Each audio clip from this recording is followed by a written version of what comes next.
out, shout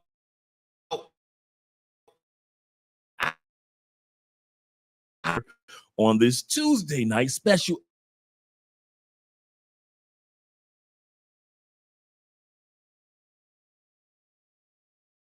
Second, guys, there we go.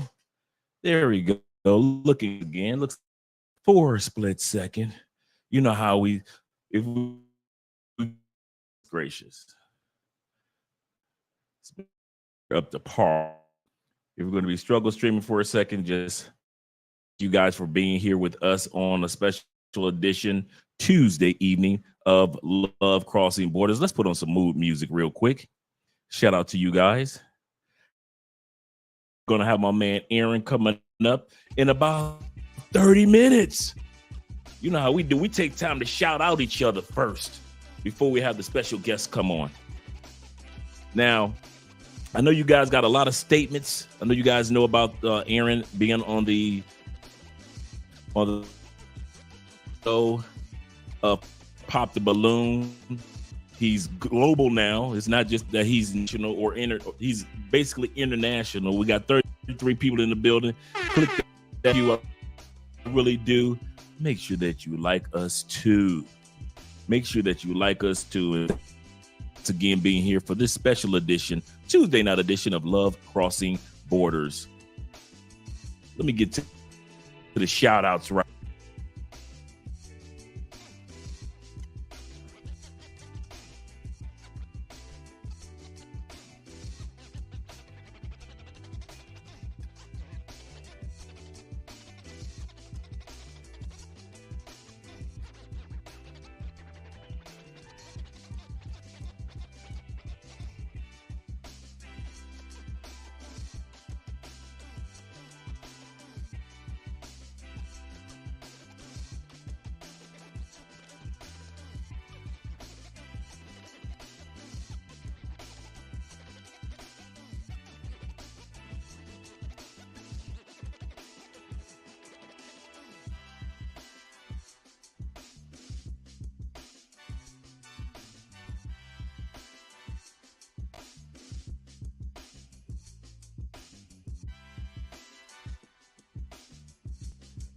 Thank you guys for your patience. Sometimes a struggle stream does happen. 30 minutes. Yeah. Why am I, Andre Spence, doing this particular reaction? We're gonna have Aaron do a reaction like he did earlier on the YouTube channel Kicks. Shout out to Kicks. Make sure you guys subscribe to their channel. They spell Kicks with 2 Z's at the end of the word kick. Great couple doing some great things out there. Why am I talking about this topic? I'm supposed to be a passport bro, expat, a traveler. So why am I talking about this? And the reason why I'm talking about this because I come from the same background, cut from basically the same cloth that Aaron is cut from. For those of you that have been watching the MTR videos, shout out to MTR, great content creator. This is not about MTR. This is not about attacks. This is not about this brother. We're going to first of all find out if he's even received any money from the GoFundMe. Because some of you are wondering, where's the GoFundMe money? Some of you have accused this brother from throwing the money up in the air like he just don't care. Some of you have accused this man of all type of things with no proof at all. So make sure you're all 36 of you click that like button. We're going to have quite a few people up in here today. Shout out first of all to my man Will the Thrill in the building. He says greeting Andre and chat, because we all know chat lives matter. He said this will be an epic show tonight. Push the like button and support Black male media. Not taking sides. Let's hear what the brother has to say. Quote, who are we to judge? That sounds biblical. Who are we to sit back and try to take the speck out of our brother's eye when many of us still got a big rock, a big moat, a big log in our own eye of our own lives? That's why I often say when these cameras go off, what's your life like? Serious.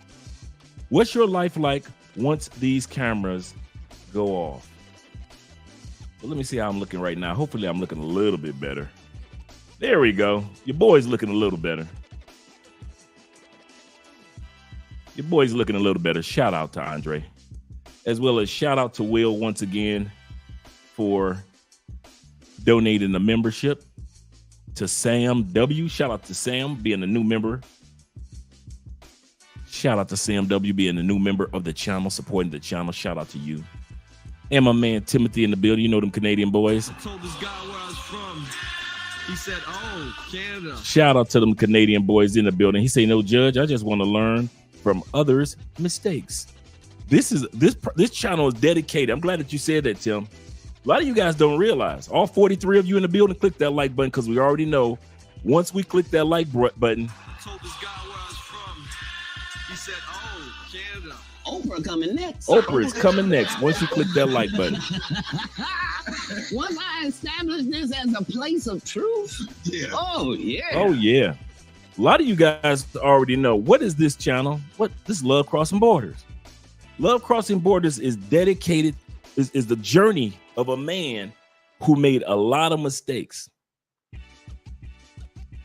Brother, I come from, before I get to these, just in case you guys are wondering, you guys see me suited all the time. You guys see my life now. You guys, I even show some of you guys my management position photos when I was a college recruiter. My uncle's always coming in the comment section commenting about my life in the past when living in Florida. I've shown you photos when I was in the feds. I've shown you photos of my truck. I've shown you photos of my home that I own. I've given all you the Florida receipts. Now that you guys don't know that my father died when I was 1 year old when he got chopped in the head by his mistress. That's one of the reasons I don't cheat. A lot of you guys don't know about my mom being one of the original base heads, crack heads. A lot of you guys don't know that I lived in abandoned buildings for a year and a half throughout Detroit. Because as a teenager, I wasn't making no money like that. And my mom being on drugs, we lost the home, the house, and everything that she purchased. We lost everything. So my sister went into the game, my brother went to the game, and I just went underground. Picking up any small jobs, odd jobs. I'm sleeping in cars. Many winters sleeping in abandoned buildings. Your boy. A lot of you guys know about me being in the feds for 10 years, but you guys don't know about the state cases that I had to fight while I was in the fed. The difference between Aaron and I, Aaron fought his state cases and his warrants that MTR and others are talking about. And once again, this is not coming at MTR because I really love his content and he's doing a great job. But what I'm saying, a lot of things aren't being cleared up, and being a dude that's an ex-felon, I can understand Aaron's story a little bit more with more clarity than MTR or the young lady that's doing a video on him tomorrow, Miss Accountability. I cleared up my state cases while I was in the feds for 10 years. In other words, you could write the state judges, and the state judges had the right to either tell you when you get done with your federal cases, they're going to ship you directly to your state prisons to fight those state cases, or state county jail to fight those state cases and go to state prisons. And I had several state cases in several states. I fought mines while I was in the feds, and the judges in each state allowed me to run my state time concurrent with my fed time. So that's why I only had to do 10 years, 5 years probation. A lot of you guys know that, but maybe you didn't. So when I start off telling my story, it's already enough one time in life for a man to have cameras in his face, and it's not a positive thing. When I got arrested, it was 3 federal trucks, ATF, DEA, FBI was there. When I got arrested, all I saw was cameras from all the local news, all my neighbors, all their neighbors, police cars, and black vans. That's one time of embarrassment in a man's life, to be arrested, and it's going to be on paper. And you can look up Andre Spence right now. You can look up some mug shots right now. Google it. I got mugshot receipts. I'll show you mugshots. I have no problem about that, because that was the old Andre of years of yesteryear, in other words. But I know what it's like to get back in front of social media, to get in front of social media for the first time, like Aaron is, and thinking that you're doing something, just having some fun on a dating game. And once again, for the second time, your damn life, after you done bust your ass to try to get it to be somewhat of a decent life, once again, the public is judging and scrutinizing you without hearing your side of the story. Sometimes I wish I could have told the public when I was young and I was fighting those federal cases to shut the fuck up. Because a lot of y'all sons and daughters were out there in the game with me. They just didn't get caught. Sometimes I want to tell the public, shut the fuck up, because y'all was the one that was buying the dope from me. You just didn't get caught because I was the dealer. Sometimes I wanted to tell the public, shut the fuck up, because you sold me that car with the cash you knew, or sold me those trucks, or let me in that clubs, or let me get the drugs. You let me be VIP in your club, knowing where my money came from. But when I got caught, I was public enemy number one. But you sold me a $30,000 truck back then. You know, $30,000 was a lot in the 80s. $30,000 truck cash. But when I got caught, all of a sudden you looking at me on the news like, oh, I can't believe this. This is so horrific. That's why I'm having Aaron on, because I know what it feels like to want to tell the public, you need to shut the fuck up and hear the whole story. But even if he tells the whole story, half of us who's never experienced it won't understand what the man is saying. And that's why I got the man coming on.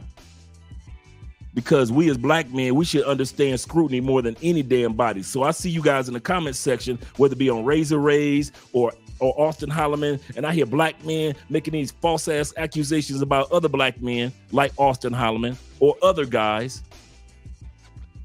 when black men should be the last one scrutinizing somebody the hell that we done been through for 500 fucking years. So that's why I'm doing it. That's why I'm doing the show tonight. That's why I just finished talking to Aaron on Instagram, and I told the brother that was an excellent interview that he did on the other show. He'll be coming on in a few moments.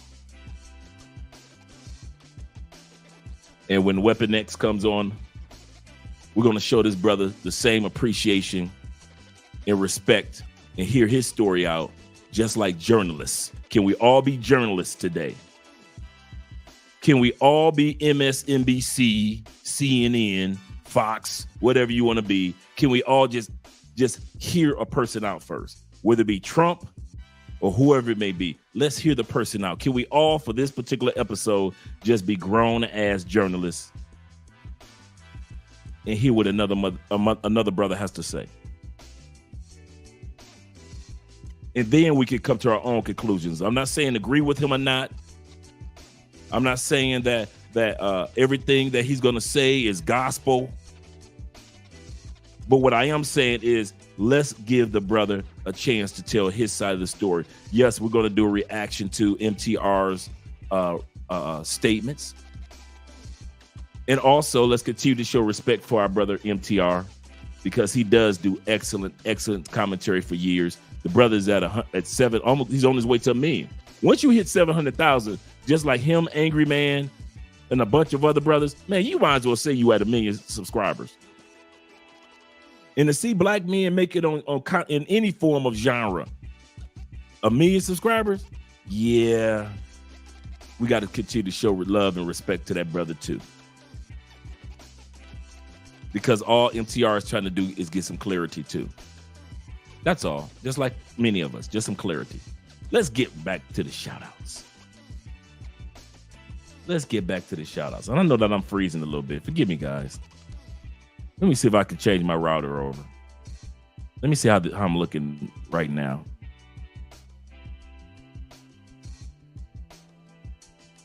Okay, I'm looking a little bit. Let me close some of these windows. Maybe that'll help. Let me close some of these windows because I'm looking bad. Your boy's looking bad. Maybe that'll help.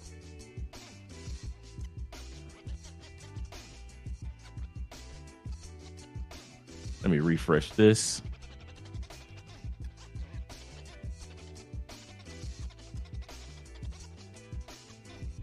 Okay, maybe that helped a little bit. Get a little bit more clarity. Hopefully that helps out, because I don't want to be looking tacky. All right, shout out to you guys once again. Let's get ready to get these shout outs in to you gentlemen. Let's get these shout outs into you gentlemen. Man, HM2 fly for everybody else. He says this guy got exposed. Did he? For lying. Did he? Let's find out. We're gonna find out today. H. He said lied about being fired. Let's find out. Why are y'all still giving him clout? Spoken like a true white man. Spoken like a true white man. Why give the mic and continue to give the mic to a black man? We've already come to our own conclusions. We already have our own assumptions of a black man. Why should you dare to give a microphone to a black man continually? You're wasting your time on those Negroes. Those colors aren't gonna change. Spoken like a true white man. Shout out to my man Ray in the building. Oh, yeah, it's gonna be some feelings hurt today. Oh, y'all go. Oh, did y'all? Oh, y'all. This is Love Crossing Borders. For those who are just coming to Love Crossing Borders for the first time, oh, we are not like everybody else. We talk like the cameras are off, not like the cameras are on. I'm going to say this again. Anybody that watches Love Crossing Borders already know Andre talks as if the cameras are off, not like the cameras are on. Because when these cameras go off, we got to go back to the real life, real world. So I'm going to give you real world responses.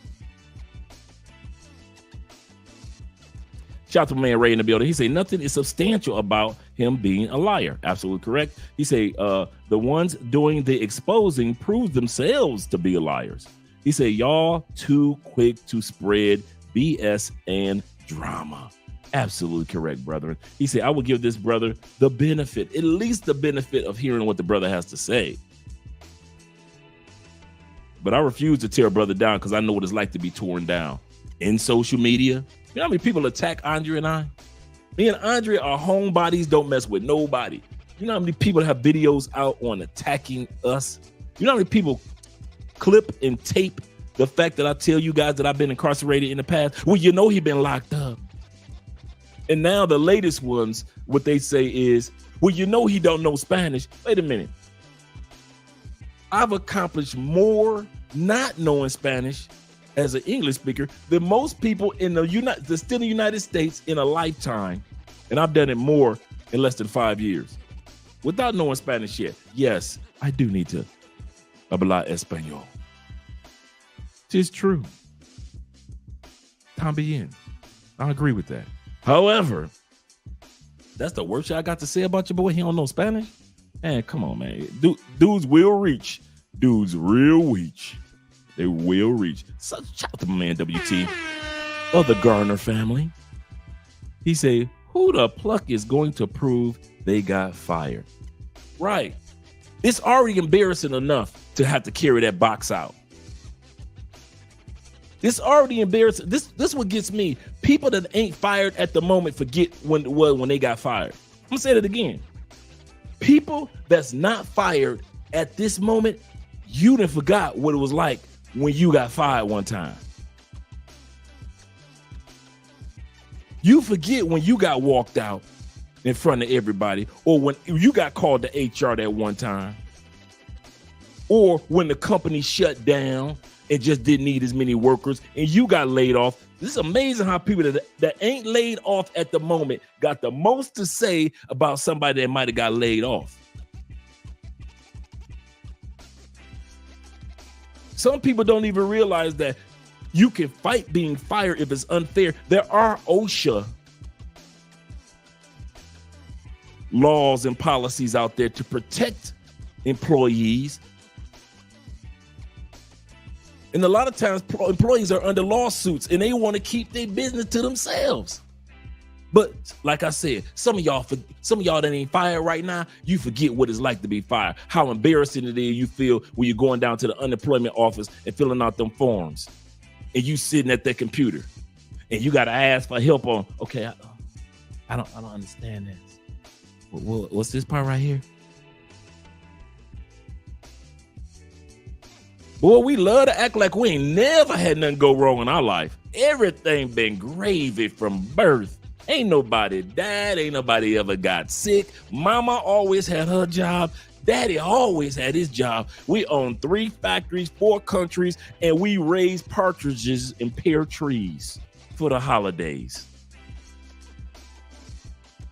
We act like ain't nothing went wrong. These cameras go off. Your life is just, you sprout wings. Okay. Yeah. You don't have a big dick. You don't have a big wallet, fat dude, and you got a lot of nerve. And women should approach you. What they get. Mr. Perfect. Shout out to my man in the building. Let me get this right here. Shout out to my man in the building. Poor man 313 is in the building. Shout out to you. You better back the fuck up out my face, goddammit. I'm from Detroit, Michigan. Don't play with me. Don't play with them Detroit boys. You know how we get and you know how we act. We don't know how to behave in public. Shout out to us. Timothy says, Avengers Assemble. Yes, sir. Shout out to all you guys that are here, all 84 people in the building. Aaron will be here in a few moments. Just finished conversing with him. And so he has the link and everything. And I like what Aaron wrote me. He said, no weapon against me shall prosper. He bringing that Fred Hammond. No weapon formed against me. I don't sound like Fred Hammond, so y'all might shall prosper. It won't work. See, y'all forgot about the Fred Hammond. I'm from Detroit.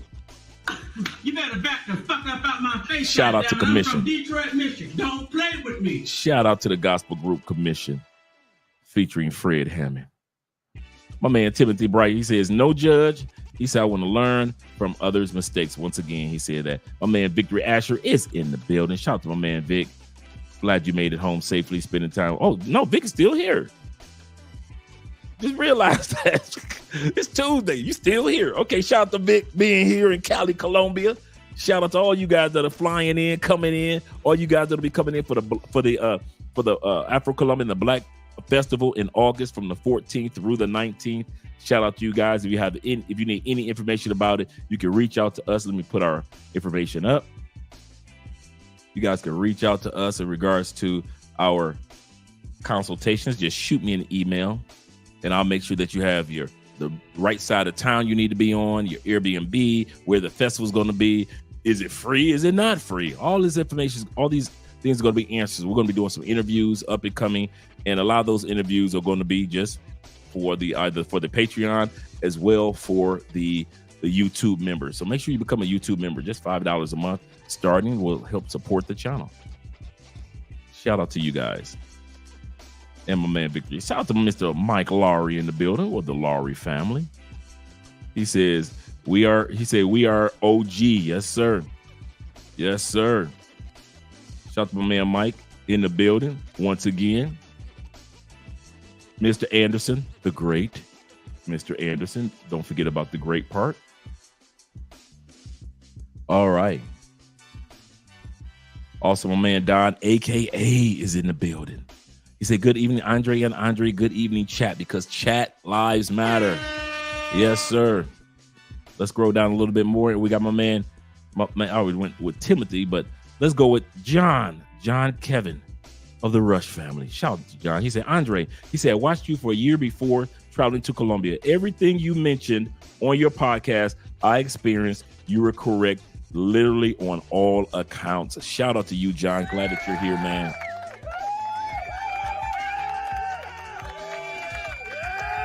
And I'm always excited when somebody's coming down to Colombia. I just did just connected my girl D, Tours by D. She does tours down here in Colombia and all the major cities. Great sister from Houston.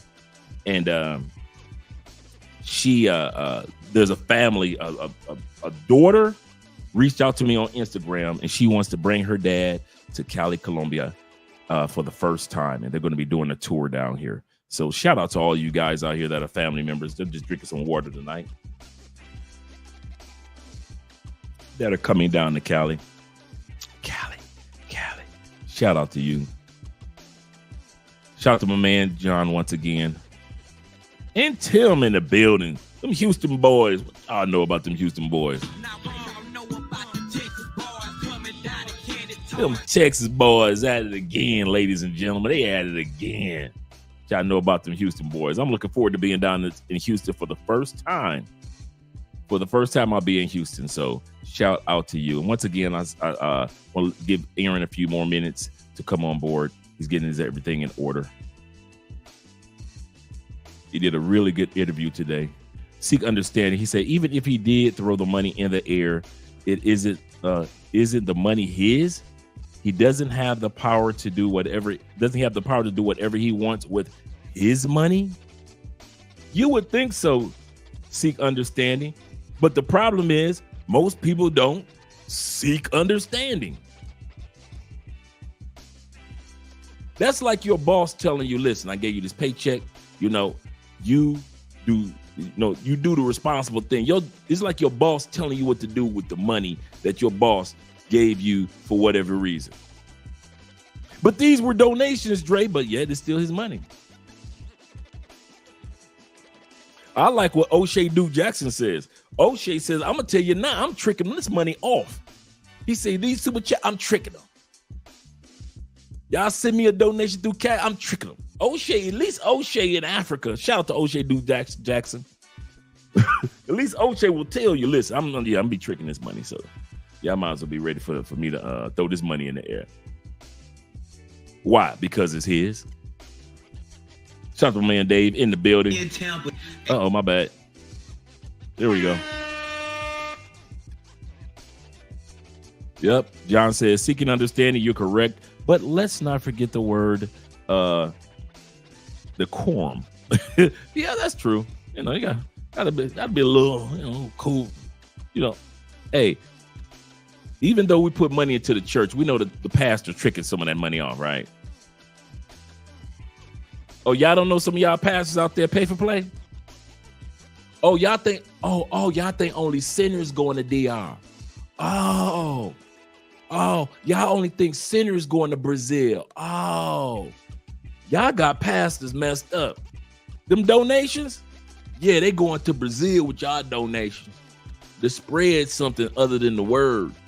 They spread the word while they was in the States. Now they come to Colombia to spread something else. Y'all man, listen. Y'all trying to judge the donations. How y'all gonna judge the donations when y'all giving money to the pastor every Sunday?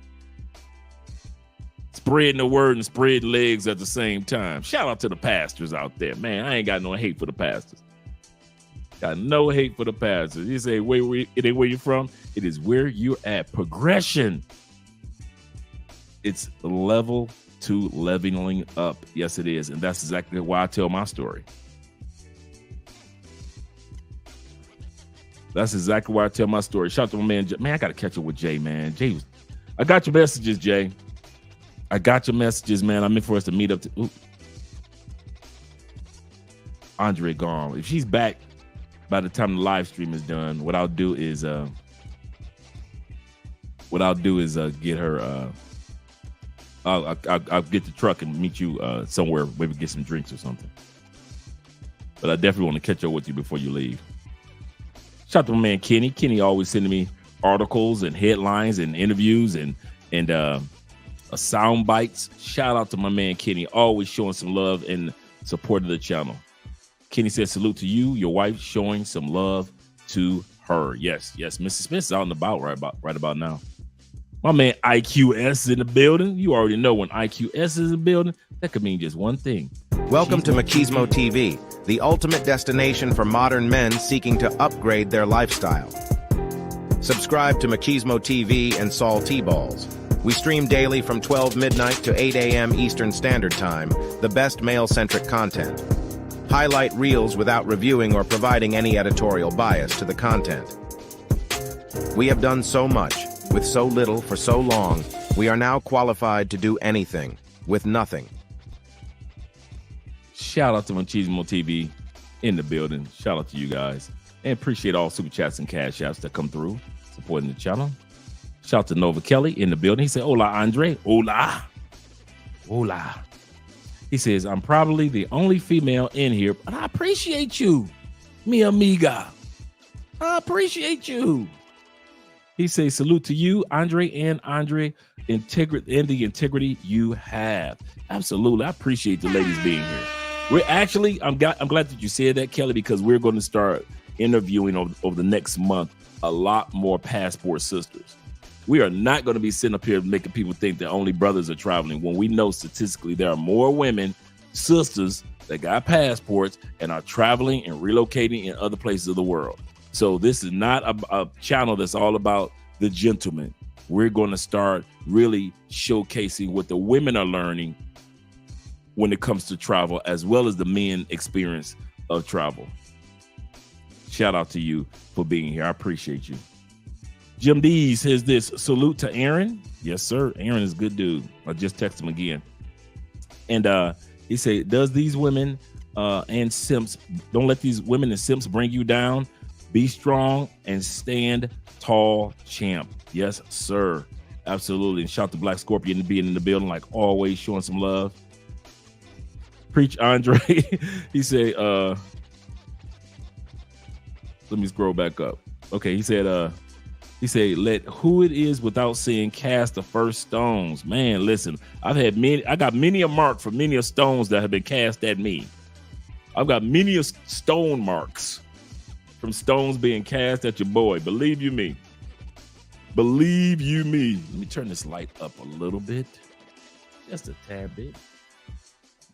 There we go. Give your boy a little bit more light. There we go. Let you see your boy. Well, he can't get this GoFundMe without proof. Well, guess what? God will provide a different way. When I got out the feds, I didn't know where I was going to get any money. 10 years later, the life that I lived, the 80s were gone. We were 1 year away from the 2000s being coming in. The 90s were completely gone in my life. Where you gonna get money from, Dre? Because you can't get it from a GoFundMe, like Aaron. Some of you guys have already heard the story. 2 months before I got out the Fed, I got a letter in the mail. My grandfather had passed on and had left me $20,000 4 years prior to me getting out. There's a check that was waiting for me in a bank account. When I walked out, I had $20,000.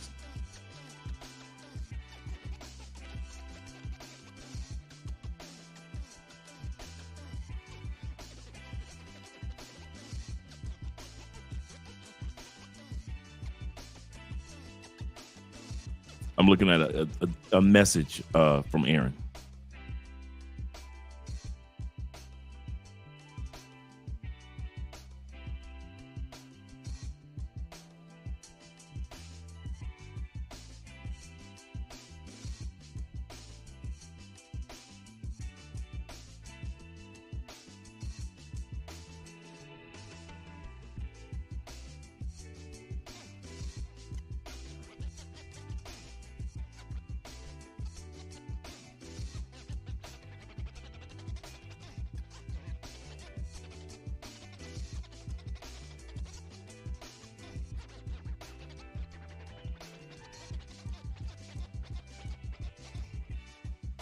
He said, "You don't speak Spanish."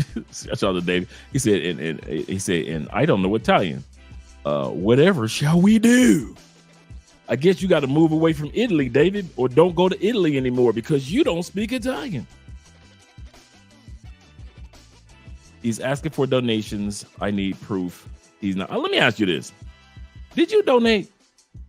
And I mean a substantial amount. I don't mean like you donated $20. I mean, I'm talking about you like you gave him like $250. Cause you going at this man as if you either know him or owe him. Which one is it? Do you know this man, Aaron, personally, like personally know him?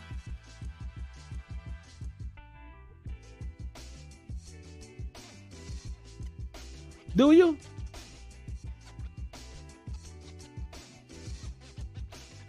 Or do you owe him? You talking reckless about this man as if you owe him money, man. Not that he owe you money, you talking crazy like you owe him money.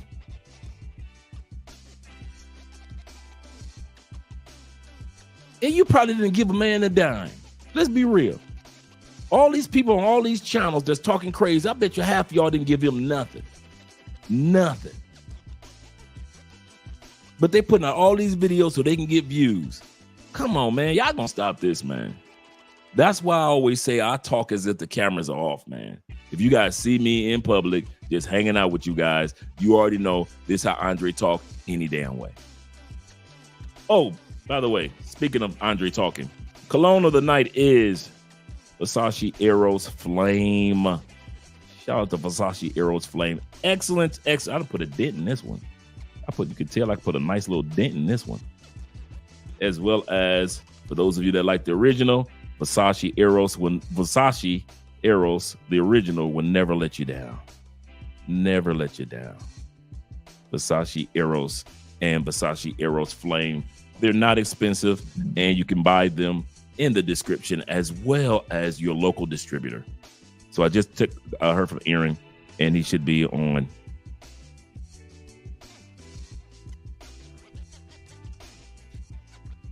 in a moment.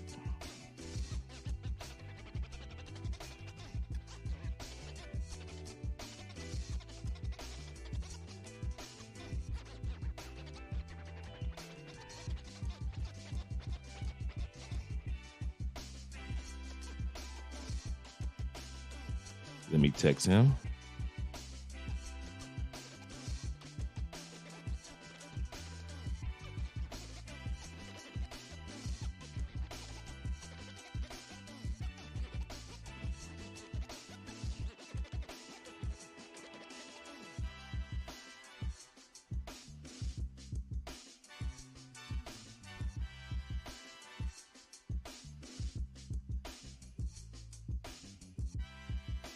All right. The Great Recession was no joke. See, they will humble you.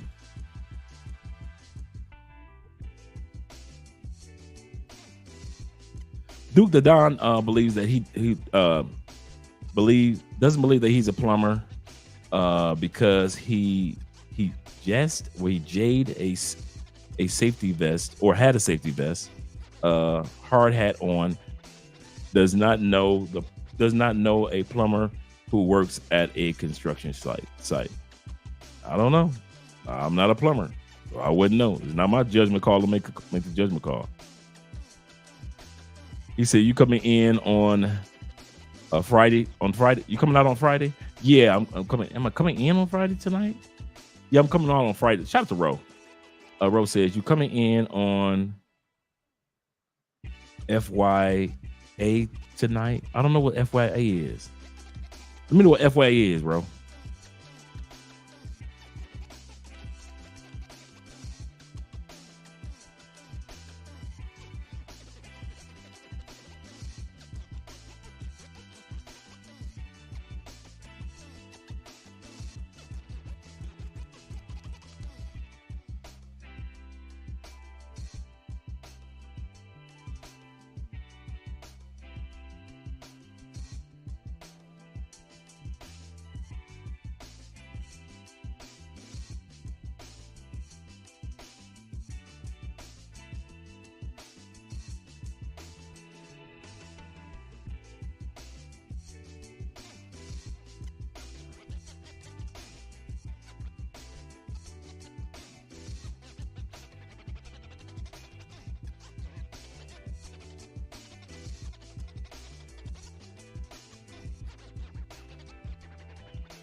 Thank you guys for your patience. Just texting.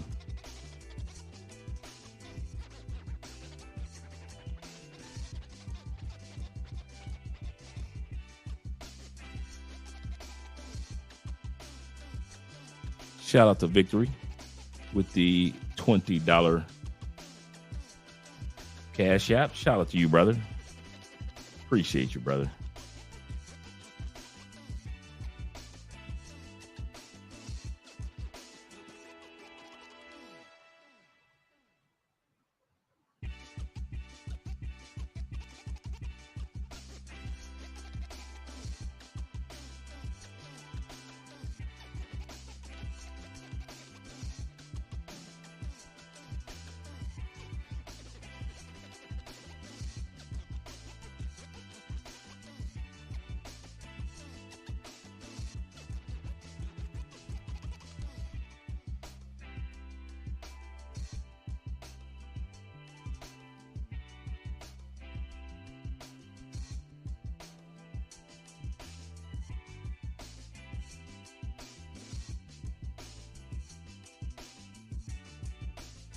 You know what I could do? I just realized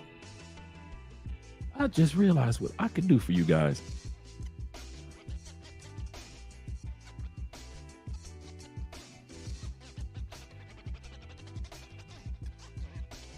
Okay. Let me give you guys one of the new outros real quick.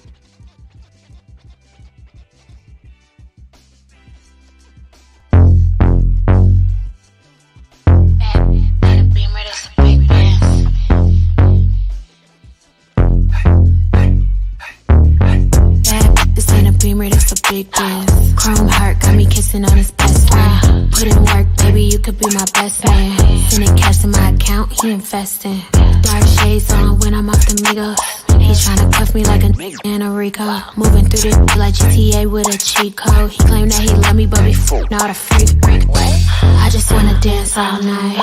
Can't nobody do it just like I. Boy, you got just what I like. Come on, baby, let's kiss, don't fight. What you wanna do? Tell me what you like. What you wanna do? Tell me what you like. What you wanna do? Tell me what you like. Just say the word, baby, I'ma get you right. What you wanna do? Tell me what you like. What you wanna do? Tell me what you like. What you wanna do? Tell me what you like. Ain't gotta say it, I know I'm the one you like. Ooh, damn, so the DJ turn the beat up. Got a white boy who be singing like a Beatle. Claim she getting bread, but I heard she doing keto. I don't do drugs, I'ma smoke a little weedo. I can't chase a man for no paper. Just think it's sweet, I'ma show him now or later. I be getting money on the wake up. He a broke boy, tell that bitch get his cake up. Only with dope boys, they the ones who spinning paper, get your weight up. Told him send an Addy and to stay up. She's out here mad, told him assalamu alaikum. Who that 5'5", she don't even need no makeup. What you wanna do? Tell me what you like. What you wanna do? Tell me what you like. What you wanna do? Tell me what you like. Just say the word, baby, I'ma get you right. What you wanna do? Tell me what you like. What you wanna do? Tell me what you like. What you wanna do? Tell me what you like. Ain't gotta say it, I know I'm the one you like.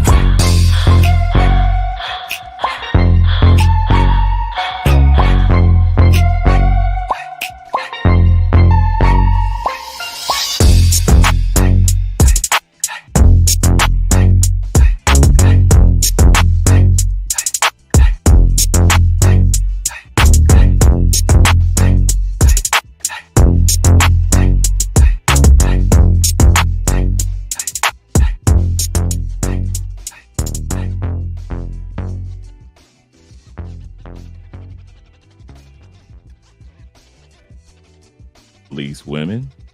Shout out to you guys showing appreciation.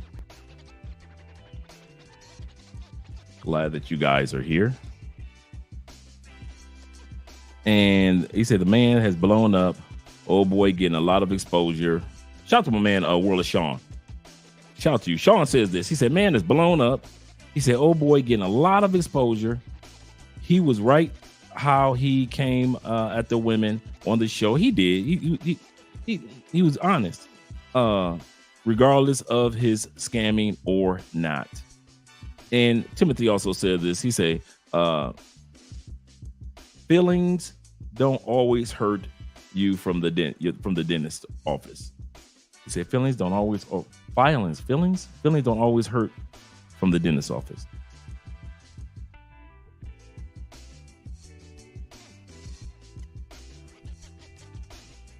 Okay. For all you guys that said that this brother is a scammer, and shout out to my man, the Canadian boys once again. I told this guy where I was from. He said, oh, Canada. You guys were 100% correct. This nigga just tried to scam me. Just like with MTR, man, I tried to get this nigga the benefit. God damn it. I tried to get this Negro the benefit of the doubt because his story was parallel to mine. All this dude is out on a hustle.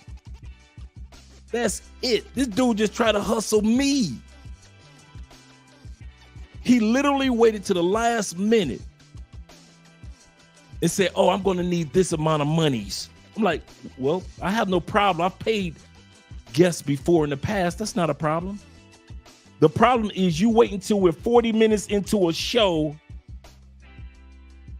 Just, oh, we're going to have fun with this. Yeah, we about to do a reaction. We're about to have some fun with this. All you guys that called it, I'm like MTR. I have no problem with saying I was wrong. A major update. A serious tonight. But you guys are going to learn some lessons about the justice system tonight. Oh, we're going to have some fun with this one. Remember what I told you guys? There's a difference between being a black man and being a nigga. And black men don't like niggas and niggas don't like black men. And I guess you can't get a black man and a nigga on camera together. Oh, we're going to have some fun. Oh, we're going to have some fun. All you guys that, hey, let me go back up to the top. HM2Fly, shout out to you, brother, for calling it. Shout out to you for calling. Shout out to you for calling a spade a freaking spade. Statistics show 85% of all dudes that go to jail go back within a year period. 85% of the dudes aren't like me. And I make the mistake of assuming that sometimes some dudes gonna get their shit together, and they don't. And they don't. And now I got the receipts, just like MTR got the same damn receipts.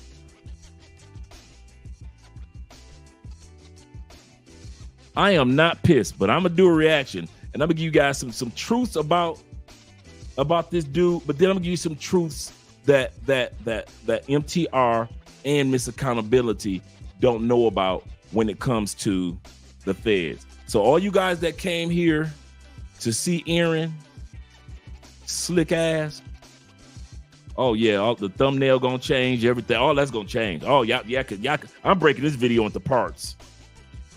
Oh, we gonna have some fun with this tonight. Let me scroll down. All you dudes that called it, hats off to you, kind sirs. All the ladies that called it, shout out to you, Kelly, in the building. All the ladies that called it. Yeah, that Versace Arrows. Yeah, that's one of my favorite. All you guys that call, let me go all the way down because I know you guys having a field day. Oh, Rich, I'm gonna get his ass. I'm breaking this down. This is not just gonna be a one-time video. You guys are gonna see this one like over and over and over and over again. Yeah. Yeah, LJ. Dirty mother. Purposely. What, and then gonna text me. Oh, y'all want to read it? Here we go. Let's go. Here we go. I tell this guy earlier, I say, brother, I saw your interview on Kicks. Good interview. And then we talked a while back. So we've been talking for over a week. Before his MTR video, like the day after everything happened, we had already talked. The day after the balloon popped the show, the video start, even before it went viral, he and I had already talked. We talked on, let me see if it has the date on here. That's a lot of scrolling back. Last Thursday, before he even went viral. We talked last Thursday. I forgot what day he was on. This is the funny part. A couple hours later, he's on MTR. Either that Thursday night or Friday. So we had already confirmed that he was going to be on our channel. Like I said, I've already paid guests in the past, so I've never had a problem with paying the guests. That's the economics. But don't do it in a slick way. Like, I'm going to wait to the last minute while he's live on the show. Oh, by the way, since I'm inviting this. Oh, yeah, here we go. We're going to have some fun with this. Y'all want some receipts? Here we go. So I tell him what the questions are going to be today. We talked today. He said, the question going to be is how did you get on the balloon popping show? What are your thoughts on the ladies after the show and your connection with the one lady that you left with? We're gonna talk about that. We're gonna talk about losing your job, your ex-girlfriend's videos, and then the GoFundMe and MTR. We're going to do a reaction to that, right? He says, I said, just text me back, okay, if that's okay. He texts me back, okay. Y'all see that okay right there, right? I text him, hey, this is at 5 o'clock. We're actually going on 6 o'clock. Hey, I just saw the interview with you on Kicks today. He said, I said, bro, I know what it's like. I did 10 years in the feds. I know what it's like to have to clean up warrants. I understand where you're coming from. Stay strong. God's got your back. I'm proof that God's got your back. He says to me, Andre, he said, I appreciate you. Thanks for tuning in or watching him on Kicks, right? So I made sure I sent him the live stream link again, right? Like I said, all you dudes that called him as a fraud and said that he was the next Rhoda, I think Rhonda or Rhoda, the brick lady, you called it. You called it 100%. I'm not going to deny it. Shout out to MTR. Shout out to Miss Accountability. That dude is a mother scammer. I don't know if let's put it like this. I don't know if he had a job or lost a job. None of my business. I don't know what happened on the show afterwards. That's now none of my business. What happened with him in MTR? None of my damn business. Does he have warrants out for his arrest? That ain't none of my business. Now this nigga done put me in his business. Now that's my business.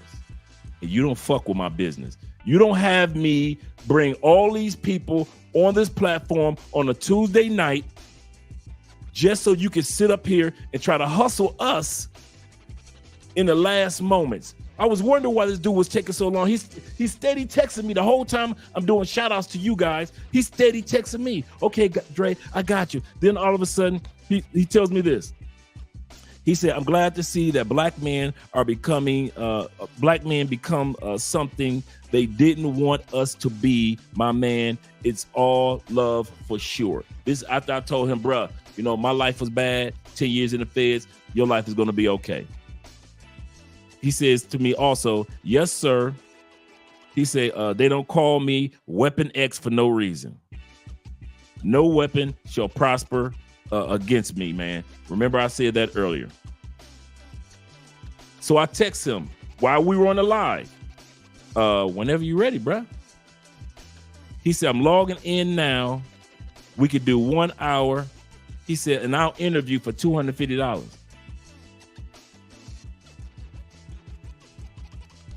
I didn't give Angry Man $250.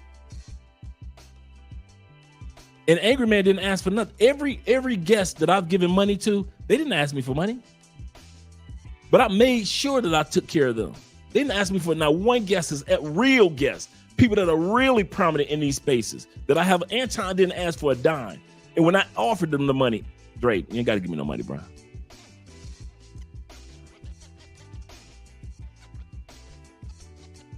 while I'm live with you guys. Oh yeah, by the way, I need that 250, bruh. I says to him, and then he said, I'll send my cell phone afterwards so we can chat, and then we can get more in touch, more better. So and he misspelled something, made a mistake.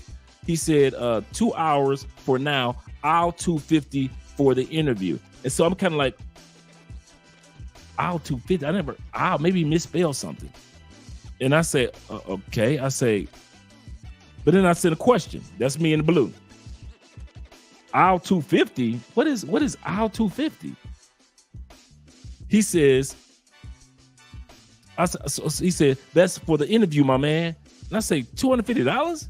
He said, and I said, why I'm talking to you guys. That's why I got quiet and everything. Like, bruh, if this is business, we're going to talk about I have never seen you guys a consultation without showing you exactly a large spreadsheet of everything that you get during a consultation. Anybody that's ever done a consultation with me knows you get a laundry list of information. You get your video recorded, not live, but between you and I, and then I send you your video of your consultation. So just in case you forget something, it's already on video for you. And then you see the cost, and then you make the decision on whether you want to do the consultation. You never see me, oh yeah, last minute, that's not good business. So I see where this is going. I know a hustler when I hear a hustler, right? Next thing he says to me, all business inquiries I require were the same as well. He said, I got plenty of interview requests. Brother, you only been famous over the weekend. It ain't even been a week of fame. You really blew up the most because of MTR giving you exposure. And you want to sit back and like, while I've got all these people here, you want to sit back and tell me 45 minutes into a show, oh, I'm going to need $250 before I show up on your screen. You dirty motherfucker. That's now y'all see when I say there's a difference between black people and niggas. And black people can't stand doing business with niggas, be in a nigga neighborhood, hanging out with niggas, being on the same damn plane with niggas. That's why y'all see when y'all come down here and I see a bunch of you niggas, I keep on walking and I don't say nothing. Andre, love crossing borders? No, that ain't me. That ain't me. You don't see me. I play incognito. Oh, but in the words of LL, but my rhyme ain't done. He said, and so I said, you tell me this as the live show. He said, and that's on Thursday when I thought everything was up and up. I was like, you know what? Let me donate to my brother. I sent him $50. Wasn't even expecting him to be on the show. Just, bruh, you lost your job. I know what it's like to lose a job. I'm thinking like, you know how I always say, I talk like cameras off. I think like cameras off. If I lost my job and I knew somebody was going to throw me a few dollars, hey, bro, here's $50, man. It ain't going to hurt me, bro, but it might help you out. I got you. This is before MTR interview, all this. Before he was on the interview with Kicks, because this is the second interview with Kicks. All this, right? I said you $50 before you was even on MTR. What are you talking about? This is him. Now, this is his response. He said, I didn't think that was for the interview, my man. And it wasn't. It wasn't for the interview. He says, I didn't think it was for the interview, my man. I would have told you. This is my business. Now it's a business.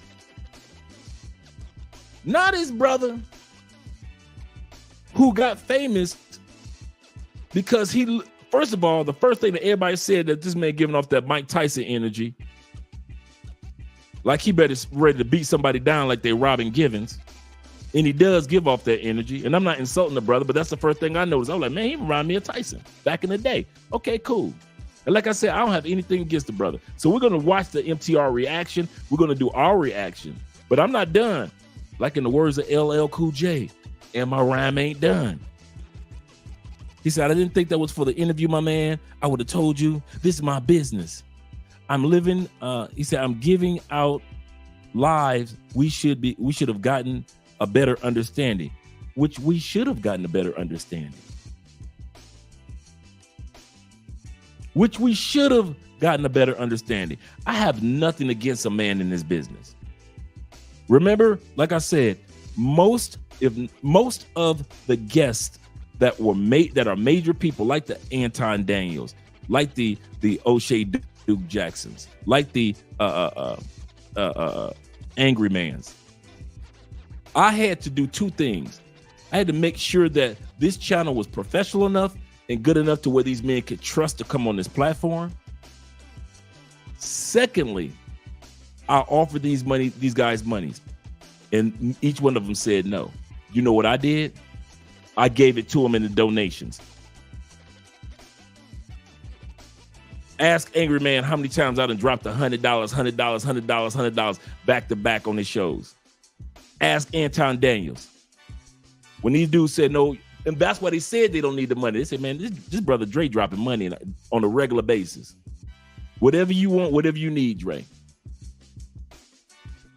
So it's not for me about the money. But don't try to hustle. I'm not done. He said, I'm willing to cooperate, just want things to be straightforward.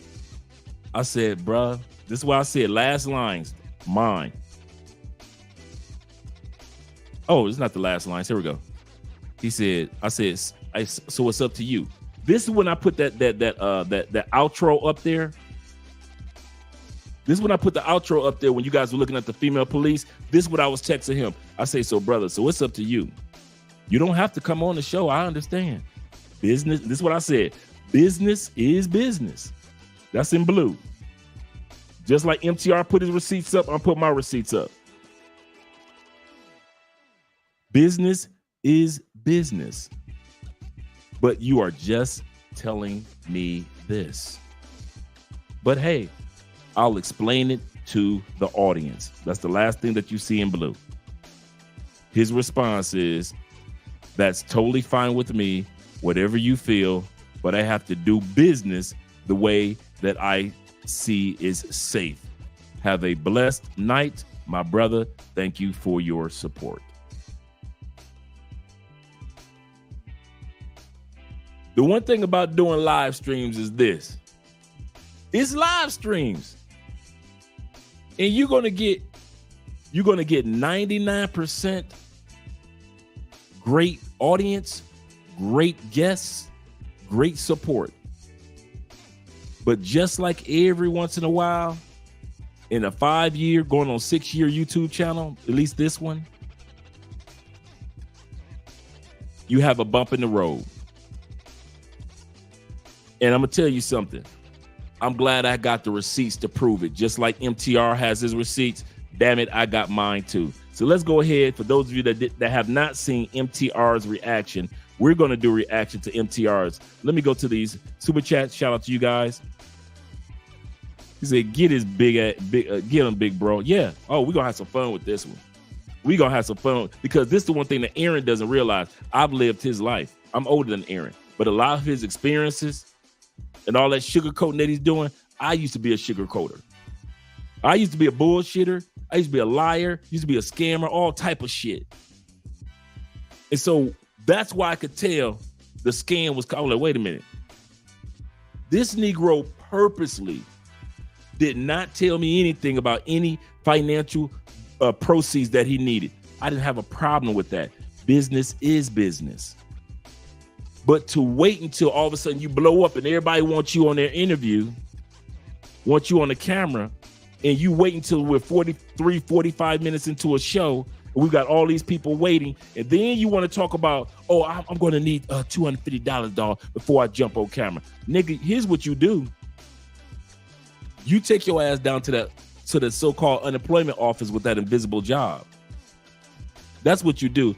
The $250 you're going to get $250 a week from unemployment before you get $250 trying to scam this channel we would have went ahead and gave you the money. But we are not going to sit up here. And I'm not talking about just Andrea and Andrea's money. I'm talking about this money is you guys' money as well. From all the cash apps, donations, Patreon, the support that you guys give through consultations, the money that y'all just send in general. Also, the when you guys just watch the channel, when you just watch a channel, those Google AdSense money, not including all the other business ventures that you guys assist us in and assist us with. This is not just trying to scam me. He's trying to scam all of us at the same damn time. Oh, hell no. You must think we Tom Tucker, that dumb motherfucker. This the wrong channel for that. Like I said, I talk like cameras are off. Fuck talking like cameras are on. So yeah, we're gonna do this reaction video after I hit these after I hit these. And you know what? I'm not even mad. I'm disappointed, but I'm not mad. You know why? Because a nigga gonna be a nigga, gonna be a nigga.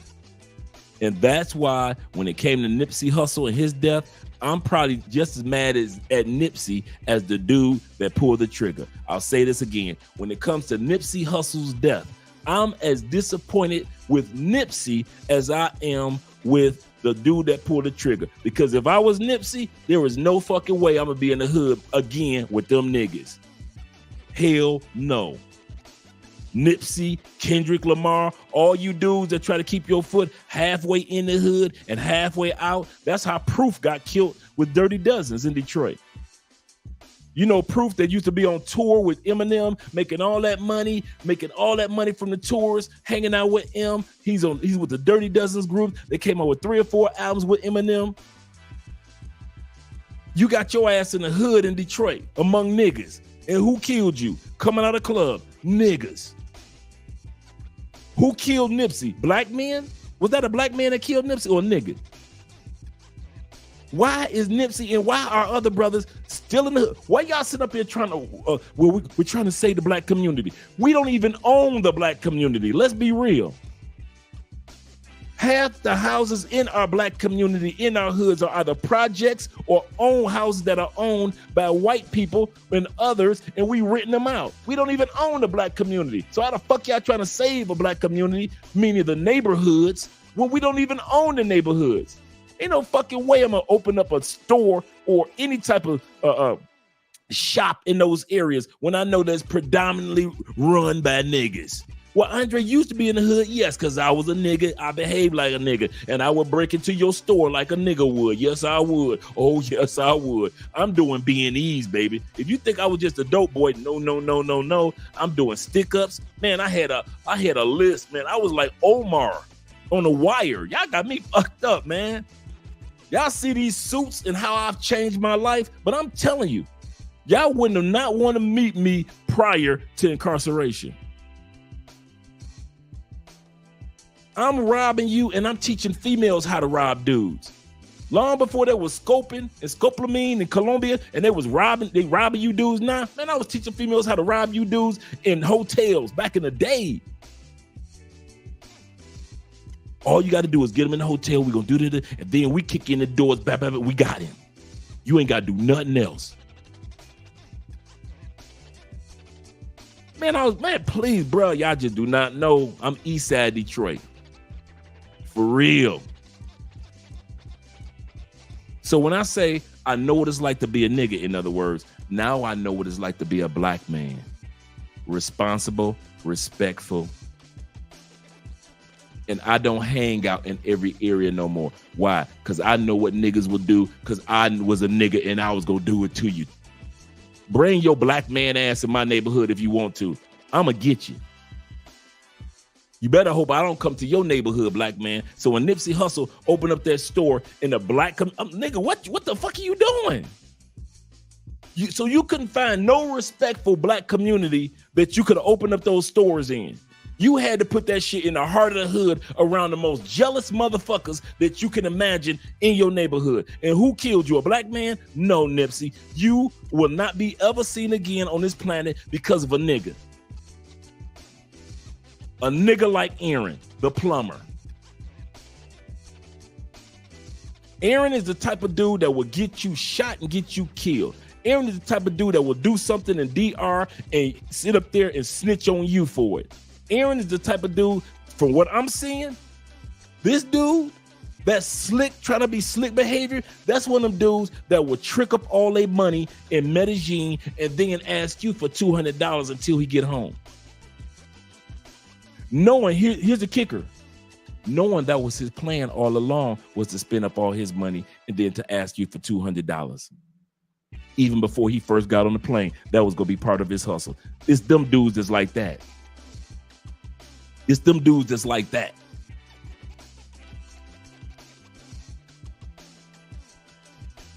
But like I said, we're going to get to these. Boy, these niggas, boy, I swear. You try to get them, I swear. I be trying to tell myself, Andre, let them niggas stay on Razor Rays. Shout out to Razor Rays. I'm not coming at Razor Rays. Let them niggas stay in Medellin. Let them niggas stay on all those other YouTube channels where you see black people arguing and being all emotional and shit.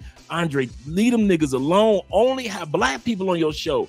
Just good black people, good white people, good women, good men, good Latin people. Just have good people on your show, Andre. And what do?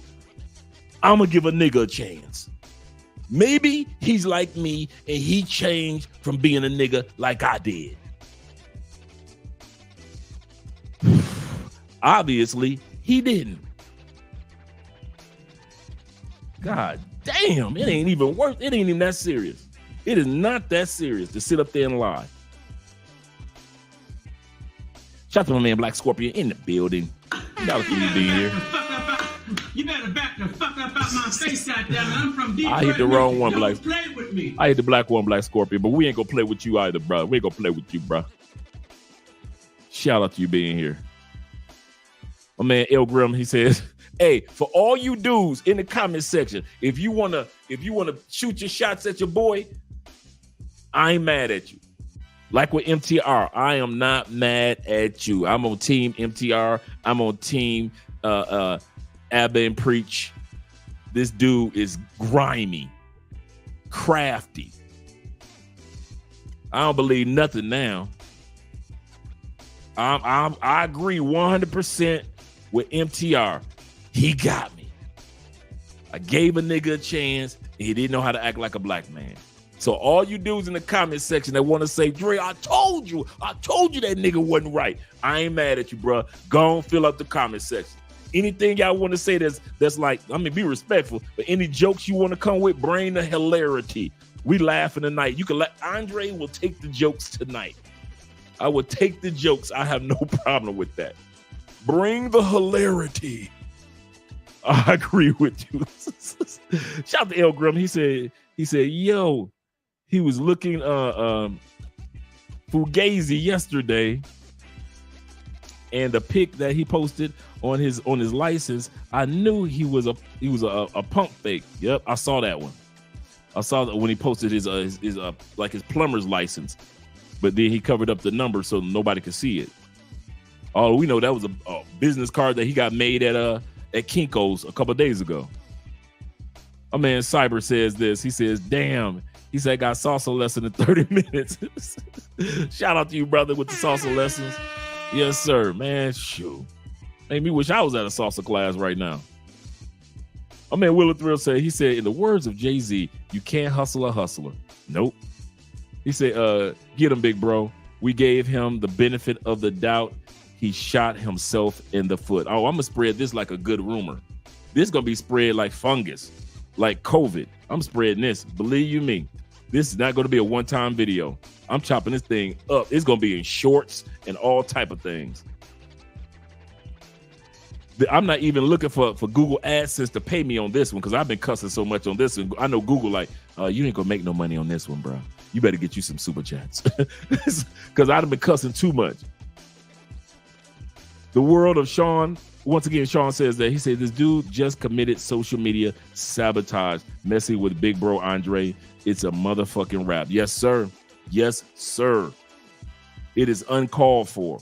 Like I said, we could have talked about this prior to, like I'm like literally, as soon as I saw the Pop the Balloon show, I was like, let me get this dude on the show.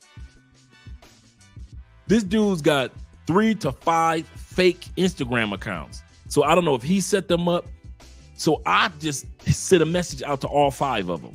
I just sent a message. And all of a sudden, I mean, immediately, not even, couldn't have been 20 minutes, he responded. We started talking back and forth.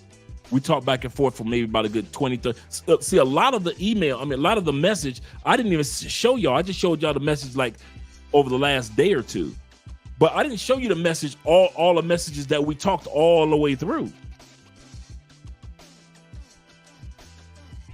Man, oh man.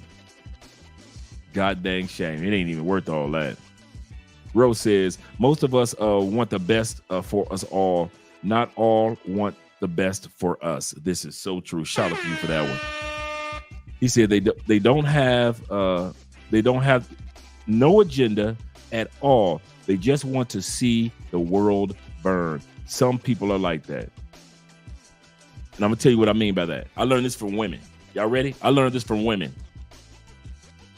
There are women out there that equate a ass whooping to flowers, cards, and candy. Not all women, but there are a lot of women that equate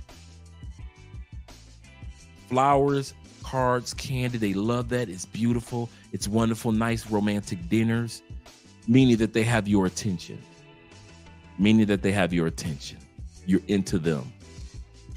And if they can't get your attention by way of seeing flowers, cards, and candy, there are women that will start an argument, fight, call the police, bring drama, bring their brothers, uncles, cousins into it. They will start fights with you, with you tussling with her, just so she can keep attention. Flowers, cards, and candy did it. She's not getting that anymore. Then she'll bring attention in a negative way. There are brothers out there like that. There's some brothers that seem like they got some damn sense in their head, and you think that they all cool and they down on the earth and they talk real good, and they may even talk good on camera. But as soon as you don't give them that positive attention, they will also come along and bring some bullshit, some nigga shit, some ignorance, some crafty shit, some grimy shit. Like my man said, the fugazi. For no reason at all. No reason at all. That's the part that gets me. Let me get to through with the super chats. And they will watch the world burn. If they can't have the world, he's right. There are brothers out there as well as others. And when I say brothers, I don't just mean black skin. I mean, there are men out there that have no problem with watching the fucking world burn.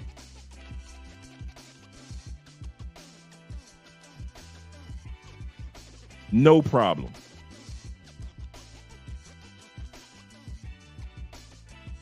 Oh, yeah, that thumbnail and that title will be changed throughout the week. Uriah says this. Shout out to Uriah, favorite Bible name, with the $20. He said, salute to you, Dre, and chat. Chat lives matter.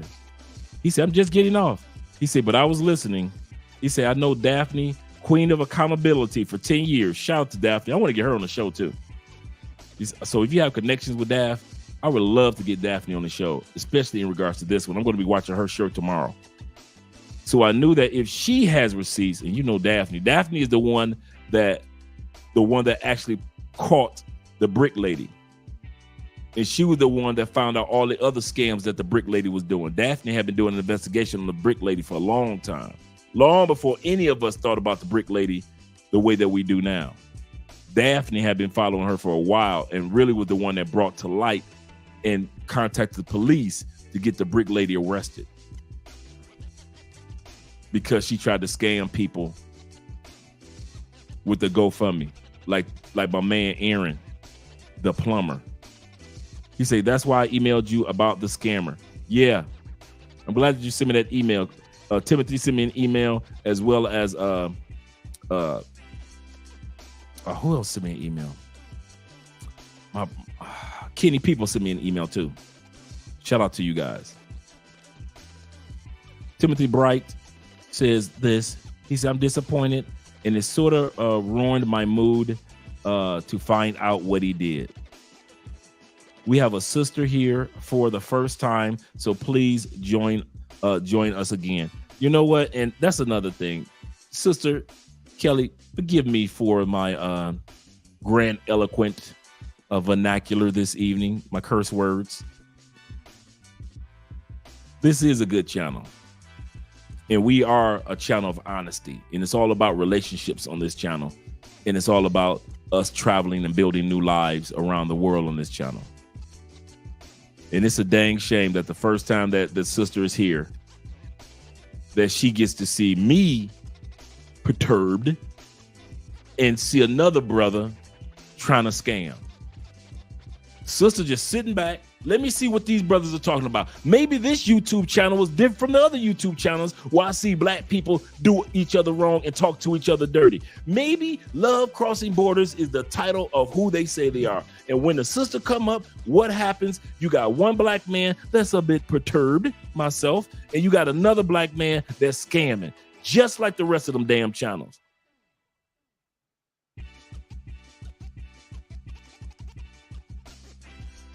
Black people have been waiting forever for our opportunity to get in front of the microphone. And time again, we scamming and talking about and belittling each other.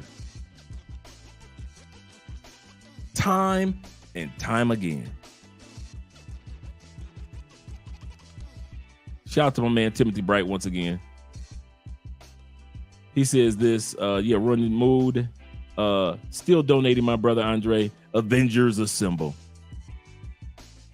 Timothy Bright says he said ask for my donation from GoFundMe also. Yeah. Yep. Top Gun countdown. Top Gun. You'll be here in a few days. He said I'm glad he didn't get the passport endorsement.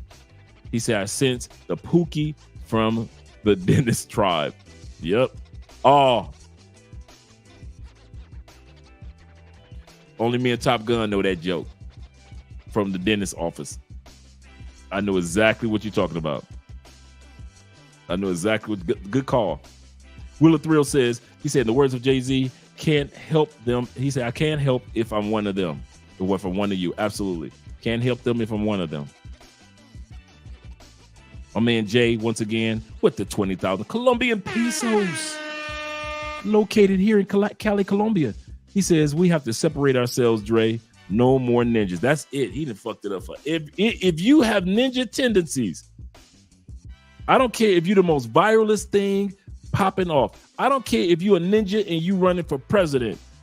I will never bring another ninja on this channel. I promise you guys that. That I promise you.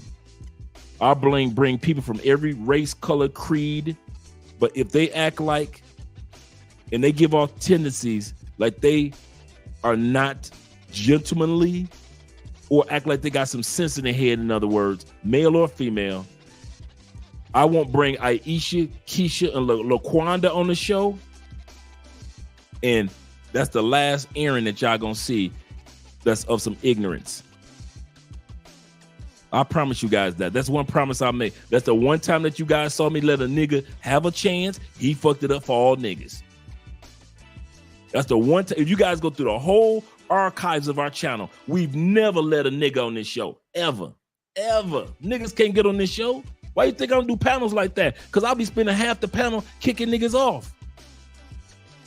So I don't do panels on the show that often. And when I do panels, it's usually just black men and black women coming up. White dudes come up, Latin dudes come up. All of us are respectful people. This is the first time in 5+ years I've actually said, let me give a nigga a chance because his story resonated with my story. So I sat back, I said, well, maybe he changed like I changed. And what did this nigga do? Prove the point that there is a difference between black people and niggas. Black people go to the club. Niggas shoot up the club.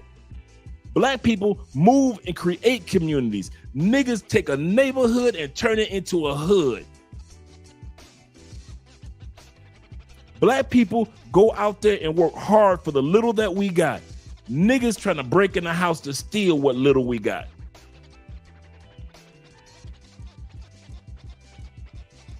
That will never happen again. I promise you that. If I sense nigga tendencies, I don't care if you've been around, I'm a nigga that's been around the world. You cannot come on this channel. No.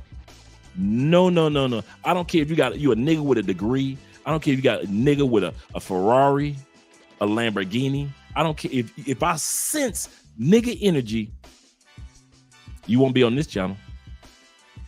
And I mean, when I say nigga energy, I mean from white dudes to Middle Eastern dudes. If I see that you're a white nigga, Middle Eastern nigga, Latin nigga, male nigga, female nigga, I don't care if you're a pet nigga, a goldfish nigga, I don't care what you are. If I see ignorant ass tendencies in the conversations that I have with you, or anything that reminds me of you, just reminds me of what I used to be, find another channel to go to. I mean that from the bottom of my heart, because that's uncalled for. That's so unprofessional.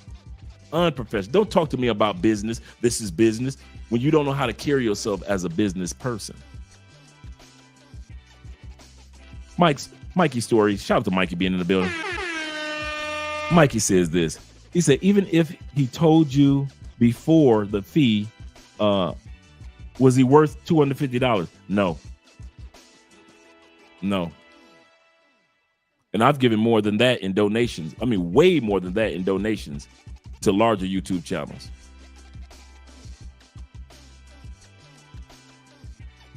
I've given more money than that to my YouTube friends.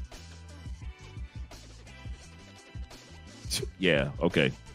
Yeah, you're right. Was it even worth it? That's the other thing that had me kind of like, that's why you guys saw me pause a couple times, because I was texting them and my mind is going like, this dude is not even, I'm glad you said that, Mike. I'm thinking like, bruh, you're not even a $250 guest type of dude. Shout out to Mike with the from Europe with the pounds. You're not a $250 dude. And you just want to, let's get started with I think there's one more. Will says this. He said, no niggatry allowed. Absolutely. I like how you put that. No niggatry allowed.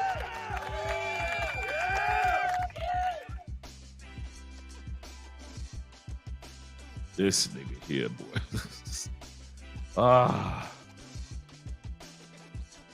Gotta love it. Gotta love it.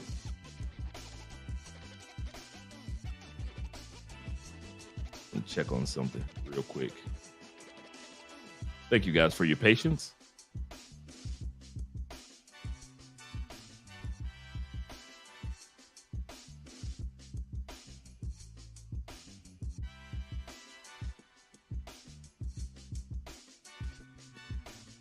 Thank you very much.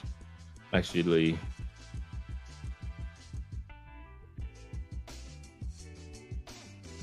okay. Let's go to here.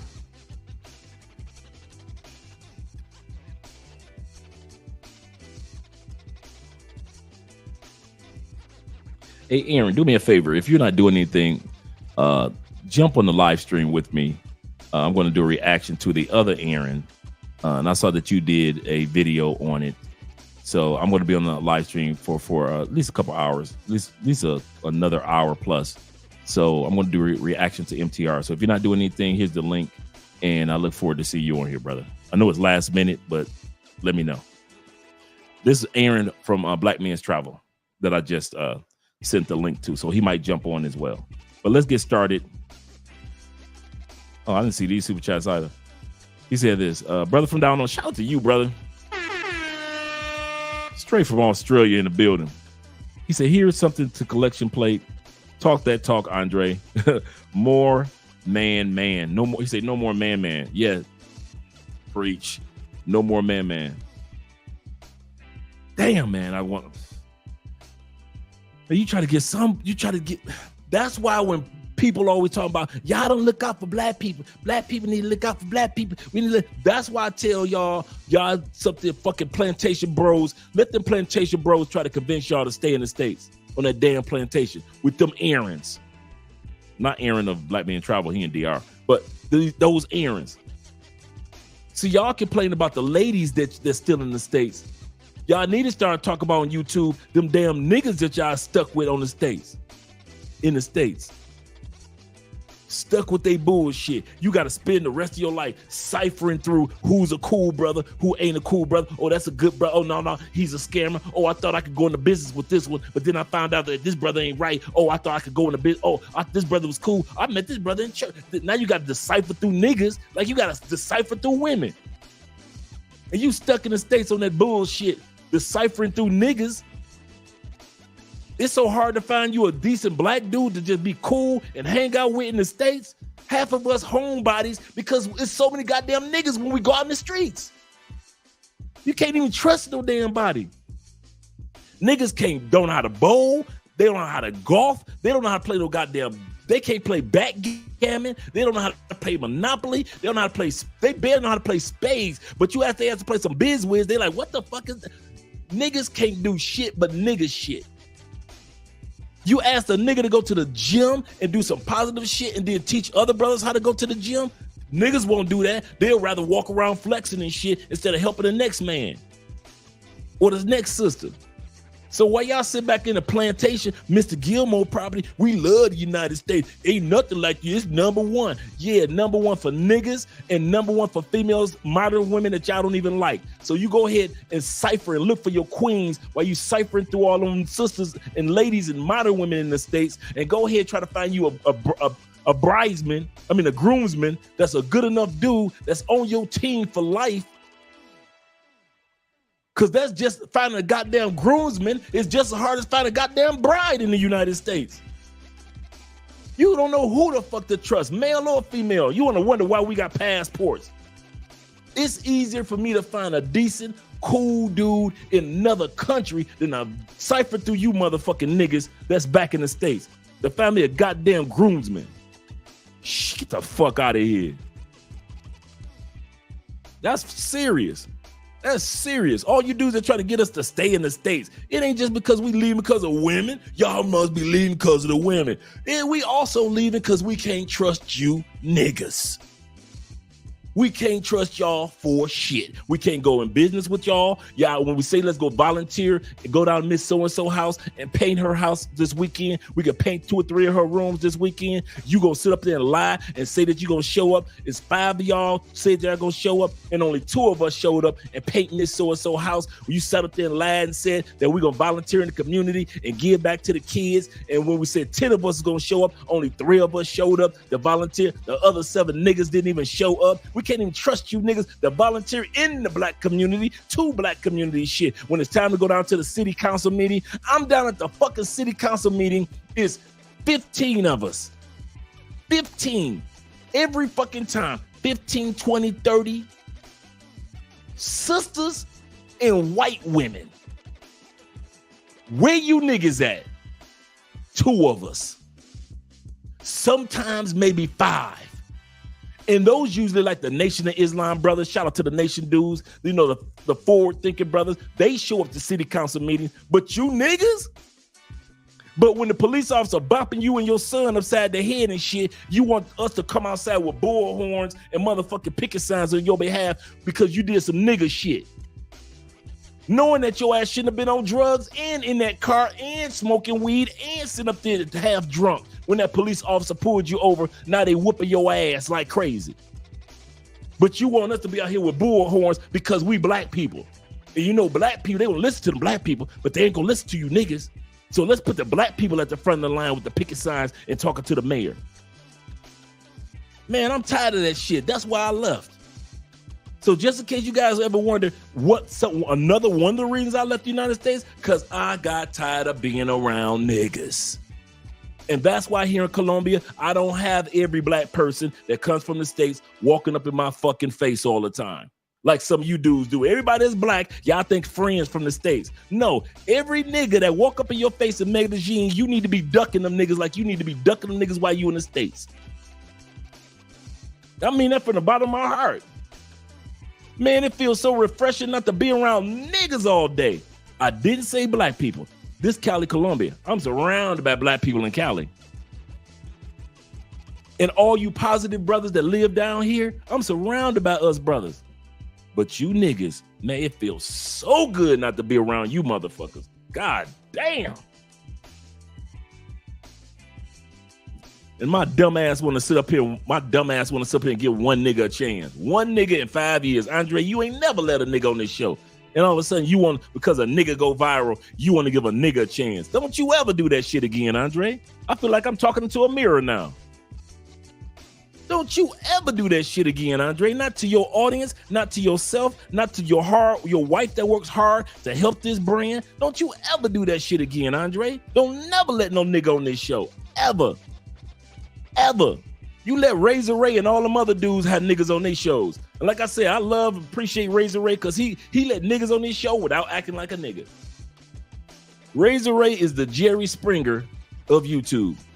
Razor Ray will sit back with his beers and let all them niggas act a goddamn fool in front of 500 people per episode.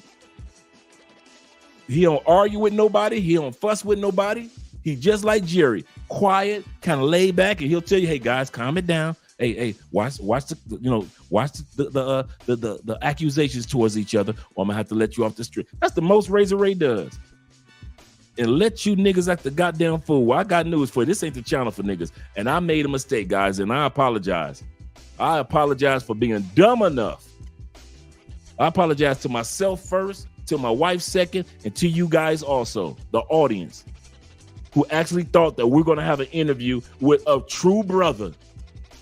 And come to find out this nigga full of shit, like a regular ass nigga that's in the States. So y'all have fun in the States dealing with millions of niggas.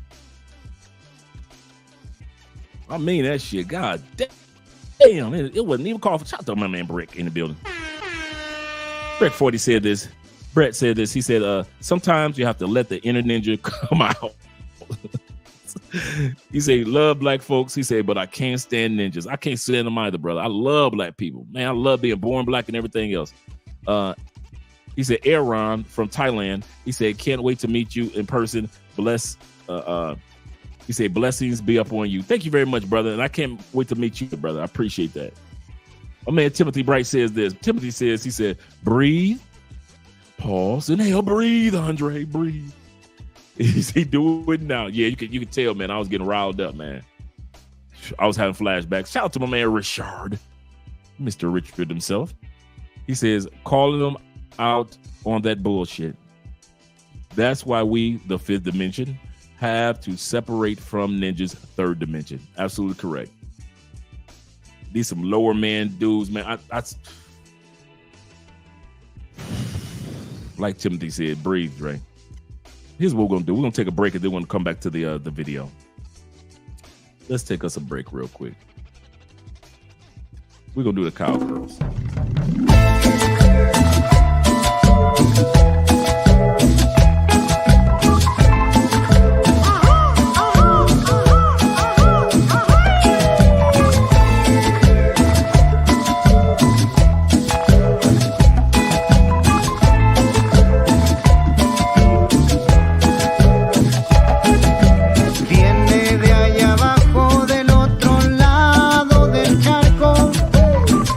De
right. Whoever called it was right.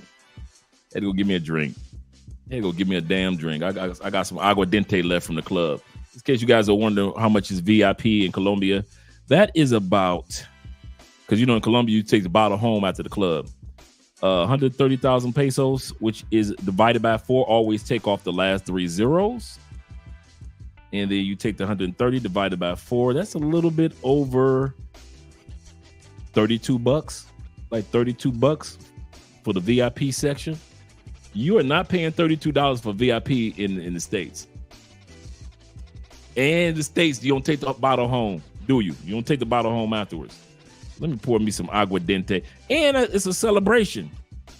It's a celebration also because shout out to the Colombian national team that was in Houston yesterday, played against Paraguay. Colombian national team is considered the #1 team for the Copa. Right now, they got the Copa competition is going on around the world, and Colombia looks like they're going to win it.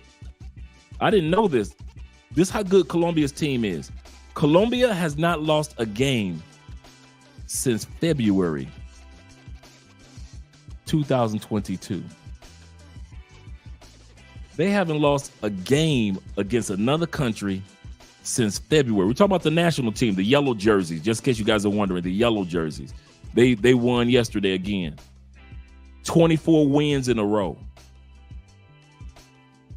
I don't know any NFL, NBA, NHL, National Baseball League teams that can say that they haven't lost a game since February 2022. But that damn Colombia national team, they whooping asses and taking names. So shout out to them. Continue on to your victory. And they're going to look good for the next round of the World Cup. And shout out to Pablo Frescobar being here. He said, that's why I go to places and activities in Medellin that they can't afford. I do that too here in Cali. Or uninterested in. I do that too. He said expensive restaurants and Cabagatas. Oh, yeah, I know exactly where you are. Yeah, man, I kid you not. I always go to places where I know niggas don't go. That is so true. Let's get started with the reaction, guys. Let me turn this music down because I didn't change the music, man. I've been so perturbed. Goodness gracious. Once again, forgive me, Kelly. Welcome to the family. It's not always like this, but goodness gracious. Let me turn this music down. Actually change it. Let's go here. Let's go here.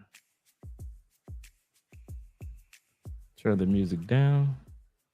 And we're going to listen to MTR. Put him up on the screen. And this was his reaction that he posted yesterday.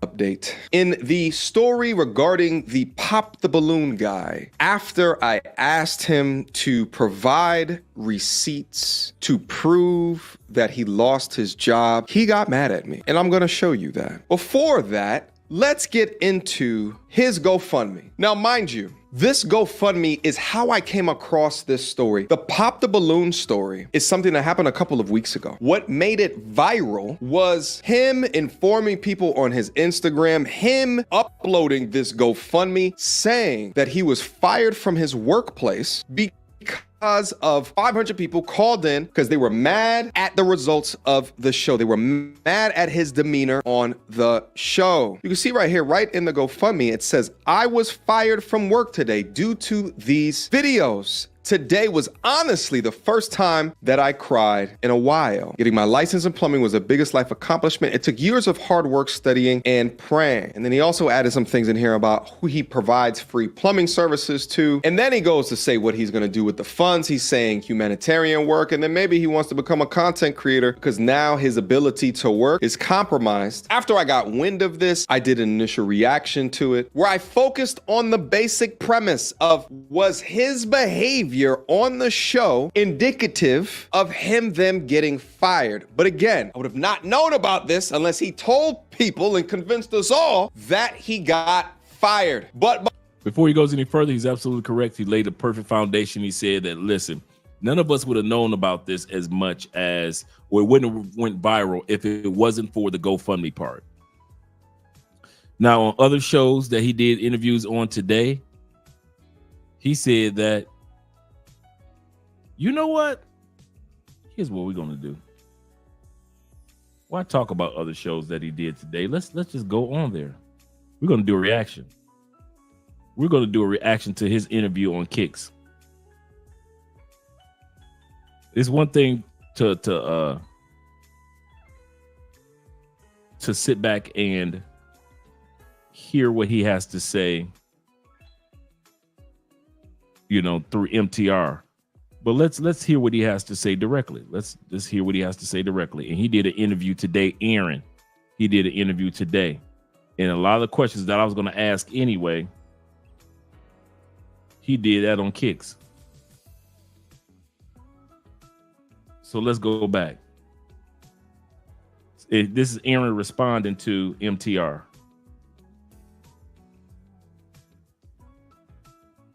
So before we go any further, let me put a pause on that.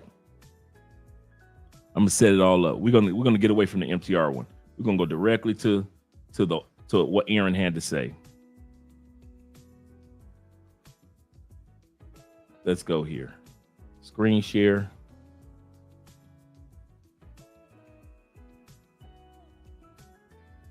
There we go. Let me make sure you guys can see that.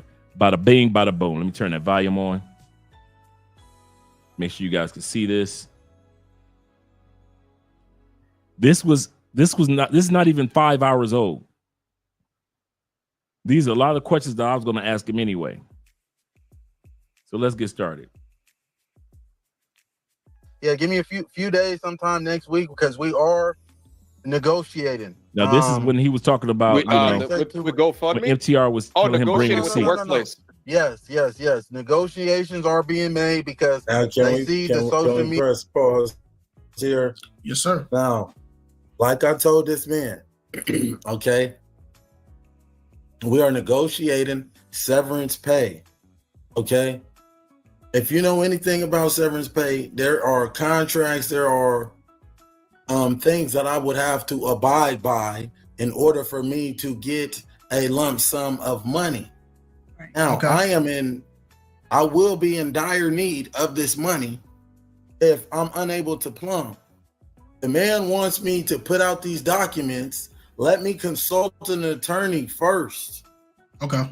I'm not going to put out this document and you already showing me you're not trustworthy because look how you turned your back on me in 24 hours. Okay. He believes that MTR turned his back on him. And he said two things that I already caught. He said that he's in negotiations with for severance pay, but then all of a sudden he said he's going to be getting an attorney. Which one is it? You got the attorney or are you negotiating for severance pay? And I don't know. Maybe you guys know. I've never heard of somebody negotiating for severance pay after they've already been fired. I've heard of a person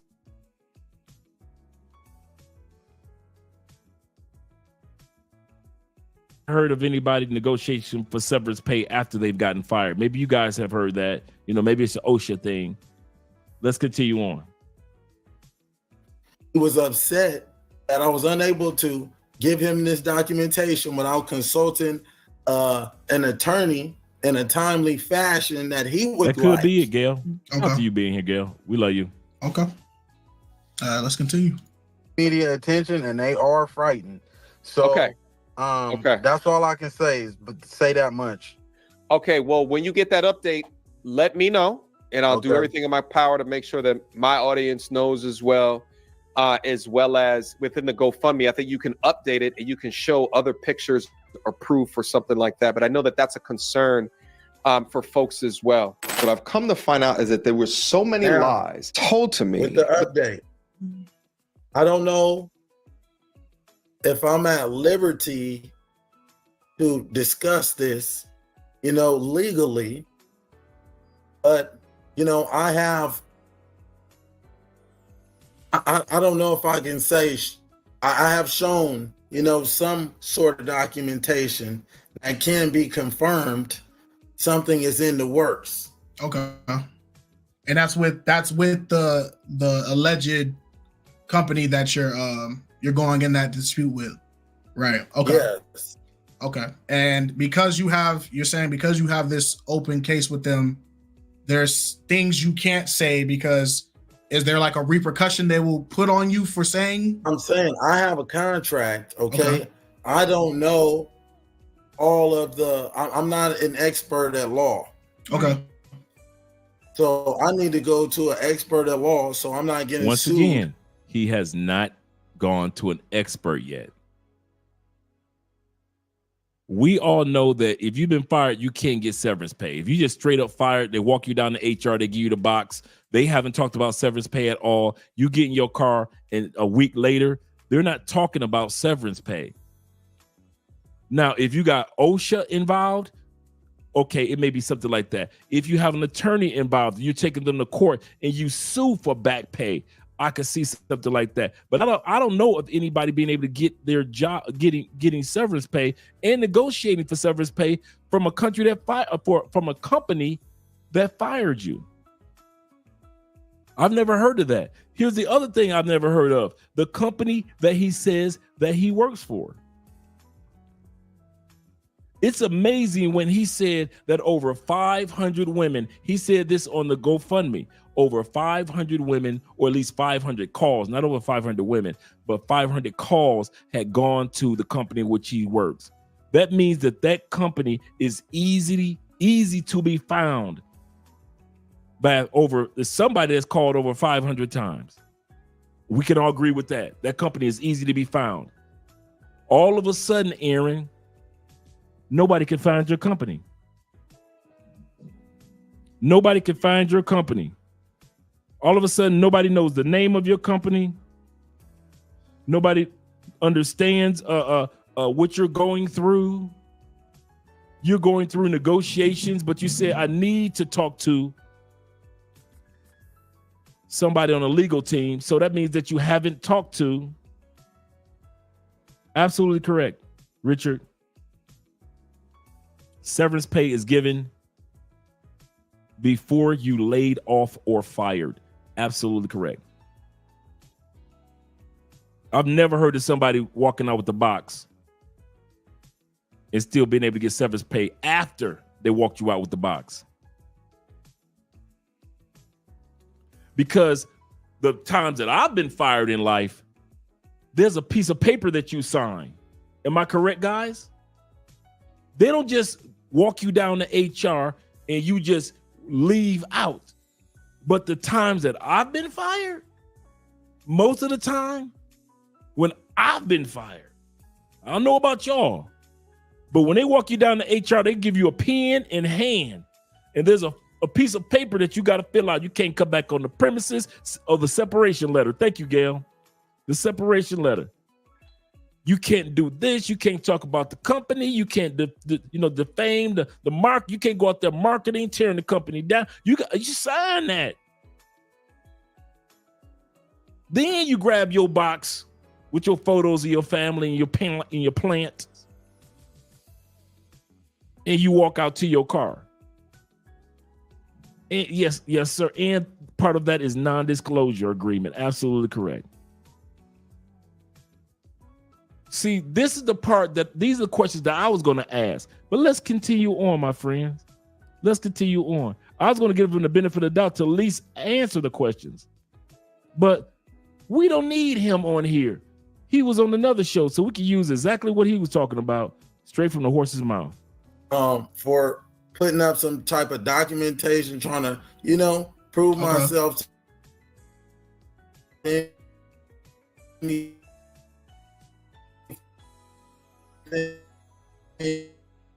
or anything of that nature. All they're caring about is creating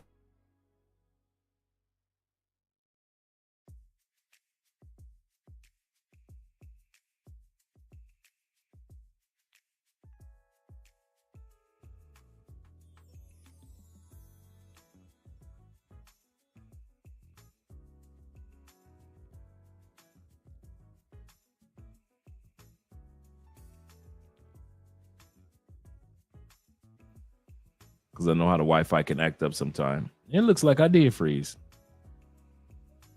Give me a second, guys. Let me see. Okay, it looks like I'm back. Look like your boy is back. Let me make sure everything is up to par before I make the statement.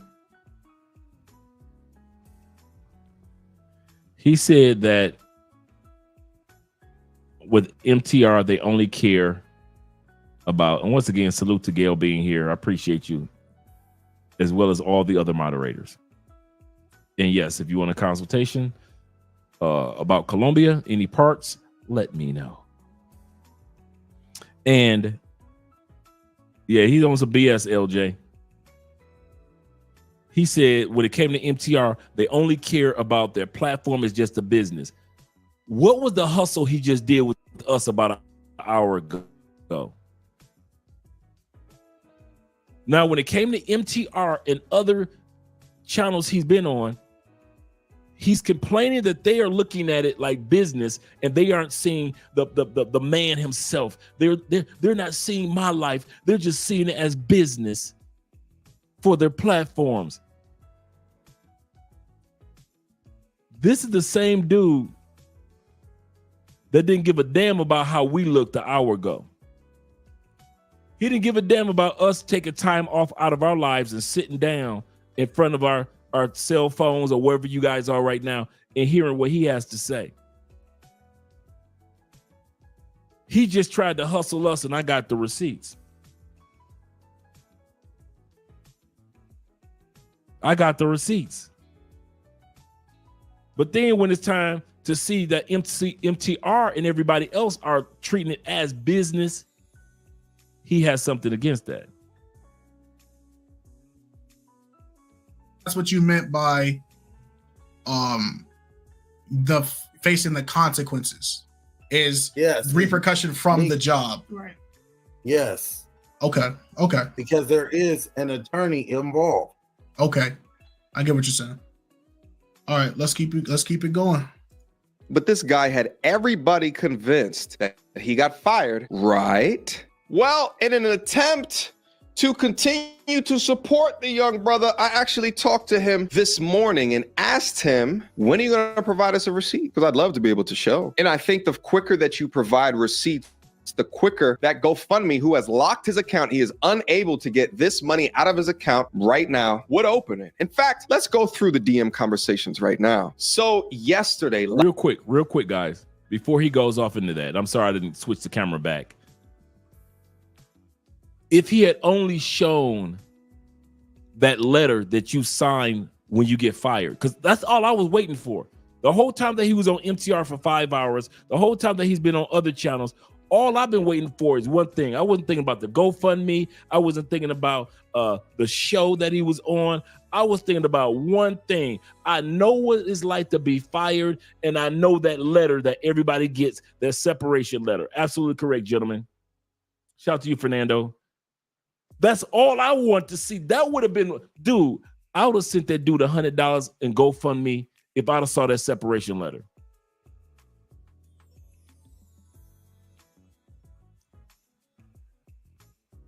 That means that this nigga only knows how to hustle on nigga level.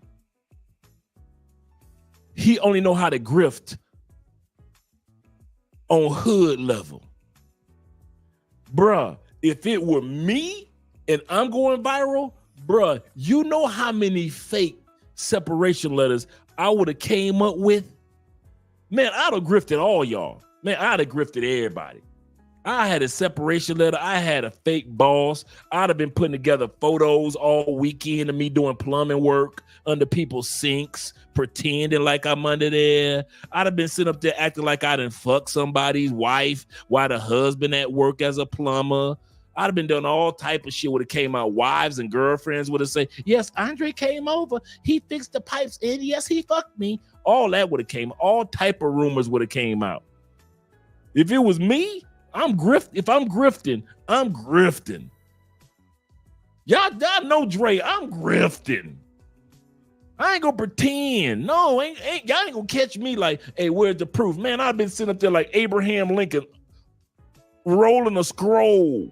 My shit would have been on a parchment paper. I'd have been unrolling the scroll in the year of our Lord, 2024. Thus saith the employee. Man, all type of shit would have. Yeah, listen, brother from down under. I'd have been laying pipe with wives, but it would have been, man, while my ex-girlfriends would have been talking shit. Andre ain't shit. It'd have been wives who I slept with would have came through. Yes, he's a plumber. Yes. And yes, he knows how to work a wrench in a coochie. Yes, he does. Yes, he does. All type of shit would have came out. All of it would have been lies. Don't get me wrong. I'm grifting, so I'm lying. You know how they got the college degree meals? For those of you that don't know, a college degree meal is that out there they're actually printing fake college degrees, right? Actually, a senator got caught last year. This dude was a senator, and they found out his college degree was fake, right? I'd have had the fake college degree. I'd have had a fake ass man. See, when he was on this show, he might show it again. He showed his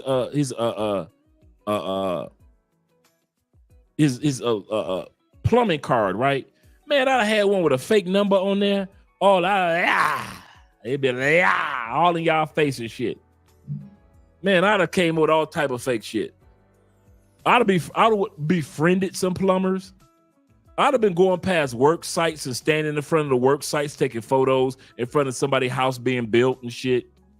Like, Andre really doing some shit. He out there. You see the photo? He out there in front of a house that's being built. He part of the team.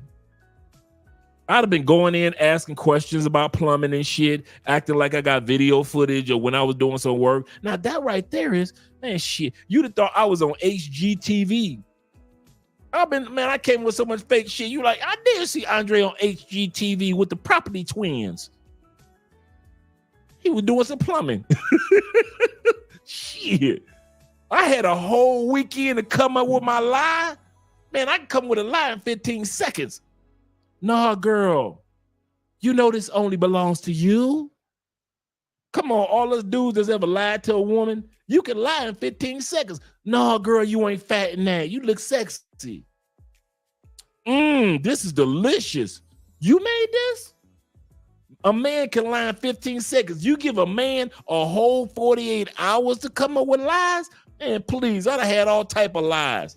Ain't no way in hell MTR. Man, listen, MTR would have got my shit by fax. I'd have sent a carrier pigeon. He'd have got my shit by delivery by a dude on a bicycle riding a bike and shit, a courier. He would have got delivery through FedEx, DLH. He'd have got, DLHL. He'd got a delivery got by motherfucking Twitter, X. That was the same thing. Email. He'd have got my separation letter by way of Instagram, TikTok. He just saw me make a YouTube channel called Separation Letter. I would have had me an Instagram account called Separation Letter. He just saw me on SNL walking out on stage as the special guest with my parchment separation letter. Shit. Give me 24 hours to grift the people. Give me 24 hours and it's $14,000 sitting in a GoFundMe account. Shit. The lies I would have come up with, y'all have thought I was on Gilligan's Island and shit.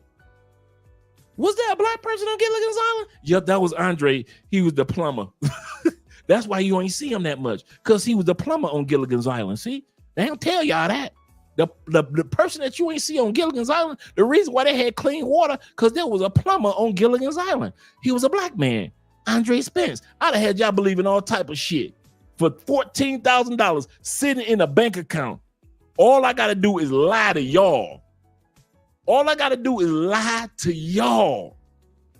That's it. Man, y'all done had photos of me hugging Puffy and shit. I'm doing plumbing work in Puffy house and shit. It'd have been me doing plumbing and shit and photos of butt-naked ass men walking past while I'm doing my plumbers and shit, just fixing the pipes and shit, and the butt-naked ass dudes just walking by. Hey, Mick Mills, how you doing? Hey, Drake, how you doing? Bishop Jakes, you too? I've been doing plumbing work. All type of photos would have came out. Shit. Shit, when the feds kicked in, I would have came up with all type of fake footage. When the feds kicked in, Puffy door in this house in California and in Miami, they'd have caught me. I'd have came with a footage of me being caught doing plumbing work. And they captured everybody in the house, the kids and the plumber. Puffy's sons were captured, and an unsuspecting plumber was captured today as well. Shit. I'd have been in the kitchen just watching butt naked ass dudes walking like, what the fuck? I just come to fix the pipes, Puffy. I don't want no problems, bro. Hey, Puffy, get these naked ass niggas out my fixing shit, nigga. No, I don't need no help. Meek Mills, get the fuck on. This is not the YMCA. You think these are village people, nigga? I'm just a regular plumber in real life. Man, I come with all type of shit. 14, come on. Am I the only one? Oh, okay, here we go. Put a 1 in the comment section, all you men that have never lied to women. Did it take you 48 hours to come up with a lie? Your woman, you got caught cheating. Did it take you 48 hours to come up with a lie? All you dudes that got caught by your little girlfriend, put a 1 in the comment section if it took you 48 hours to get caught. Hell no, you came up with a good ass lie. The female, you didn't even give a damn if the female you was cheating with was standing next to your woman. Who this? Who she is, Harpo? Andre, oh, you don't know who I am? My name is not, first of all, you gave me a fake name. Devontae, you don't know who I am? His name is Andre. He told me, Devontae, I told you, baby, look at my ID. Does it say Devontae on? Lady, miss, have you ever seen my ID? No. Well, my wife has. I don't know you. Do I have any moles on my body? I don't remember. So, babe, do I got any moles on my body? Oh, so you can name all the moles, but she claimed that she'd had all type of sex with me, but she can't claim the moles. Babe, she don't know my name. She had never seen my ID, and she ain't never seen my baby. This lady is lying to you, girl. What, you gonna let a stranger break up a happy home? What about our love? What about our love? Did it take me 48 hours to do that? Man, I just made up that lie in 1.7 seconds, Gail. That's how men lie. Now, put a 1 in the comment section if you would. I know I ain't gonna even lie to you.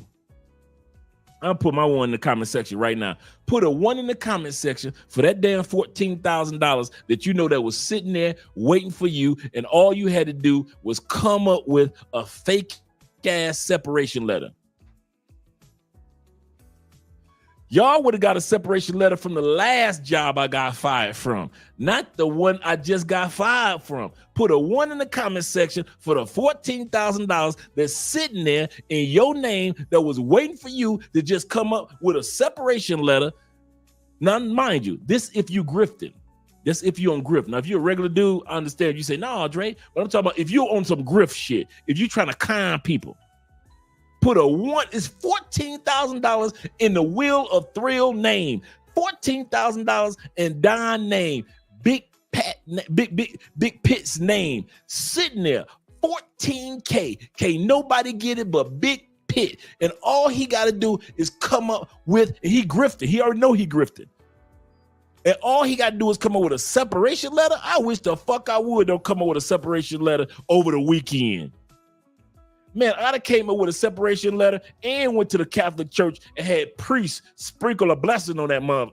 Bless my separation letter in the name of the Father, the Son. Man, please. Yep, he'd have got a PDF. I'd have sent MTR a PDF, and you know MTR would have spread the word like Paul Revere. I got the separation letter.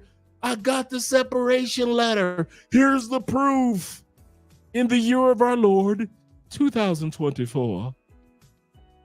Shit. You know why he didn't come up with that separation letter or any other proof? Because he's a nigga. And niggas don't know how to hustle if there was black people. See, black people, we'd have thought this shit out and said, okay, I know I'm in some trouble. I know I shouldn't have come up with that GoFundMe. Now that went viral. I got to ride it out. So I got a weekend to come up with some shit. Man, y'all wouldn't have saw any videos on the weekend. Y'all have been like, where's Andre? No Friday night drinking hand, no Sunday show. No, I'm coming up with a fake ass separation letter. I don't have no, for $14,000. I missed out on 2 episodes. Fridays, actually 3. Friday, Saturday, and Sunday episode when I had aired on Love Crossing Borders. Because I'm sitting back trying to hustle everybody for that $14,000 that's in Andre's name. Shit. But a nigga so goofy, he don't even know I could have came up with a fake one. A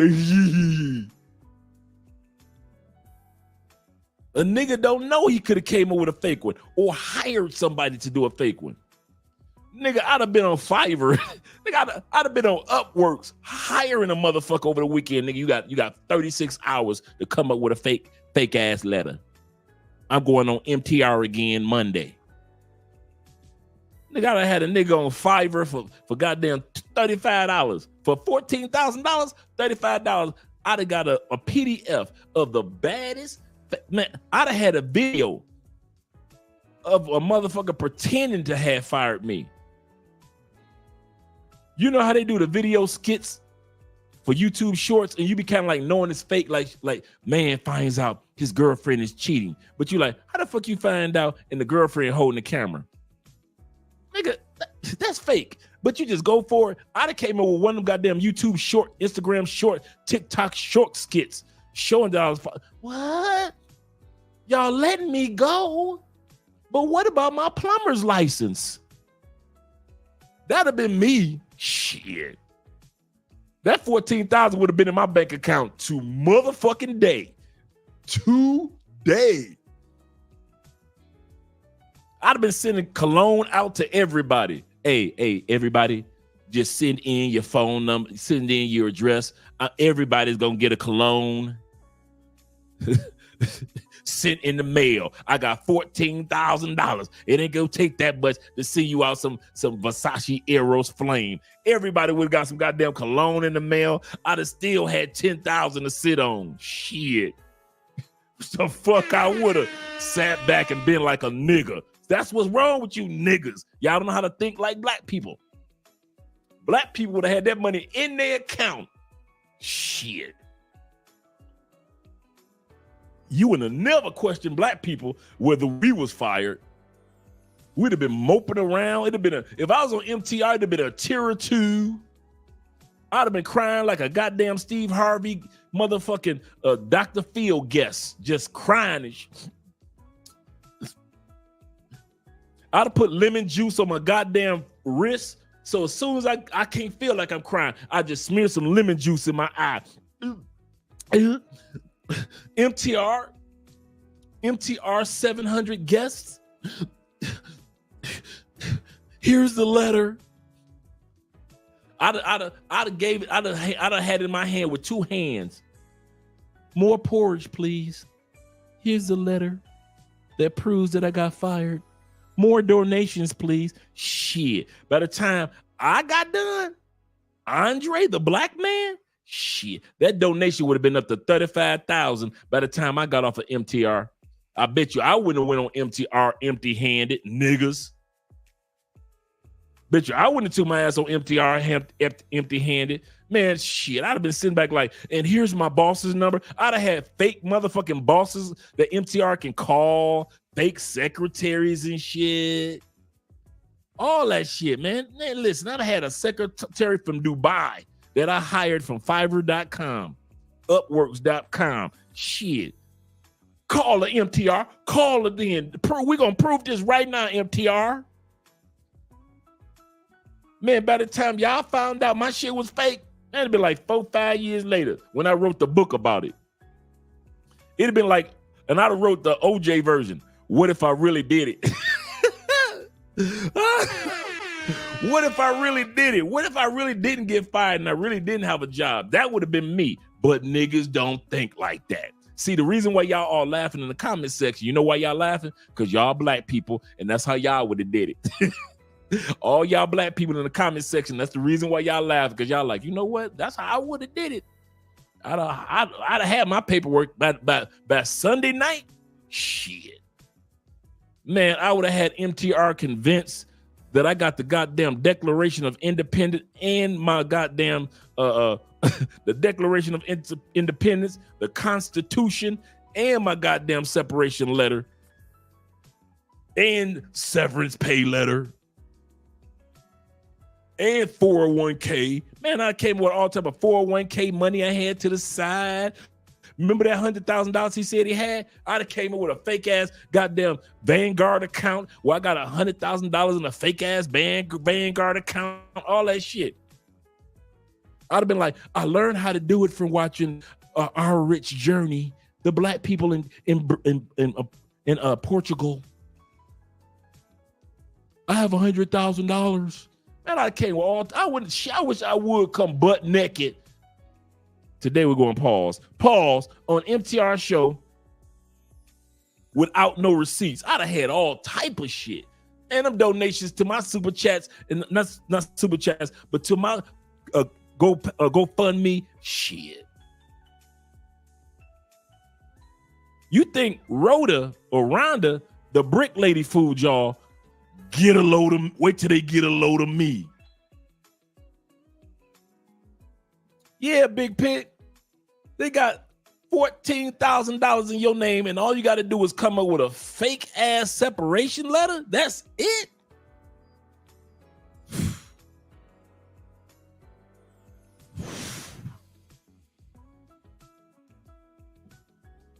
I'd have got your ass good. It'd have been like the next 10 dudes that came down to Colombia, VIP on me. Shit. Next 10 dudes come down to Colombia, VIP on me. Shit. Remember, said he could pull up 100,000. Right, that's what I'm saying. I'd have came with a fake ass big Vanguard account or Fidelity account that it was just a spreadsheet, but it looked like I had a real Fidelity account. But it was just a fake ass spreadsheet of 100,000. My shit would be like 100,313 cents. $100,300.13. That'd have been mine. I wish the fuck I would sit back and get caught like this nigga got caught and gotta go from city to from YouTube channel to YouTube channel trying to clean your shit up when all you had to do was over the weekend come up with some shit. Who was gonna take time out to verify that my shit was fake? MTR? Nope. He would have said, okay, guys, give him the money. The closest person that would have tried to see if my shit was fake was Miss Accountability. But by the time she came in with some true evidence, I'd have had the money in my account. In my motherfucking account. I'd have shut that GoFundMe down at 15,000. Thank you, people, for all that you've given. I'll take the 15. I'm not greedy. I'd have shut that shit down at 15,000. As soon as it hit 15, bing, I'm shutting it down. There we go. We ain't got to worry about me even wanting some more money. Y'all ain't got to send me shit else. 15, thank you. Thank you. Like I said, I got the lemon juice on my hand. Thank you. Thank you for sending me 15,000. Y'all changed my life. Y'all made my life better. I'd have grifted the fuck out of y'all. But I'm a black man, and that's how black man grifts with evidence. Niggas, they think they can grift with words. I'm telling y'all, I ain't lying. So just because, see, niggas try to use words to grift other people. I'm gonna say this again. Instead of having evidence, niggas will always, if you ever want to know a nigga grifter compared to a black person grifting, niggas will always only use words as evidence. And they think that if they say it loud enough, especially women, ladies, if they say it loud enough, fast enough, and with enough sass, it's supposed to be the truth. I told you motherfuckers I can do it. Now send me the money right goddamn now.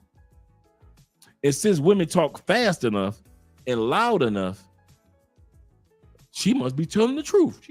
She must not be lying. That's a female nigga talking. A real black woman would have came with parchment paper like me and a scroll and shit. I'm telling y'all how I would have did it. I'm like OJ right now. If it were me, this is how I would have did it. Shout out to Will. Remember he said he had 100,000. Yeah.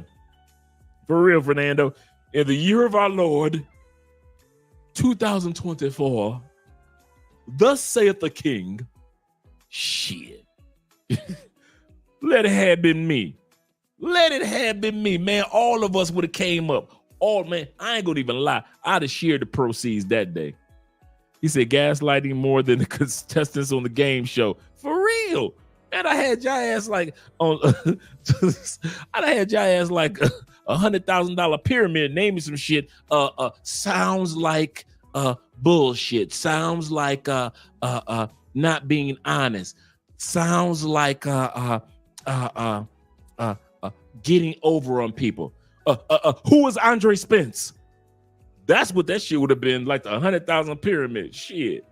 Ain't no way in hell I'm gonna sit up here and this nigga have to go on these games, on these goddamn YouTube channels now. See, when I was setting up the interview with him, in all sincerity, it was because he had the opportunity to talk about the dating show and what happened. Now, this nigga gotta go on these shows.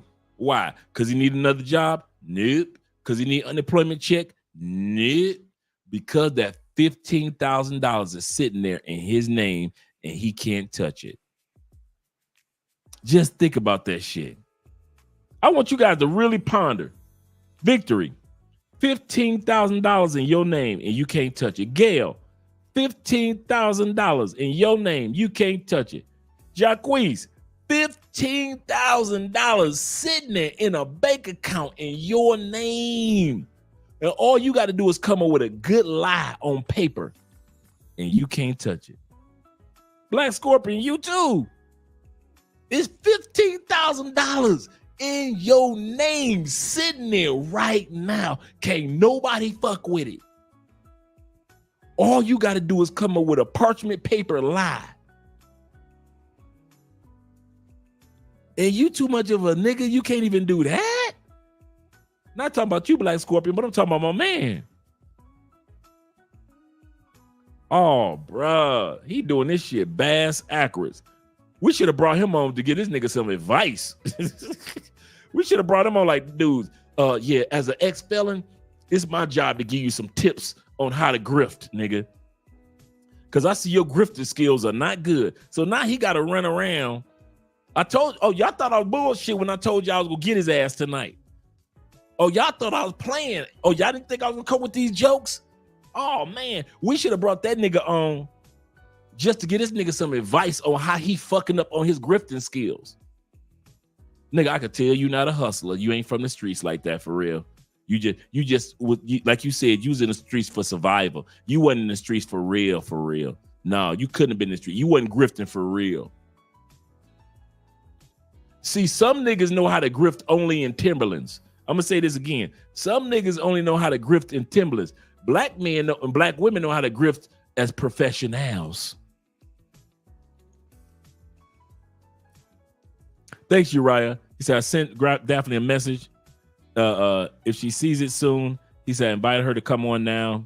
If Daph comes on, I will drop the link for Daph. Let Daph know I will drop the link for her. Tell Daph, listen, I am so serious about everything that she said. And first of all, I'm proud of Daphne when it came to the Brick Lady. That's when I got the first turn on the Daphne, and I subscribed to her channel. But when we're talking about misaccountability, that's what we're talking about, her YouTube channel. And Uriah, could you do me a favor? Find her channel and drop the link. All right, Gail. Miss Gail at night.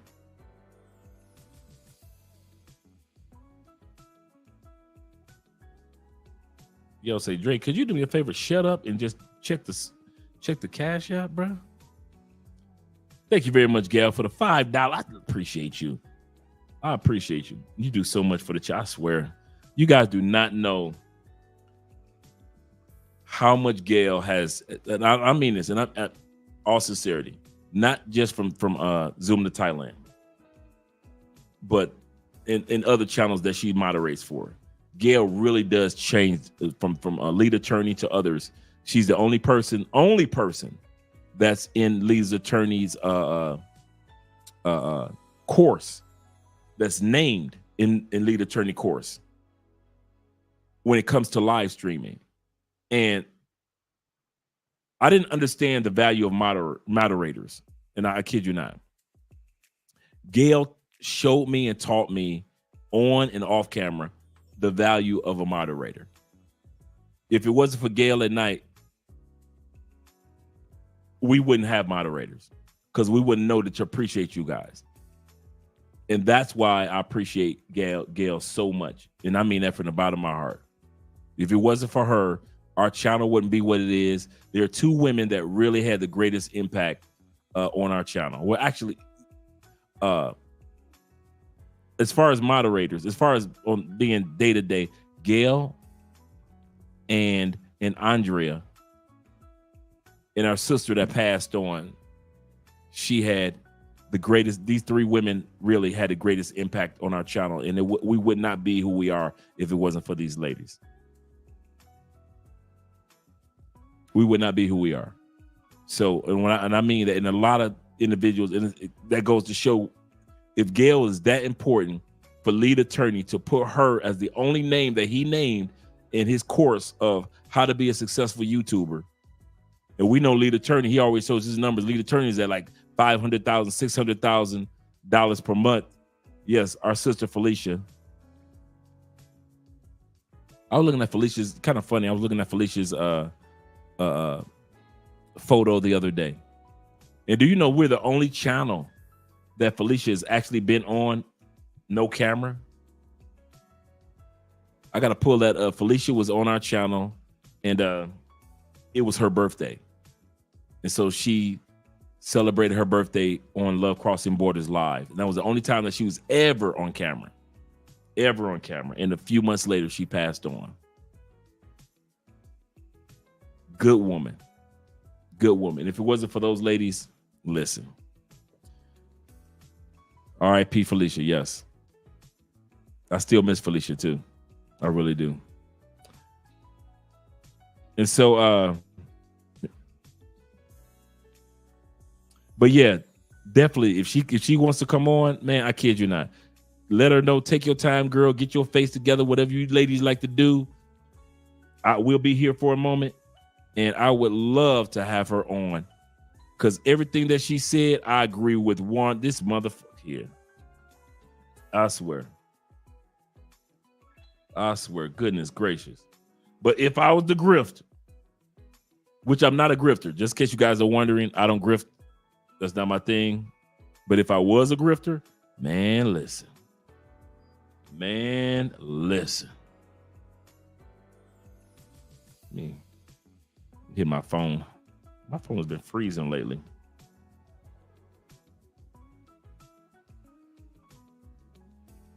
There we go. Okay. Shout out to Gail and Victory for the cash apps. Shout out to my man Neo in the building. Shout out to you, brother.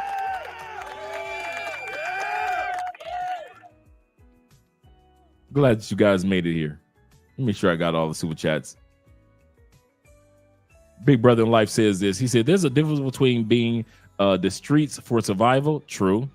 He say versus being in the streets because understanding the nauseousness of the game, or the nuances. There we go. Nuances of the game.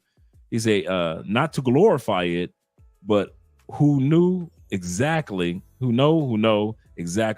what comes from the game. That's true. I was in the streets because of my addiction. I'm gonna say this again. We're gonna get back to the video. I was in the streets because of my addiction. For those of you who haven't heard the story, some of you have, some of you haven't. My rent was due. I was 17 years old. I moved out. Mama, I'm out. I am out. You can't tell me nothing. She was like, okay, boy, move out. I'm in Detroit. Move out. Only moved like 3 blocks away. Now I'm talking all this shit, and I only moved 3 blocks away from my mama, right? This is before her drug addictions and all that stuff, right? And there's stories about that too. So what ends up happening is, like months later, I'm working, I lose my job. You know, you're a kid, they only give you under contract. I ain't making no money. Just enough to pay my rent and, you know, a few dollars. I'm still in school. And so I tell my mom, I go to my mom, I need help with rent. And she's like, okay, I ain't gonna give you the money, boy. But I do got some hustler friends from the 70s. And my mom was the weed lady. My mama was the weed lady. Just in case you guys are wondering, the neighborhood weed. My mama sold weed to the pastor, to the priest, to the Indian chief. Everybody got the weed from my mama. That's why she was able to afford the really nice house that we grew up in, because she was the weed lady, right? And she knew all the pimps, because the pimps bought weed from her for their hoes. Oh, bruh, y'all wonder why I get all this. When y'all hear me say, y'all must think I'm Tom Tucker, that dumb motherfucker. My mom and her pimps used to say that in the 70s.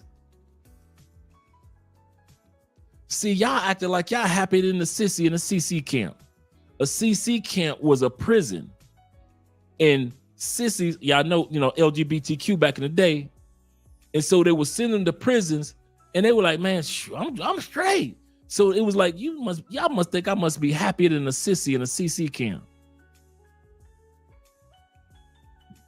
I got another one what my mom used to say. You must think I'm crazier than a crab crossing a crooked cock. You must think I'm crazier than a crab crossing a crooked cock.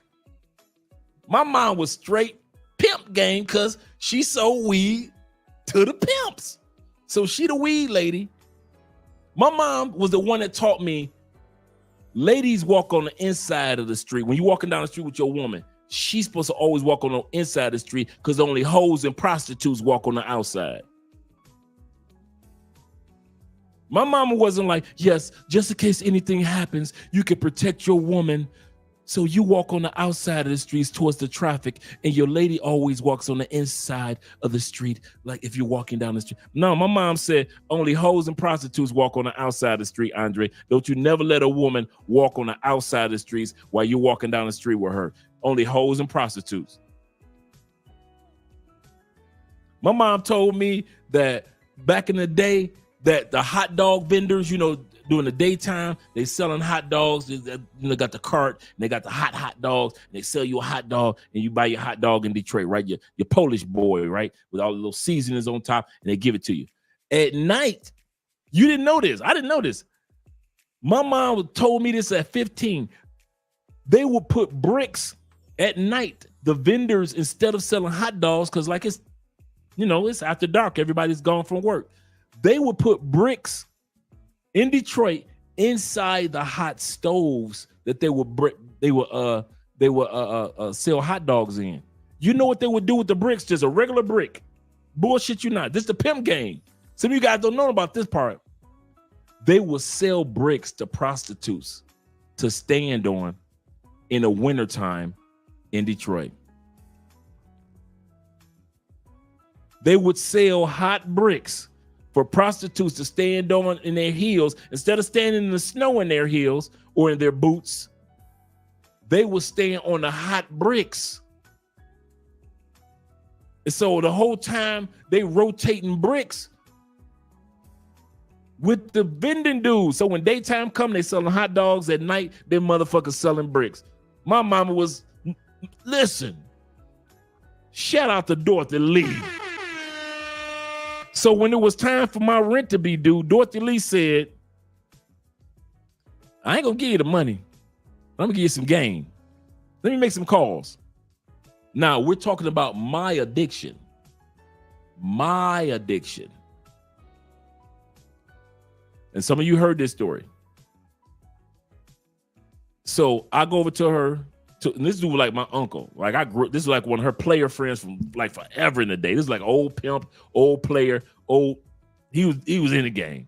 This one basing when it was called Basehead, like when NWA came out with when Public Enemy came out with Night of the Living Baseheads. When you Basehead, for all you guys that are young and don't know what a basehead is, the difference between a basehead and a crackhead is crack is already made. A basehead had to make their own. They had to shake it. There was no microwaving and all that. They had to take the pots and make it themselves. They had to take the pots and make it themselves at home. So they had to come and get the cocaine. Then they had to go home and do the baking soda and all that. I don't know the recipe. I'm just saying. Okay. So a basehead had to make their own because cocaine was and everybody was doing it since like forever. But when they came up with basehead, a basehead was a person that had to make it themselves. Then crack came along where it was already made for the person that was addicted. That's the difference. For all you young dudes that don't know what a basehead is and a crackhead is, that's the difference. That's the only difference. One had to make their own shit, and the other one they just go to the corner and get a little rock or a O or whatever they need to get. Okay, so my mom, my man said, like my uncle, like I said. He was the uncle to me. And he was like, and I'm not talking about like uncle messed around with your mama uncle. I'm talking about like he was just like cool with the family. Like this dude, he was like my mom. He was the dude that he had hoes and was buying weed from my mom for his hoes. So that's how I knew him, right? Then he got into the drug game because hoes kind of like, it ran its course in Detroit. So he got into the drug game. So he said, I ain't gonna charge you no money for this, Dre. He said, but I'm gonna tell you something. It ain't the drugs you gotta worry about.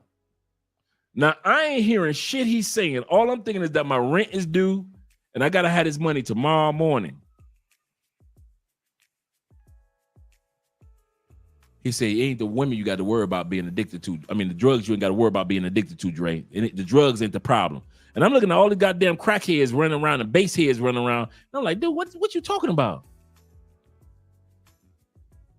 He said, the addiction that you will have to worry about is the money. I let that shit go in one ear, out the other. Yeah, you said you get addicted to the money. Okay, cool, I got you.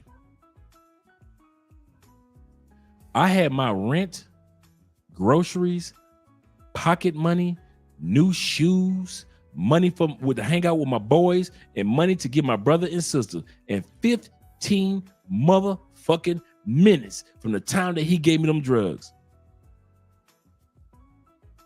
I was so damn addicted to that money. Lord, I ain't got to work 15 minutes. I got money for me and the goddamn village. Oh, man, bruh. He ain't never lied. He had never lied. That damn red, we called it red money in Detroit.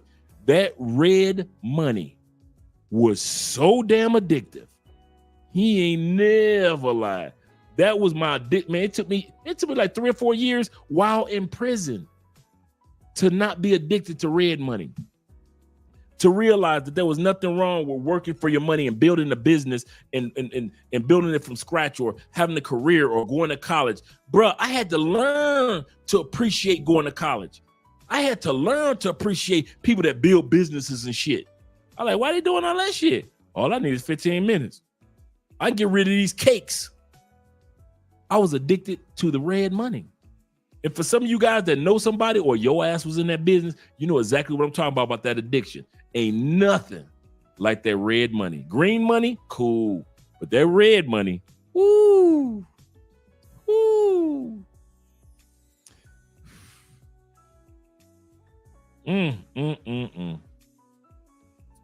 Now I appreciate the green money. I appreciate the green money. Shout out to Big Brother in Life. He say, sorry for the typo. Been drinking this Henny Hen. So I'm not the only one drinking tonight.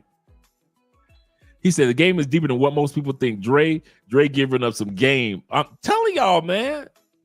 For all you dudes that be like, oh, that nigga was in a game for real. Man, bruh.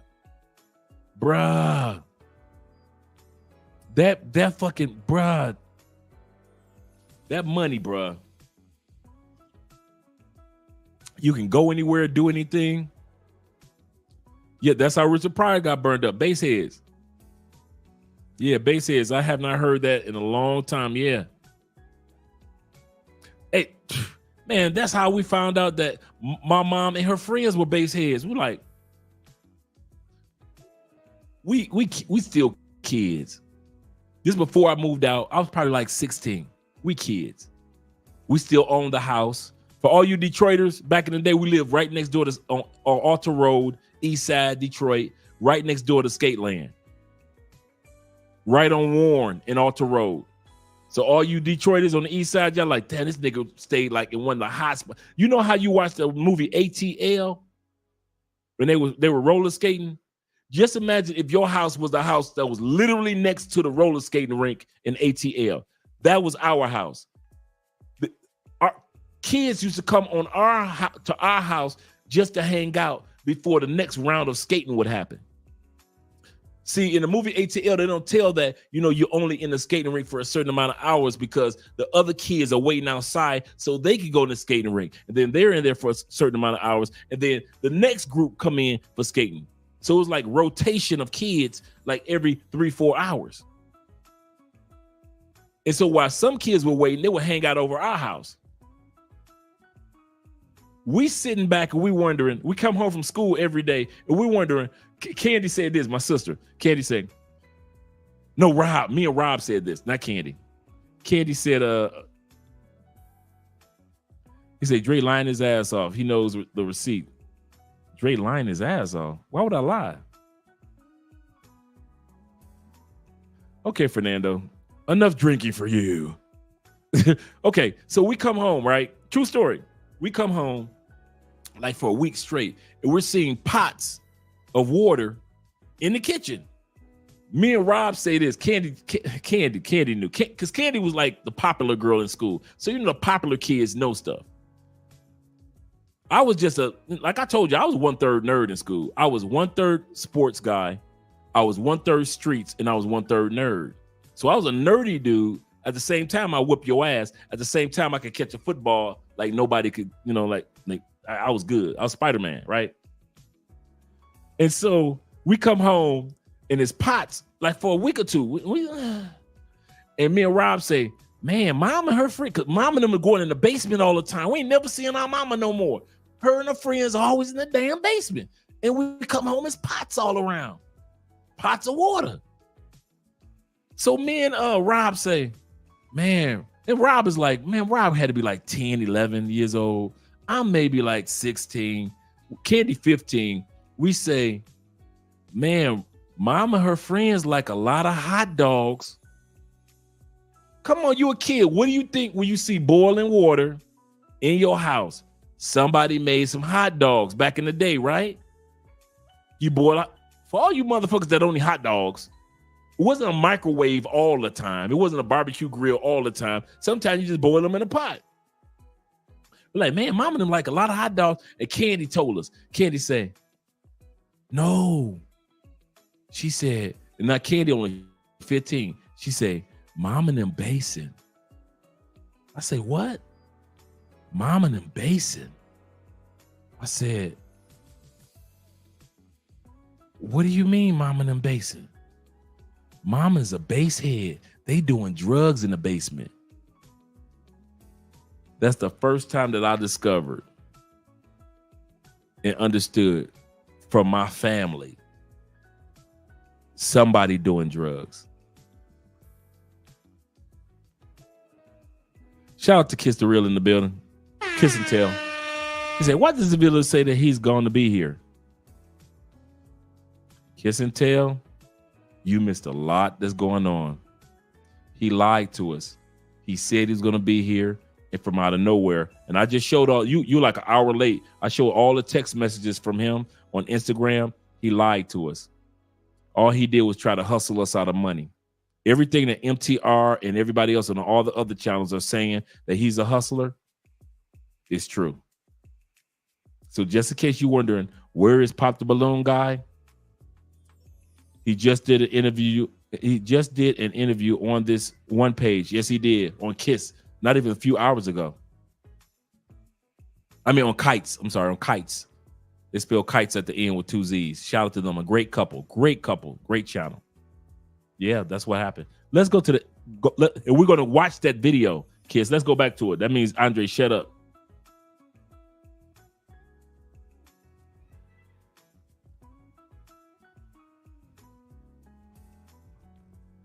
Last night, Sunday, at 9:02 p.m., he called me out of nowhere. I missed that call. Notifications on my Instagram are obviously off. I only see things when I actually check my Instagram. He called me. I didn't see it. He said, damn, bro, that's crazy, man. You got me looking insane now and painted me out the wrong way. And I'm thinking to myself, when I finally saw this, I'm like, what are you talking about? What do you mean painted you out the wrong way? I've been going above and beyond to let you recount your story. I hold you accountable when you say weird things like tracking the woman in the car, or, you know, when you're throwing money in the club. Let's pause right there.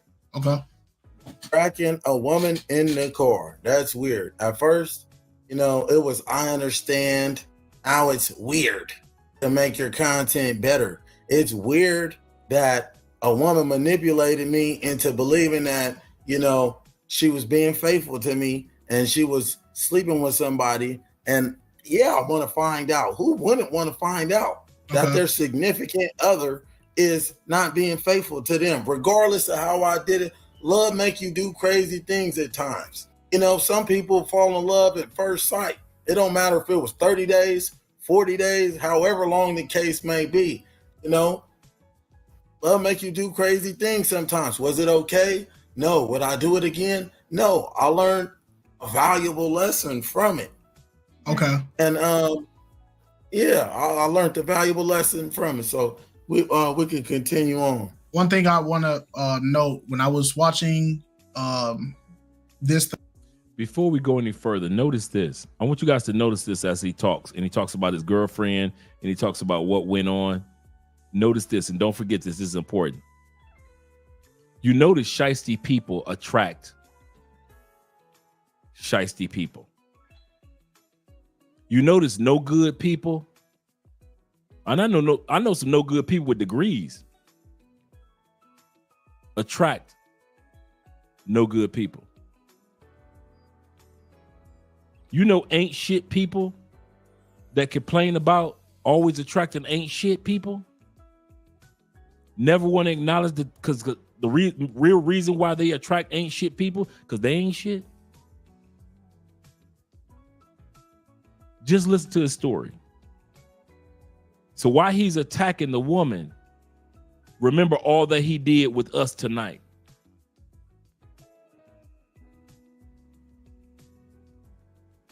The first time, there was a guy in the comments, and if somebody could find the guy, he had said, if leaving the phone and tracking is considered weird, why is it that we can do stuff like hire private investigators, use all these little different resources like catch a cheater and all these things, or have YouTube channels exposing people for cheating by setting up fake sting operations and all that, but then him leaving his spare phone in her car to see where she's at, that's where we deem it as completely unacceptable.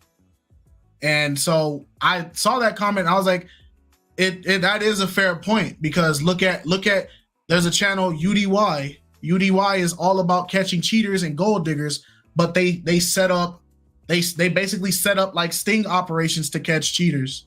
So, but those are glorified. But if a man does it, then now it's demonized. Thanks, and I'm not brother. saying that I'm supporting what you did, so I don't want people to misinterpret that. But I do feel like that is a good something that needs to be addressed. Why is it that we allow TV shows and stuff to do this, but then we get super upset when we see somebody do it? You know, not saying that UDY is a TV show, shout out to them, I guess, but they're not professional, like they're not licensed professional investigators, but they do these things. So it's kind of like that's something that was on my mind. So, you know, I get it though. have these conversations, but what you tell to me is you're trying to be better. These are in private conversations. You're trying to be better. You're trying to learn. You're looking for advice. You're looking for mentorship. There was nothing that I've done up to this point. Pause. I never asked this man for no mentorship. I have some highly intelligent brothers that I interact with, you know, on a weekly basis that I have a brotherhood with. I never asked this man for no mentorship, but yes, I am certainly trying to get better. You know, I embrace that perpetual cycle of learning and developing new skills and trying to be a better person day in and day out. I'm trying to be a better person day in, day out. Many of us are, and I can agree with him. MTR in his initial video about this, before he did an interview with Aaron, he did say that he will offer Aaron, you know, as far as YouTube is concerned, mentorship. Before Aaron even came on his show, MTR did, and I got to agree with Aaron on this one. MTR offered it freely on a video that he did before Aaron even came on his show. Like, if this guy needs mentorship regarding YouTube and any help, I'll help him. MTR, you did say that first. So I got to get this point to Aaron. Like he said, I never asked for that. And I remember MTR saying that the day before, 2 days before. Actually, he hadn't even heard back. MTR in the original video, if you watch it, MTR said, I hit him up on Instagram, but I haven't even heard back. So MTR hadn't even heard from Aaron yet. It was saying I would give this to him as far as mentorship or showing him how to be, you know, if he wants to start YouTube and how to go about it. And don't get me wrong, if I had MTR as a mentor, that's another reason. But let's go back. If there was another thing that make you niggerish, bruh, you got fucking MTR willing to offer you free, step-by-step, how to be the best YouTuber that you can be, and you ain't got no YouTube channel. That's like lead attorney saying, listen, bruh, I can help you make this type of money, at least a percentage of what I make. Are you willing to do it? Before he even meets you, before lead attorney even interviews you, he's just saying, I'm about to hook a brother up. If he comes on off camera, I got his back. That's who MTR is.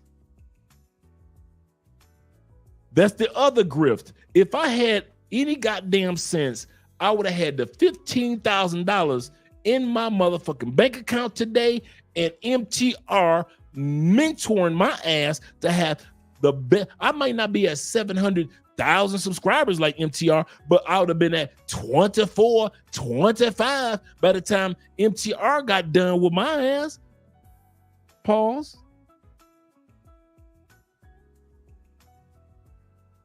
Man, listen, MTR, before he even meets me, say he want to mentor me on YouTubing.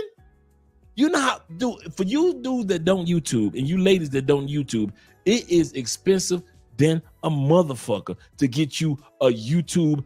It's to buy a course is one thing. To get an actual person that's going to actually walk you through this shit for free, that's on their way to 1 million subscribers? Man, nigga. See, that's what I'm saying. You got black men that know how to grift, black women that know how to grift, and then you got niggas that don't know how to at least shut the fuck up and pretend like woe was me. Sometimes you got to shut the fuck up and pretend woe is me. Man, I had that 15,000 in my bank account, and me and MTR would have been talking about some, okay, now that's how you do, that's how you edit? I never knew about that. I never knew.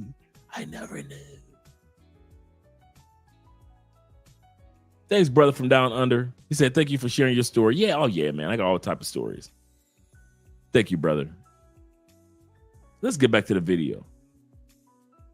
I'm just saying, if you're gonna hustle and you got all this on the table, it's like being in Vegas. You got MTR right here that's willing to help you, help your channel, help you create and push a new channel. Man, with that, I kid you not, with Aaron's big ass smile, I'd have been on empty. I'd have took that goddamn baseball cap off. I'd have had me a regular ass t-shirt on, and I'd have been on MTR at least once a month, twice a month for about a good 6 months. And I'd have been a special guest every time you come on, and MTR would have been hyping me up. Make sure you subscribe to Aaron's, the X Factor, the X Man, the X Player, whatever it is. And you'd have been on, man, I'd have had MTR hyping my shit up over here. $15,000 and shit. I'd have cut that goddamn GoFundMe off. Fuck $20,000. Bam, I'm cutting it off at $15,000. I'd have had that sitting in my bank account and shit. I'd have been laughing at y'all asses in private. Number 3, laughing at everybody that would have hooked me up. All you motherfuckers that gave me money on GoFundMe. Andre stupid ass for sending me $50 and shit. I'd have been laughing at MTR. Every goddamn body that was on my side, I'd have been laughing at. Then I had MTR and I had $15,000. But niggas don't know how to grift like that.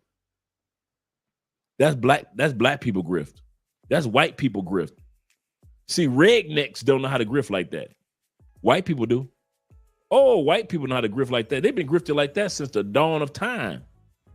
Not rednecks. Rednecks don't know how to grift. White people do. Black people know how to grift. Niggas don't. Man, I'd have had y'all. Man, please, let that shit had happened to me. Let me had been single going on that show and some bitches would have been talking crazy to me. And y'all would have had sympathy for me. Man, please, shit. By the end of the week, I'd have got a call from LeBron and goddamn Joe Biden, and Trump would have asked my ass to come to one of his motherfucking campaigns because he was too tired. By the end of the week, shit, the fuck I would be. See, that's what's the problem with niggas right now. Don't know how to even hustle. Stupid motherfucker. Let's go back to the video. Kiss and Tell said, I would have loved to have the opportunity, that opportunity. Me and my wife are lesbian. Shout out to you, my sister and her wife. Shout out to my sister and her wife as well. He said a couple trying to start off. He really blocked his blessings. Preach. Blocked his blessings. Greedy. That's sad. I wonder what he has to say for himself. Well, we wonder too, but because he tried to hustle us, Kiss and Tell. This is what happened, Kiss and Tell, real quick. He was scheduled to come on the show. I showed all the messages for the day. He was scheduled to come on the show. I was talking to him while the show was going on live. We're 43. Now, he was supposed to come in 30 minutes in. I said, okay, cool. Nobody comes in like 30 minutes in. Some people come sooner. Some people come later. We're 40 plus minute in. So I text him. Kiss and Tell, I say, okay, are you coming on? What's going on? Yeah, I'll be on, bro. But that'll be $250. Thank you, Gail. No Diddy.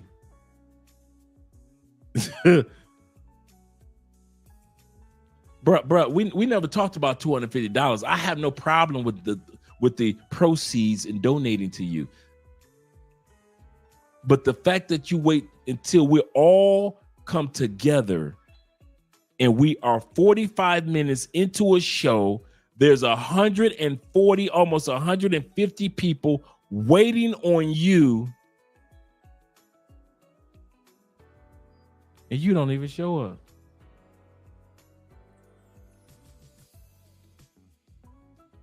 Kiss and Tell, I had to go get a drink, a Colombian drink, girl. I had to go get a drink. This to you and to your special one, your special loved one. Shout out to the lesbian ladies out there. Shout out to LGBTQ. I ain't no hater. Believe you me. Like I said, my sister is LGBTQ and she got the greatest wife. She's cool as can be. So I ain't gonna even hate. Who am I to judge? I ain't Jesus. And some of y'all that like to judge, this is what makes me not judge LGBTQ. You ready? Some of y'all judge LGBTQ plus, but y'all got to worry about y'all lies. You might not be gay, but you might be the biggest liar. And God gonna turn to you and say, "What the? I know you ain't judging somebody because of their lifestyle, and you like to lie." Some of y'all gluttons with your fat asses. You want to judge gay people, but then you the biggest motherfucker in the room. God gonna be looking at you like God gonna be like, listen, you gonna stop looking at me like I'm a snack. You want to judge gay people and liars, but you a glutton. How the hell you gonna judge somebody? Some of y'all love to judge LGBTQ plus, but y'all got 4 side chicks married than a motherfucker. You got more side chicks than you got kids. You only got 2 kids, but you got 4 side chicks. And you want to judge the LGBTQ community like they supposed to bust hell wide open? Shit. You got 4 side bitches, only 2 kids, and you got a wife? Jesus said to be looking at other women is adultery. And you want to judge LGBTQ? Shit. Okay, I'm going to tell y'all one of my favorite jokes. This kind of joke, but it's a story. Guy died, went to heaven, saw the 3 miracles of heaven. Or the 3 wonders. Let's put it like this. The 3 wonders of heaven. These 3 wonders have never changed. They'll always be. First wonder he saw when he was in heaven. I wonder how he got here. How she get in here? I wonder how he got here. How did they get up in here? Number 2 wonder of heaven that'll never change that he saw. I wonder why so-and-so not up in here. Why is so-and-so not up in here? I know so-and-so got to be up in here. And the 3rd wonder of heaven that he saw, he wondered how he made it to heaven. Those are the 3 wonders of heaven. How so-and-so made it, how so-and-so you thought would made it but didn't make it, and sometimes how your ass made it. So while you trying to judge LGBTQ, shit, you better tell. You done told so many goddamn lies to women and told so many lies on the job and connived and was scurvy. You better hope God look like, I know you. What? Forget about what the LGBTQ doing. What about your shit?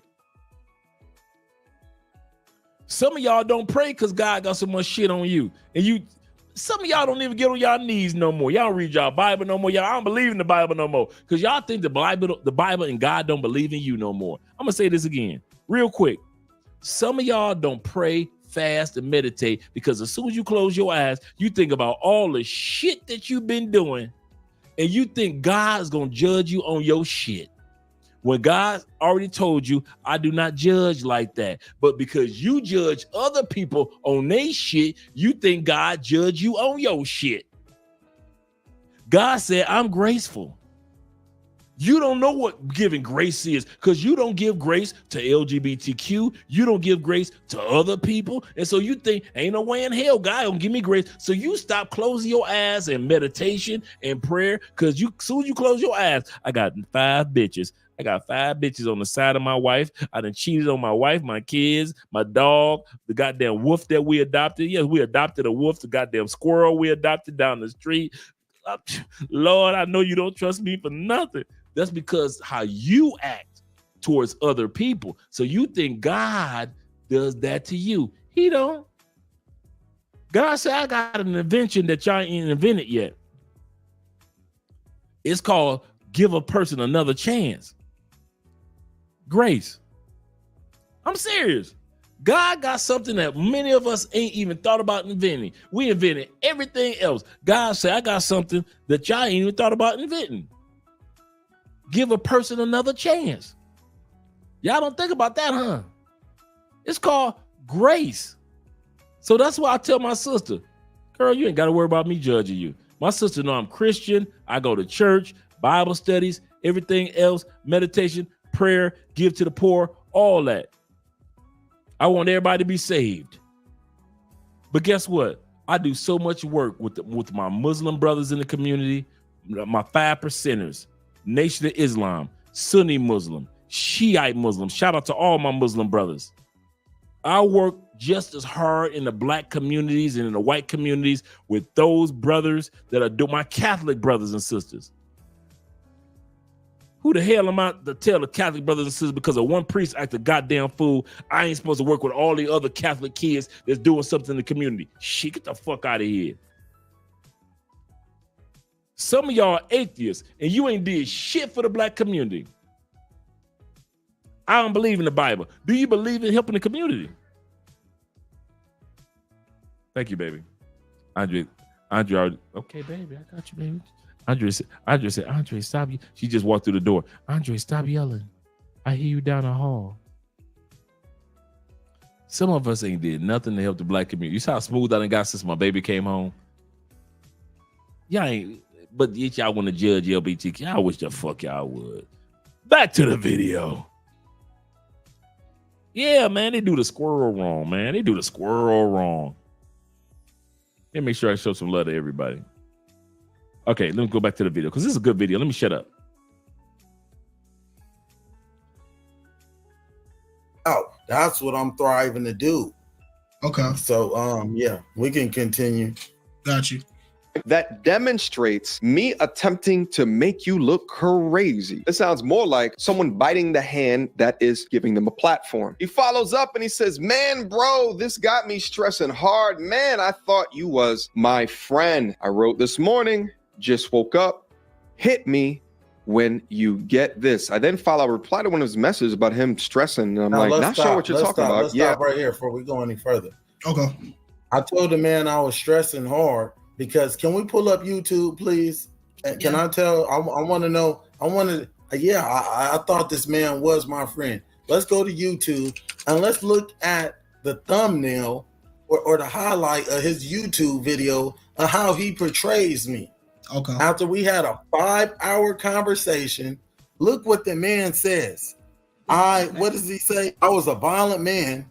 Right. Hold on real quick. I'm gonna pull him up. All of these so you can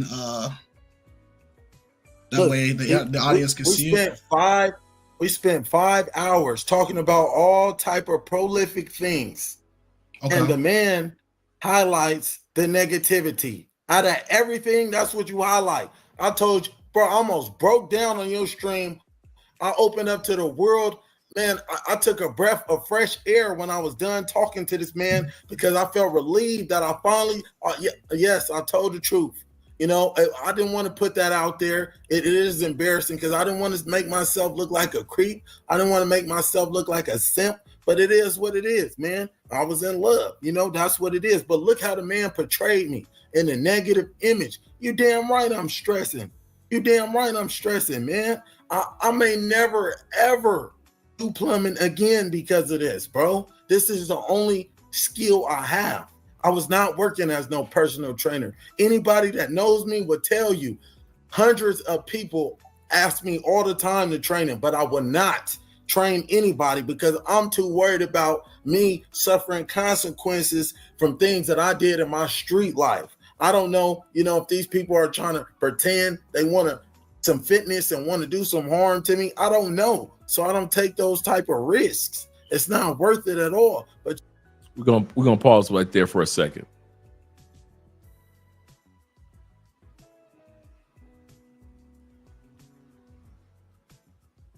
I remember having that feeling. I ain't gonna even lie. Long before YouTube, and I'm in the States, and I'm doing things. As far as my career, I'm advancing, I'm in upper management, I'm doing a lot of things in the black community, but nobody knew my story. You guys know way more than a lot of people in Florida and other states that I was doing volunteer work knew.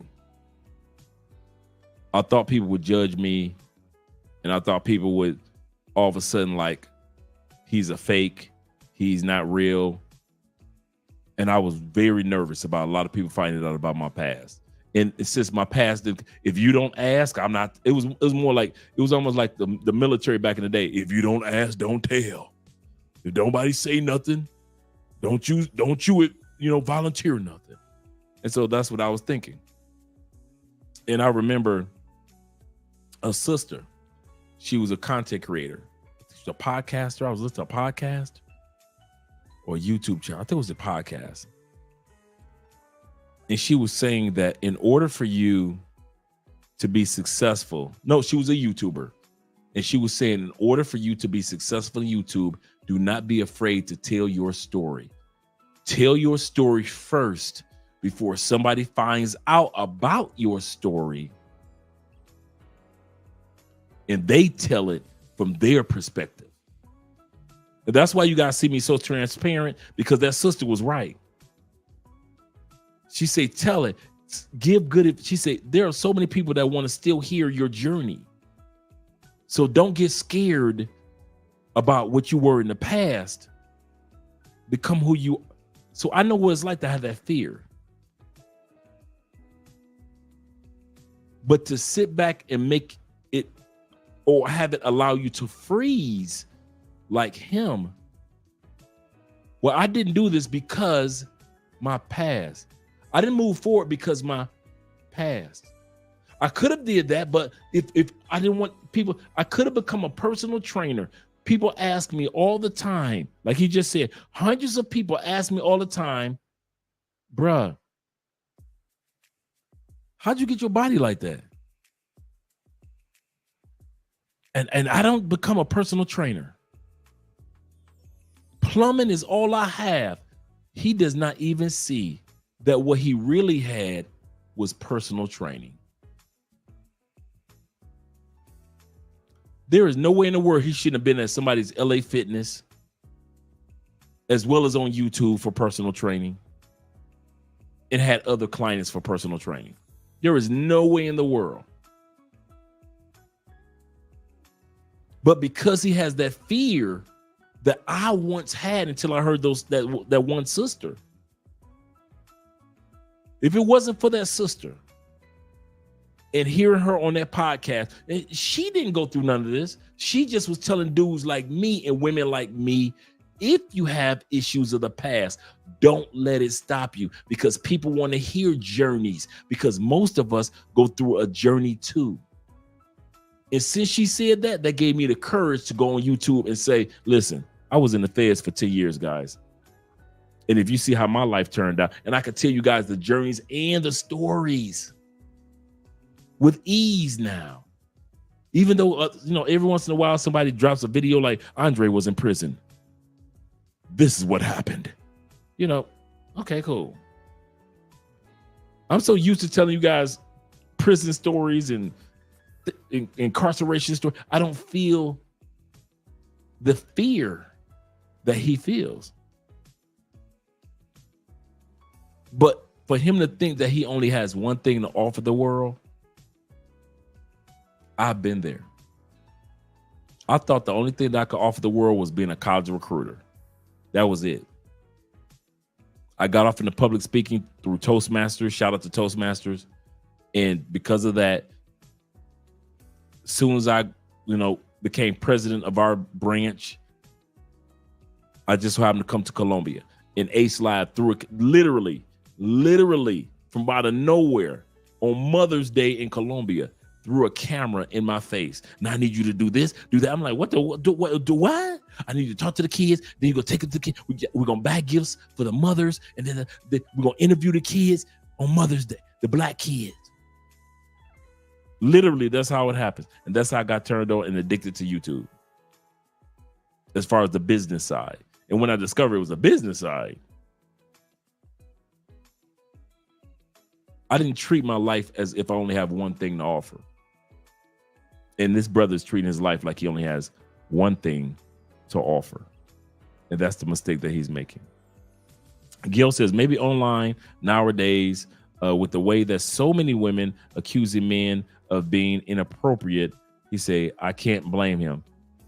I can agree with that to a certain extent. I agree with that to a certain extent, Gail. That's so true. Many women, no matter what race, has made it hard for dudes that have professions that work with women to make it difficult. Here's my point though. There's still heterosexual trainers for women. That hasn't slowed down. Why? Because y'all women that's like, listen, I'm at a certain stage of life. It's time for me to lose weight. Y'all don't care what the rumor is. Y'all want to go ahead and get y'all Slim Goody on. Y'all trying to get y'all Slim Goody license. Y'all trying to be fit, in other words. A lot of here in Colombia, as long as you're messing with women and kids as far as violence, you can be a trainer all you want. People will hire you. A lot of people don't judge you from your past. I noticed this in the United States. I'm gonna say this in all sincerity, Gail, and others who don't realize or don't notice. For all you regular people and all of us mere mortals, the one thing that I can say about the United States, and I mean this from the bottom of my heart, United States is probably one of the most second chance countries that you can ever have. All Americans, if you notice this, all we ever ask for is one thing. Don't lie to us about your past. That's all we ask for. If you ever notice with Americans, we don't care if you go from sleeping in your car to being Paul Mitchell and you create Patreon. I mean, not Patreon, but you create Patron. And you create Vida El Sassoon, and you were sleeping in your car. We don't care. We don't care if you're Samuel L. Jackson and you are a freaking crackhead, a literal in real life crackhead, and you become the #1 box office seller of all time. No one in world history has sold more tickets as far as being in blockbusters than Samuel L. Jackson. Okay, Star Wars, Pulp Fiction, all the other movies that he's been in.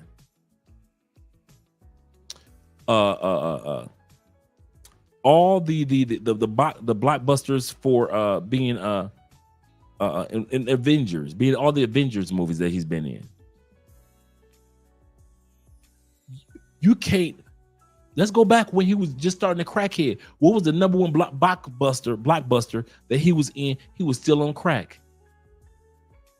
Jungle Fever and Coming to America. He was still on crack, fighting an addiction in both of those movies. In real life, not the characters. In real life, he was a crackhead. America, we love a comeback story. That's the one thing I love about our country. You do get a second chance as long as you don't fucking try to lie about your past and try to make it seem like you were born this way. That's all we ask. Don't lie to us. Why am I saying that?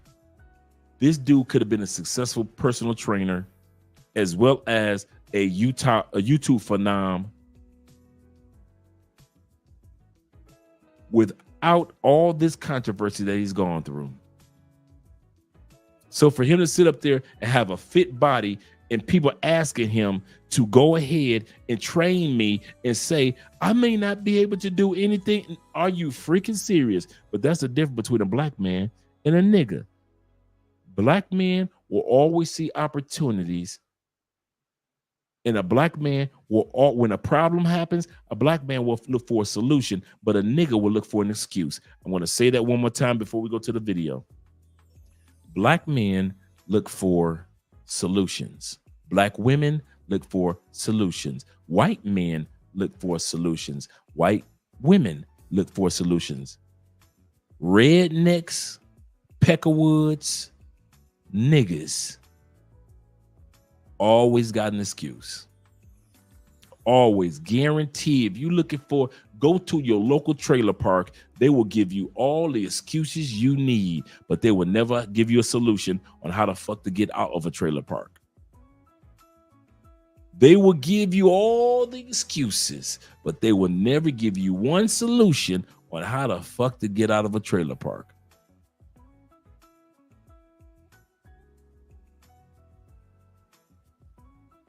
So it is with niggas. A nigga will give you all the excuses why his ass still a hood nigga, still live in the hood, behave like the hood, but never have a solution on how to get the fuck out the hood. That's a good one, Gail. An excuse for every. I gotta write that one down.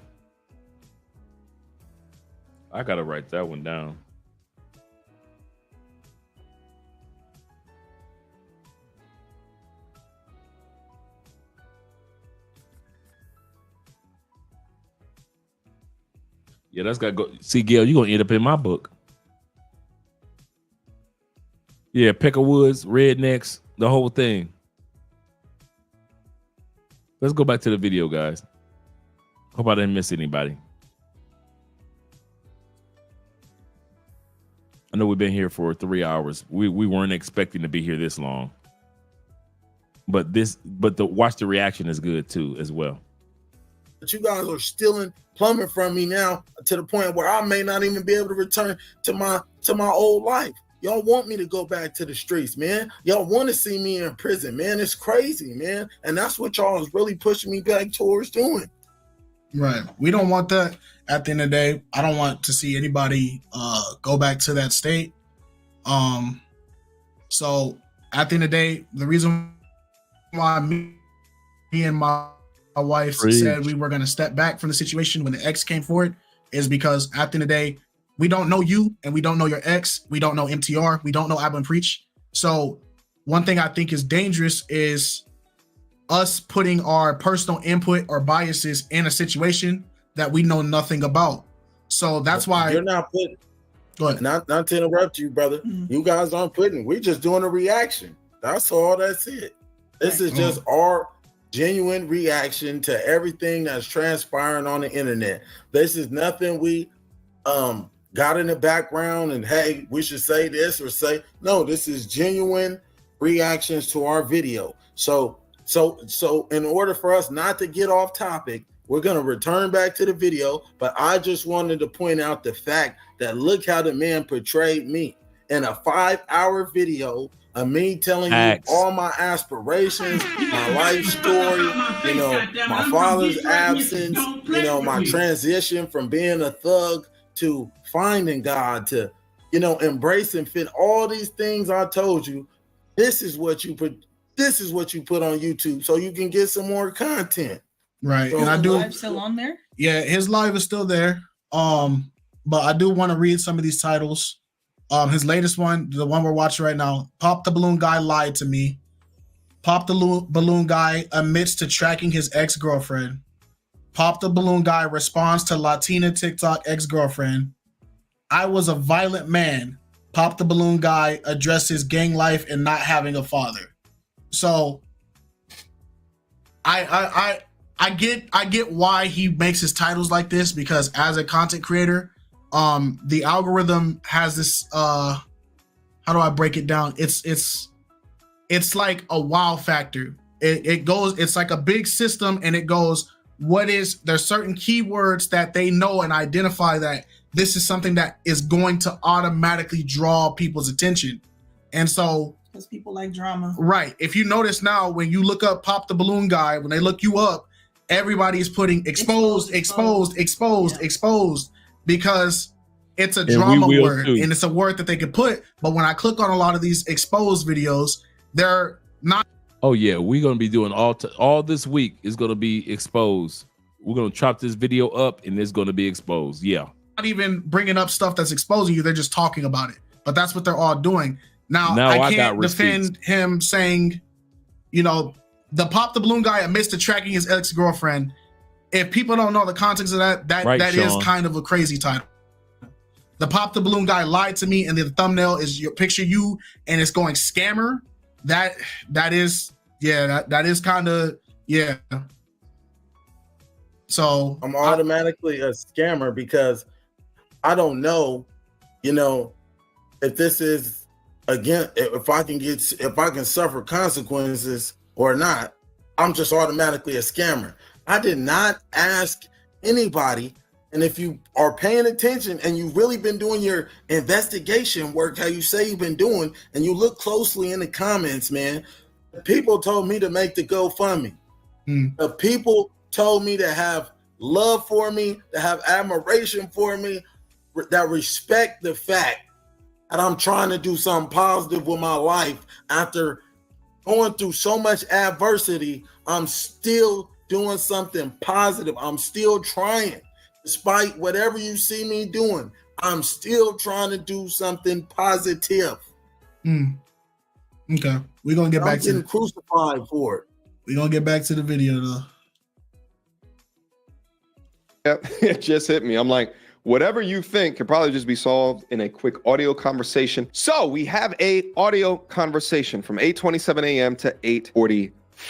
Within this conversation, we talk about many different things. But the main thing that I talked about within this conversation is I said, we only know about you and your story due to the GoFundMe, where you said you were fired from the place that you worked. Where did you work? What is the name of the business? What is the name of the company? I need you to provide that information, because if you don't, you scammed on GoFundMe. This is now a legal issue, and I cannot support a liar. I cannot support a thief. I cannot. He did not say all of that, bro. You're lying. He did not say this is a scam. I cannot support a liar. I cannot support a thief. Bro, you are lying. Like, he did not say all of that. He was just on some, like, he was pressing me too, like, right now, just give me the documents, whoopty whoop. I'm like, bro, I need to talk to an attorney, period.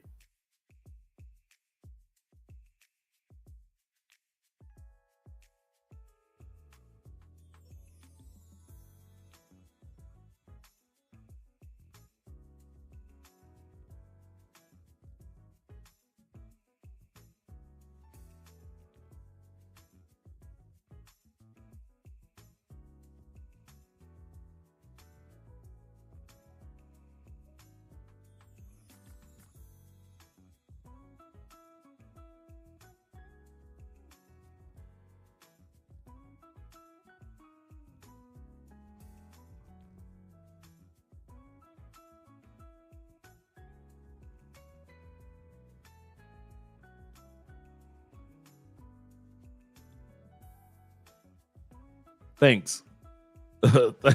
Thanks, making coffee. I'll repeat what I said. You're the reason why on the applications for a job, they say, have you ever been convicted of a crime? Not because of people like me. They put me on probation for 5 years. I was on a probation for 1.5 years. I was doing so much stuff in the community. I was doing so much stuff around the world. I'm at the mayor's ball. I'll never forget. I'll never forget this. I'm supposed to have my butt in Michigan on probation. I'm in Indiana at a mayor's ball, $500 a plate. Kid you not. True story. I'm sitting there. I'm having a great time. Got my date, having a great time. Shout out to Theo in the building. Do you know who's sitting at the table across out of all the tables in the room? I'm suited and everything. Clean. Your boy was clean. The mayor's staff is talking, blah, blah, blah, blah. Thank you for coming to the fundraiser. My probation officer in Michigan. You ain't supposed to be leaving the state. She literally looks over at me. I look over at her, and it was a sister too. She just shook her head.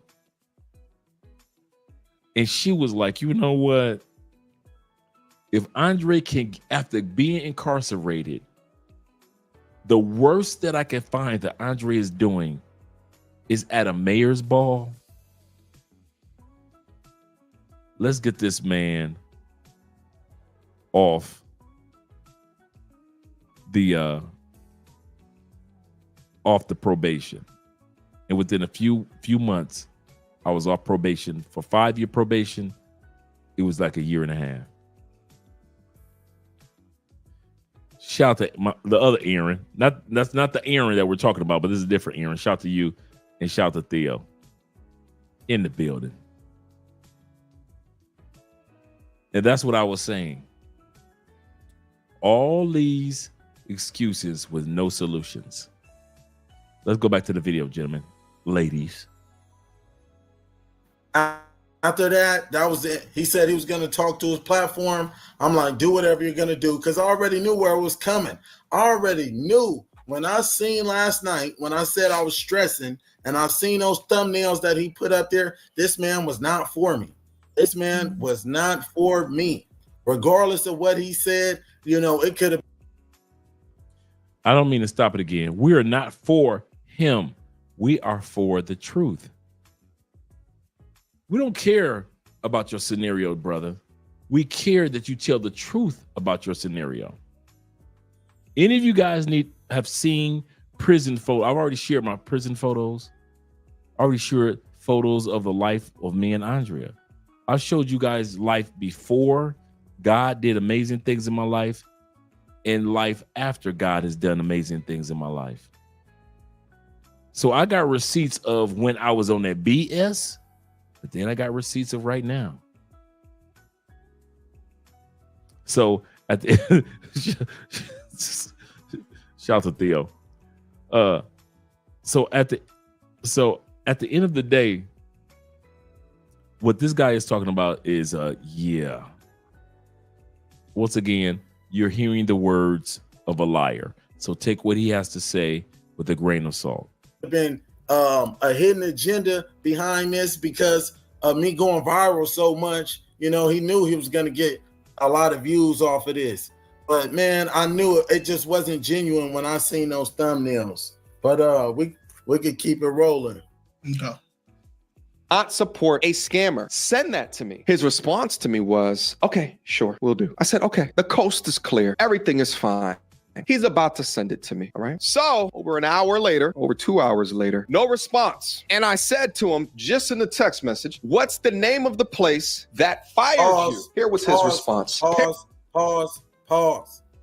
He said after an hour or two from no response, then I asked, what's the name of that place that fired you? Where's that message at? Where's that message after an hour or two that went by? Where's that message that you said that at? Come on now, man. That don't even make no sense. He did not say that. The last thing that was discussed on the phone was he was gonna go to his platform or whatever. Oh no, that may be the message afterwards. I might be going a little too far ahead. It's all good. We got to understand. This is a blind reaction, so it's not like you've had time to look over this. Most of us that do reactions don't have time to look over them. Okay, here we go. When it comes to MTR was 100% correct in regards to, dude, you tried to, I believed in you. You tried to scam me. When it comes to love crossing borders, we all believed to at least give this brother a chance to give his side of the story. He scammed us, or at least he waited 45 minutes into a live stream and was like, oh, by the way, I need $250 for me to come on camera. When people that are prominent, bruh, my goal is to bring on some truly prominent people. You guys thought I brought on some prominent people earlier this year. Wait and see what I'm doing toward the end of the year. I kid you not, you could be like, how the hell he get? That's what I'm doing. That's what I'm doing for the rest of the year. I'm hitting up people. It's like, I don't care. I'm gonna hit them up. I'm gonna hit them up again. I'm gonna hit them up again. I'm gonna hit this person up, and I'm gonna hit that person up again. If you are in the NFL and you travel, I'm hitting you up. NBA, after the season over, if I find out that you zooming to Thailand, I'm gonna hit you up. NHL, I don't care if you're a hockey player. If you go somewhere outside of Canada, I'm gonna hit your ass up. I'm literally trying to hit up top-notch people that if I get, you know what I'm using? I'm gonna tell y'all something what I'm using. Y'all ready? Here we go. This is how I used to get attractive women in the club. I used to know 10 sexy chicks I'm walk up to 10 sexy chicks. I don't need 10 sexy chicks to go home with me tonight. I need one sexy chick to go home with me tonight. I might have to hit up 10 sexy chicks. 10 gonna be jealous. 10 gonna say he walking around the club hollering at everybody. I ain't hollering at everybody. I'm hollering at the 10 sexiest motherfuckers in there. All I need is one to say yes. Sometimes I would get lucky and 2 would say yes. Every once in a while, a miracle would take place and 3 would say yes. I would go home with you tonight. All I needed was one. And I would sit back and I would be like, no, y'all other 2, I'm going to take y'all number. I'm going to go up in y'all tomorrow night. But tonight, I'm going to go up in your girl, your friend right here. That's the same thing I'm doing. Dude, I'm hitting up the people that's on the J-Lo level. I'm hitting up the top-notch people that got passports. 9 gonna tell me no. I don't need 9. All I need is 1. So that's what I say when I opened up a door for a nigga, that just a regular ass nigga that in 2 weeks, none of us gonna remember this nigga, because only time we're gonna talk about him is when we talk about him as a scammer and the brick lady as a scammer. That's the only time we're gonna talk about them.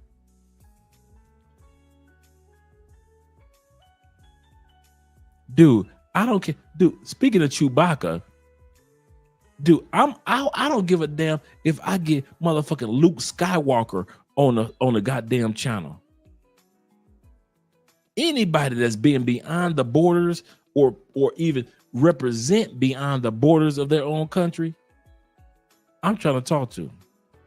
I don't care if they're in politics. I don't care if they're in economists. Man, I'm trying to get my man. This is where I'm feel good. When I get my man Nomad Capitalist on here, this is what I'm trying to do. For us to show that not only white boys can get the top notch, us brothers can do it too when it comes to getting the top notch travelers to be on the shows.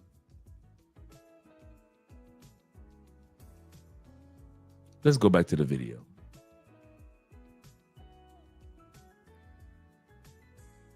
That's why I'm mad at myself, because I've been spending so much energy trying to get the best of the best on the show, and I'm sitting up here letting a nigga come on the show.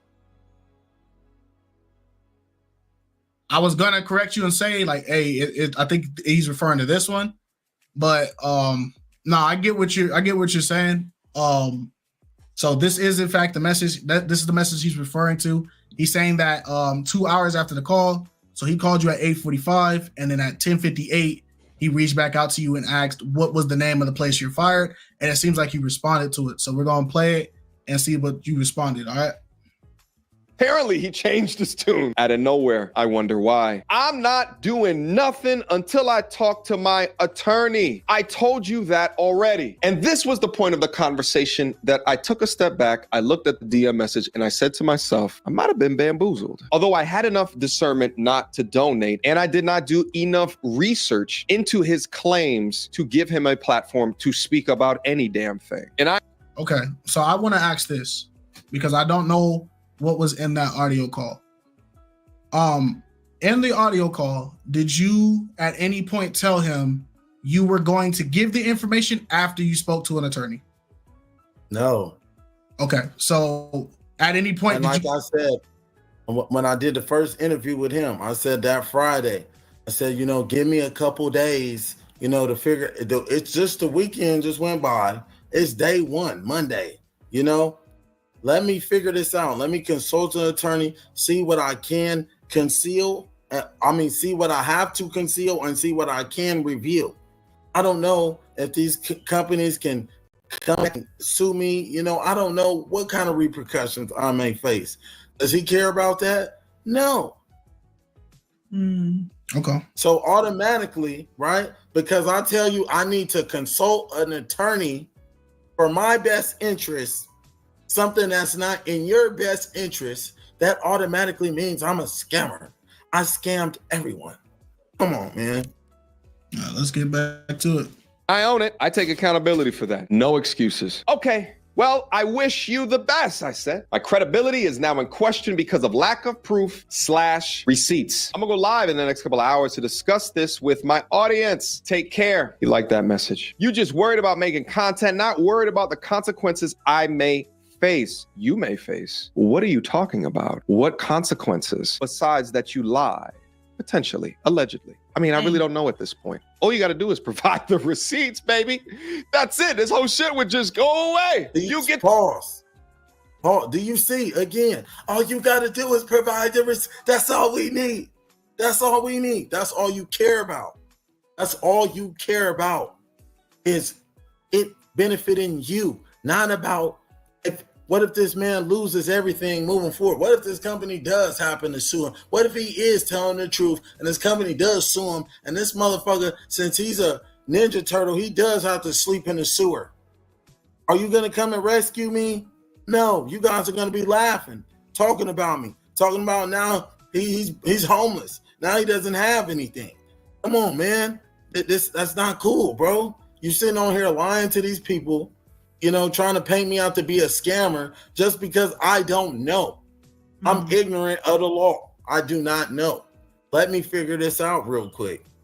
Okay, so I asked this before, but again, now that we've seen this part, so you're saying that the only reason why you're not giving the information about the job is because you are currently in a case or a legal negotiation with the said job after the separation. Yeah. Right. Yes. Okay. And it's called severance pay. And again, I live in an and I'm not using this as no excuse. Oh, you guys are so investigators. I live in an at-will state. Do you know what that means? That means they do not have to have any reason to terminate your employment.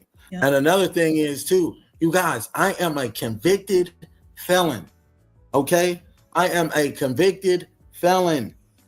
Hello, I'm not even supposed to be having these types of jobs. You guys are blowing this up so much to the point I'm not even going to be able to return back to the field.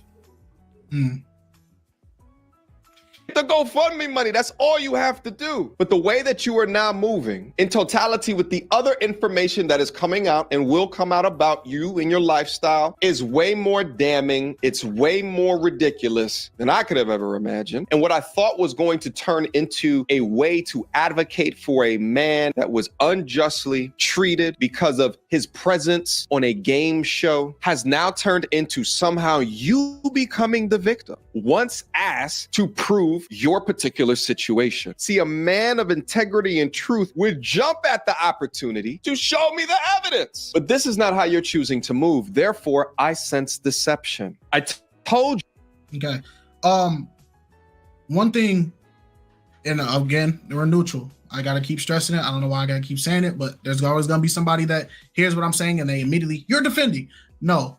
In our interview where you told us about your birthday weekend coming up, and you told us that you were having your birthday weekend coming up and you had already reserved your spot and you were going to go out and celebrate. Now, that interview came out before the GoFundMe thing even was established. So when we saw the clip of Abba preach and we saw MTR say you were using the GoFundMe money, you're a scammer, it clicked with us because we were like, no, he was already mentioning this birthday situation way before the GoFundMe even became a thing. But I do remember him specifically talking about his plans was he was going to celebrate his birthday, and he had already had his plans and everything invested. He even said the amount he already put on put down on it. And who are you to tell a man what to do with his hard-earned money? Okay, how I like to celebrate might not be how you like to celebrate. You like apples, you know, I like oranges. We have two different tastes and two different perceptions on life. Who's to say your fruit is better than mine? You know, I can celebrate however I choose to see fit. And, you know, you should not be judging me. You guys are all so upset with me for living my life. I'm thankful, you know, that I'm alive to see 30. You know,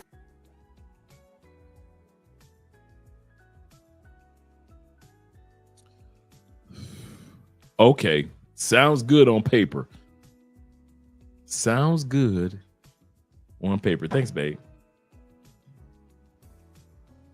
Sounds real good on paper.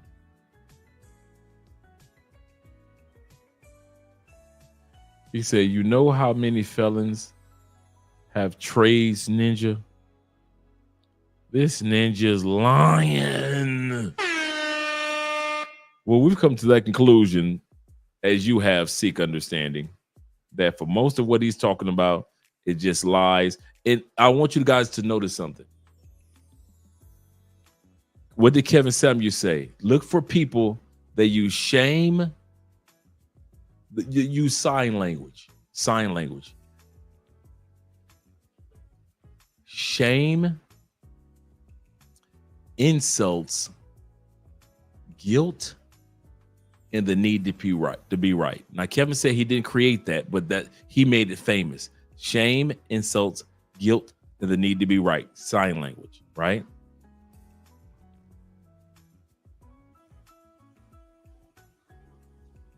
And the one thing that you'll notice, thanks, babe. And the one thing that you'll notice that he uses guilt. He tugs at your strings of, I'm only trying to live my life. I don't know what you guys are, where the misunderstanding comes from. You should believe me, not MTR. I'm just a measly brother trying to make it in this world. Make it in the world today surely means a lot. Wouldn't you like to get away? Don't you want to go where everybody knows your name? See what I'm saying? He wants to make you feel guilty. Don't forget that as he speaks, because I've counted 5 times he's tried to make us feel sorry for him. Let's go back to the video. Hope you guys enjoying the music in the background.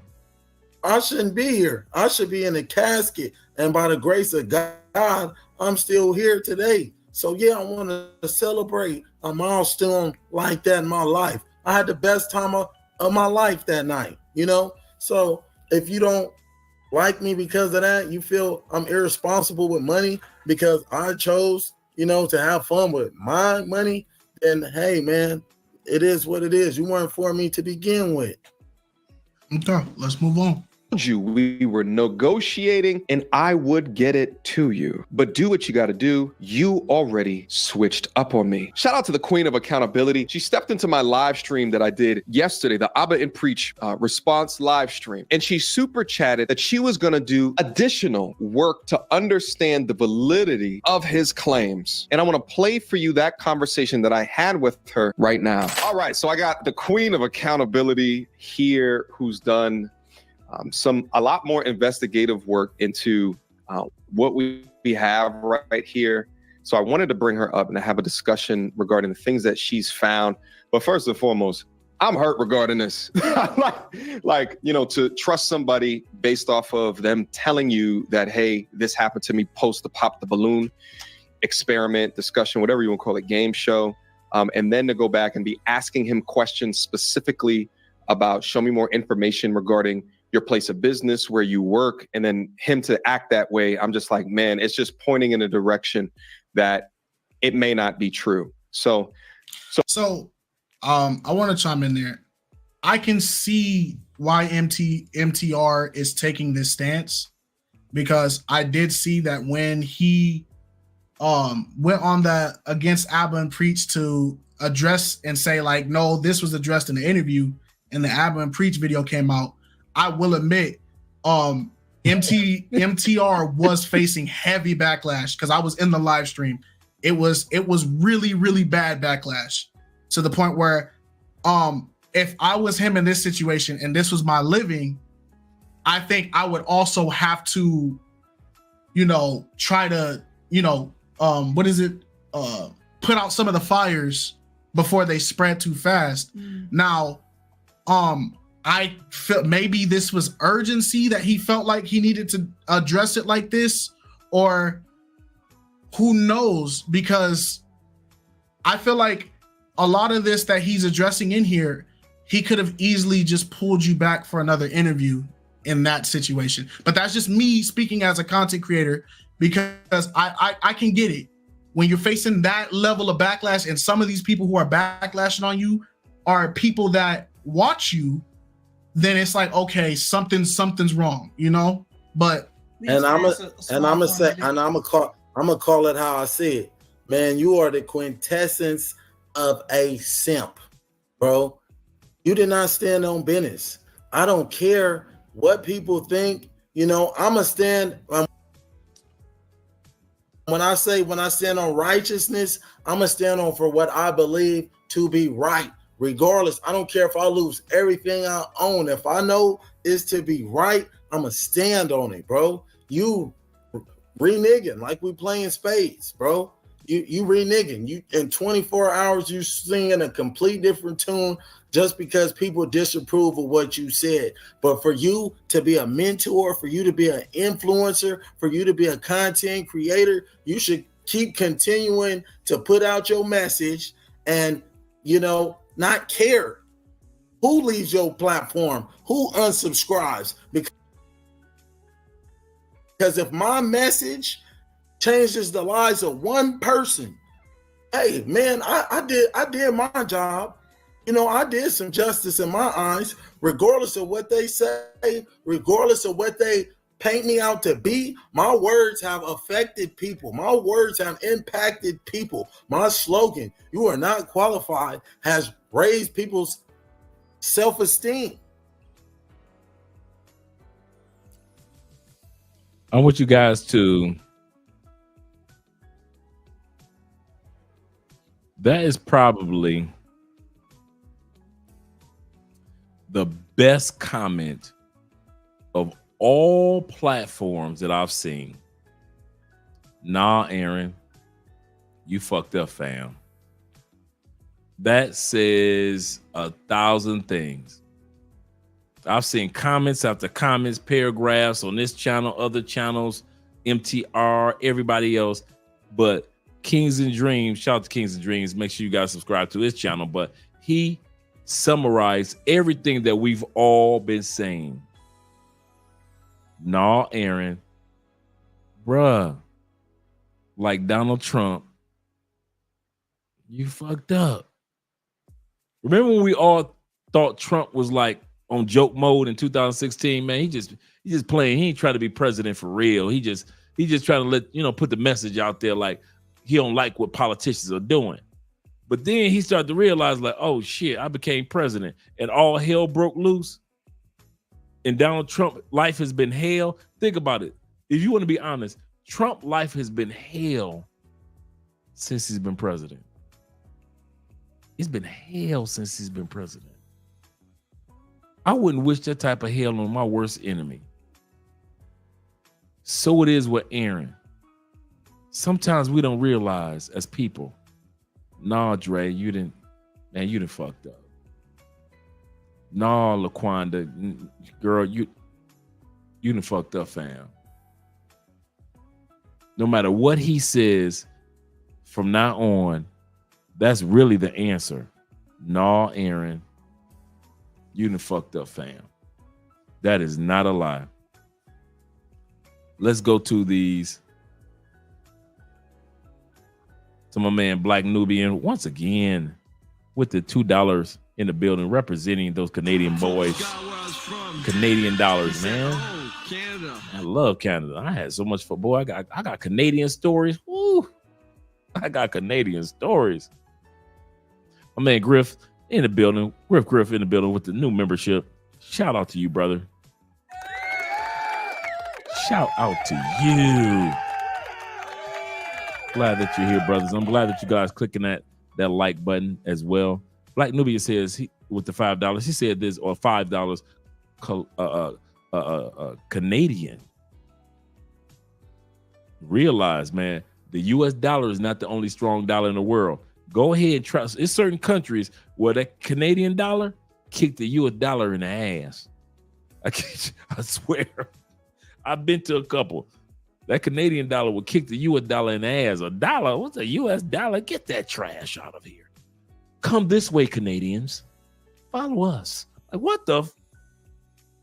But they're Canadians. Come follow us, Canadians. US dollars. Peasants. Yeah, that country's, man, that dollar is strong. He said, this ninja remind me of Damian Wayne's character in Living Color, Oswald Bates. 'Tis true. 'Tis true. Uriah is out here doing it again. Uriah is at it again. Shout out to Esco215 becoming a member by way of Uriah gifting 1 membership. Let's see what my brother has to say right here. Let me go to my man Esco. Esco says this. He says, see, this is why your presence is missed. Thank you, yeah, for real, Gail. Thank you, Gail. He say, I can't completely condone this guy. His image isn't clean at the moment. But what if he say, but of what I've seen so far, there is no smoking gun. We had no smoking gun. You weren't here earlier, Esco. We had no smoking gun either. Kid you not. We were all here. It was 150 of us here. I'm talking about in the first like 30 minutes. And we were all willing to hear his side of the story like we're listening to, right? And the dude tried to hustle us for $250. You weren't here. We were here 45 minutes waiting for this dude. And when it was time for him to come on the show, oh yeah, give me $250. I got so many people coming at me. Y'all never talked to us about it. We never heard about $250. It wasn't a problem with proceeds, but he's not worth $250. But let's say, because I would have been, if I didn't known about that, let's say yesterday. Let's say just yesterday. He said, Dre, bruh, I'm blowing up, bro, over the weekend. I need $250. I give you $100. You gonna work with that or what? Cause he ain't worth $250, but I done gave plenty of times I done gave $100 super chat. So I'm like, okay, cool. For $100 for my audience, I give you $100, bro. We never heard of anything like this. This dude literally waited to scam us after the live stream, brought us in to make us think that he was sincere. In our show, before you came on, Esco, a few hours ago, I already showed all the Instagram receipts that I got from this dude. Just like Mediocre Tutorial Review MTR showed his Instagram receipts. I already showed my Instagram receipts. And I didn't even show all of them because I've been talking to him since last Thursday. So yeah, this dude, I'm with you, but we already all past that, and we realized that this dude is nothing but a scammer, a hustler, a grifter. Yeah, Esco, Yeah. Try to hustle us live. How do you hustle people live on YouTube? As if we're not going to say anything. Okay. We've been here for 4 hours. We were here at 6 o'clock, 7 o'clock Central. I mean, 7 o'clock Eastern. Gail says, if he wanted to charge, that should have been mentioned and negotiated the moment that you asked him to be a guest. Here's the part, Gail. I agree with that 1,000%. But we all know when I asked him, he hadn't blown up yet. He was just known for like the dating show. He wasn't known for the GoFundMe yet. He wasn't known for MTR yet, because his schedule for MTR interview was that night. See, this is how it worked. I thought I was the first one to catch up with him.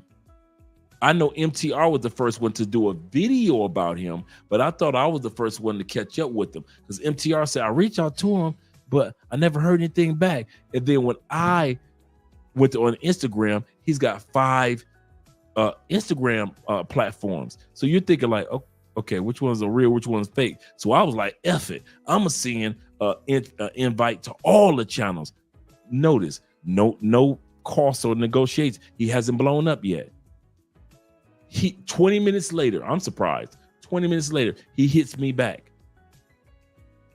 Realize he hasn't been on MTR yet. He hasn't gone global yet. He's just part of Black YouTube per se. Oh, Dre, I'm cool with, no problem. I got you, brother. Goes on MTR, blows up.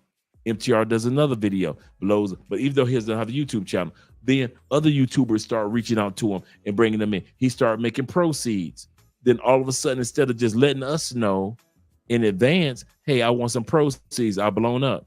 Nothing wrong with that. Business is business. Once again, I'm not tripping on the brother. Business is business. But don't wait until we're all sitting here waiting for you to all of a sudden, oh, I need $250, or I'm not coming on camera.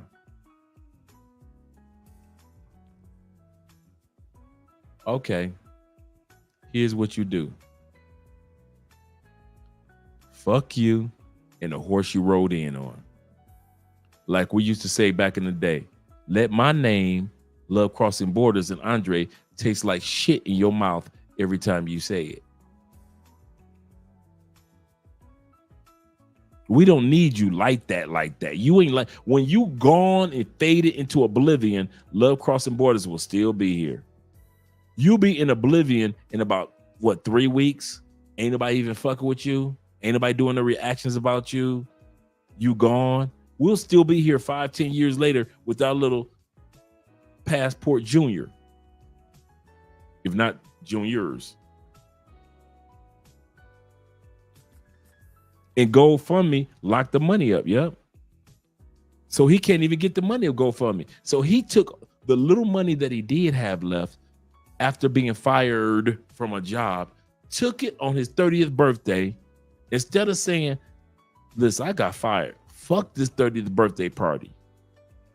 Fuck them niggas that want me to go out and hang out with them. Man, I'm going to keep this money in my pocket because I don't know when I need this money. He took that money that he had saved. That's his money. It wasn't.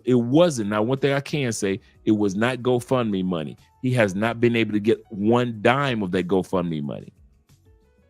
That's just a rumor that's going out.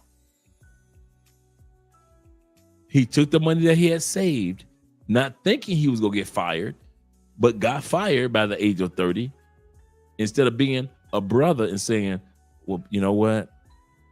Hey, fellas, I can't go out. You know, I lost my job. Y'all know how that is, bro. You know, I had plans. But what do niggas do?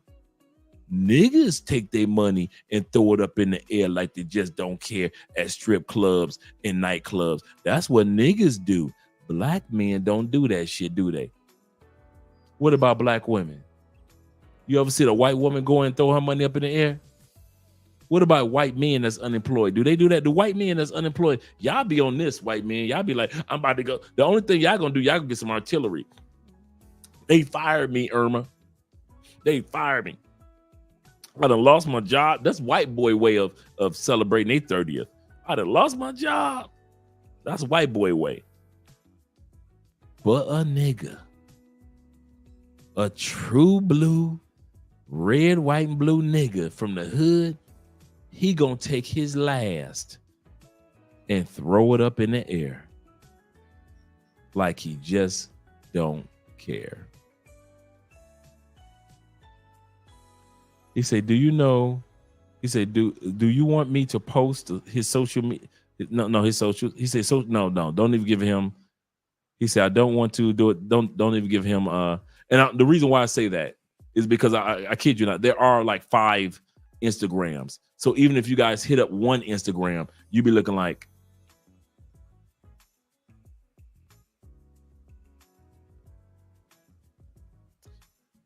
Let's put it like this, Gail, and it just hit me. One thing that we have done over the last 5 years, we've never started beef. We've never put ourselves in a position where somebody can say Andrea and Andrea were being petty. We've already shown the receipts on camera. We've already showing the receipts that were recorded just a few hours ago. That's enough. So if we were to show his social media now, even though we're not petty people on this channel, do we want to be seen in that petty circle? Even though you're not petty, I'm not petty. None of us in this live stream are petty, but people will take it and say, see, love crossing borders is big. I give you a perfect example of petty. Everybody know that Drake won the rap battle, right? Not Drake, but Kendrick Lamar won the rap battle between him and Drake. That's it. Okay, cool. But pettiness is when Kendrick Lamar on his last concert wore the same outfit that Drake wore in one of his When I Call Her on the Cell Phone. He wore that same outfit at the concert and started doing the same dance that Drake was doing. That's petty. Okay, you already won the rap battle. Everybody knows your songs. We can't even remember what lyrics Drake had. Every YouTube short animation is using Kendrick Lamar animation. And yet you want to go on tour in the show in LA. You got LeBron James at the concert. I've seen the actual shorts, but you're dressed like the man. That's petty. That's like, okay, here we go. That's like Biggie trying to dress like Tupac. Thanks, babe. That smells good. That's like Biggie trying to put. She brought a little incense and everything in here for your boy. That's like Biggie. That smells real good with that fan. That's like Biggie trying to dress like Tupac doing a rap battle, or Tupac trying to wear New York gear, even though he's originally from New York area, wearing New York gear to mock Biggie. It's creepy. It's petty.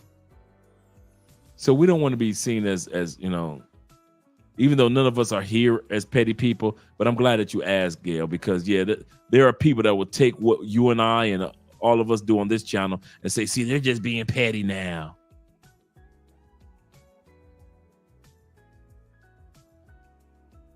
He's just being petty now. Shout out to Steve in the building. Shout out to Steve being here. And Ishmael. I'm doing something right. Thanks, Gail.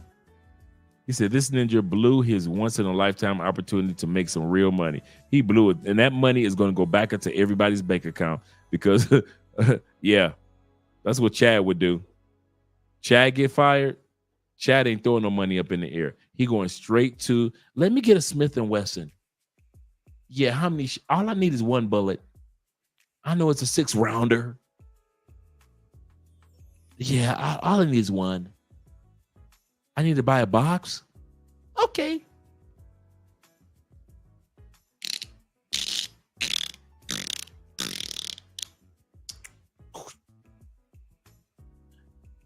right? And then white boys don't know how to lose a job and be upset in front by himself, and then take it and then talk to Jesus about it. White boys will sit back and be like, in front of the kids, the wife. They just finished watching a movie, ABC movie of the week, right? They sit up there, Dad, what are you, Dad? That's the one thing that I can say, and I'm gonna say this for real. I've always thought this for years. Y'all ready?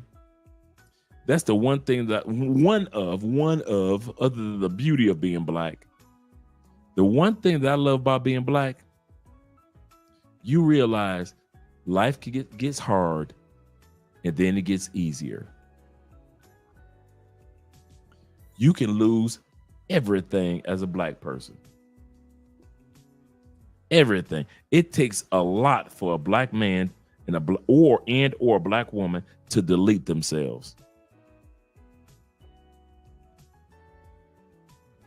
White boys, the stock market go down, you gonna delete yourself. Your woman leave you, you gonna delete yourself. Dog die, you gonna delete yourself. You got a cavity, you gonna delete yourself. Your letter didn't make it in time, you gonna delete yourself. A letter, you gonna delete yourself. You got fired from a job, what? You gonna delete yourself. Brothers like, yeah, man, shit. Give me a drink and or some weed in the Lord. I need the Lord. I need a drink and or some weed, and I'm good. I'll look for another job. I'll file for unemployment. I'm off for a couple weeks. I get to compress from being stressed from that job anyway. White boys, y'all looking for bridges to jump off, buildings to jump off. Y'all jump off the curve in front of cars. That's the one thing I love about being black. We ain't never that stressed for deletion. We got mamas, bombers, and daddies that died at 108 years old, broke in the motherfucker. They will not delete themselves. They were like, listen, I will die at 109 before I delete myself. White boys, y'all be 39 years old. That's the one thing I love about being white, man. No. Y'all put imaginary pressure on yourself. I'm supposed to be the greatest of all time. I'm white. All right, go ahead. Go ahead. Live out your era. And then the next era, whoever's going to be the greatest race of all time is going to come up, and you're going to be mad at yourself at white boys that you done deleted your damn selves out of the picture. For real. White boys, got newsflash. You ain't always been number one. Remember, the white boys, y'all need to start telling y'all slave story.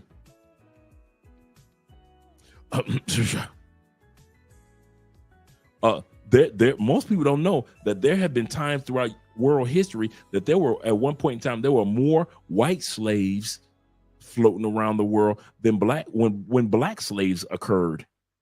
Nobody want to talk about that. White boys trying to sell like they ain't never been enslaved before. Okay. And now you under pressure. And when your shit don't work out, you want to jump off bridges and buildings and shit. 9/11, you ain't see no brothers and sisters jumping off the buildings. Not two of them buildings. Shout out to, keep the families in prayer. 9/11. You ain't see none of them brothers and sisters jumping out of buildings. All I saw was white people just jumping out the buildings.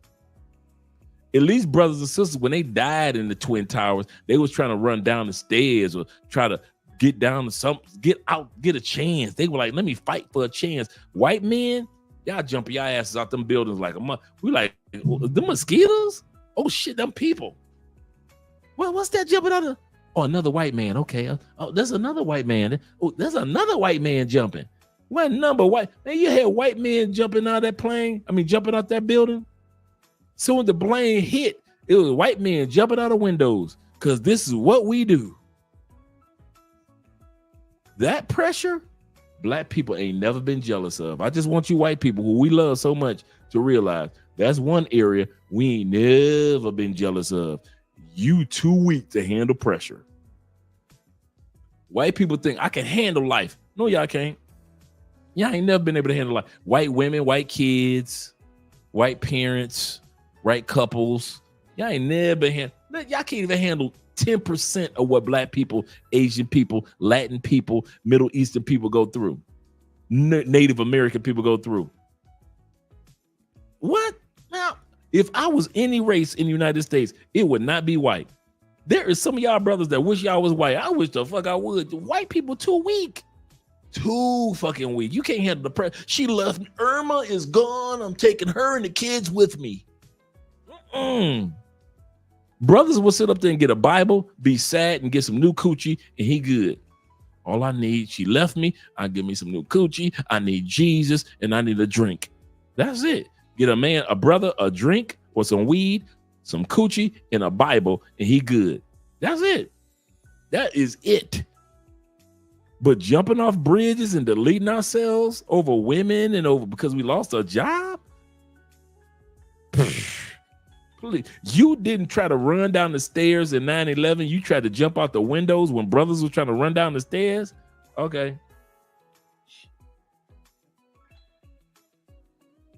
All you brothers that want to be white and have that DNA in you, that's the DNA that you're going to be getting. Self-deletion. Get the fuck out of here. The fuck I would be trying to be a white boy. I'd be laughing at y'all white boys, man. I've been for real. I ain't lying. I love y'all white brothers, but man, y'all weak in them. I don't know when it comes to life. Y'all strong in politics and business and education, and because y'all strong in all the shit that y'all set up. You notice that? But when it comes to like life, cameras off, man, y'all weak, man. Shit, y'all need some black friends.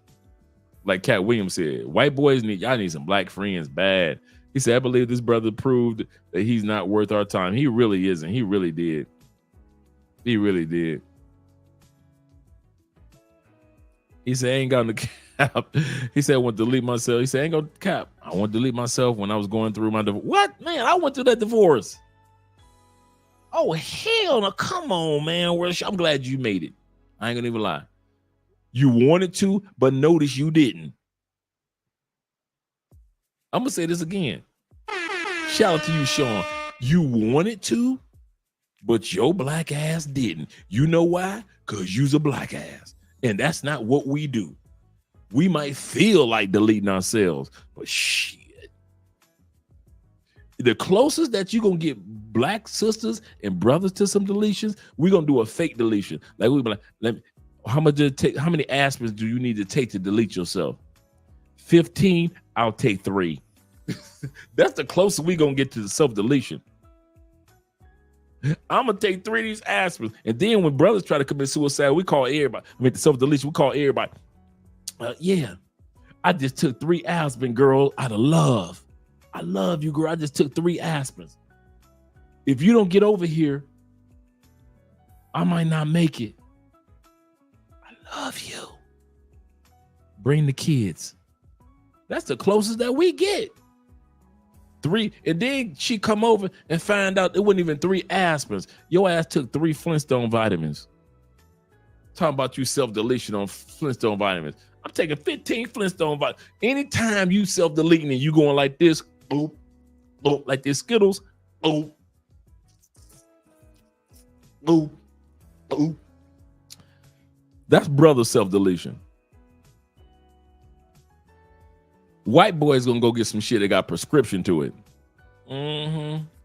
Will hurt you in the long run. Yeah, that's what I need. I need a bottle of will hurt you in the long run. Yeah, that's what I need. And they open up that cap. They don't need no water. They don't need lemonade, Kool-Aid. They don't need nothing to wash it down. We sit up there talking about self-deletion, but yet we sipping on water to wash it all down. White boys be like, ugh. They be crunching on the pills.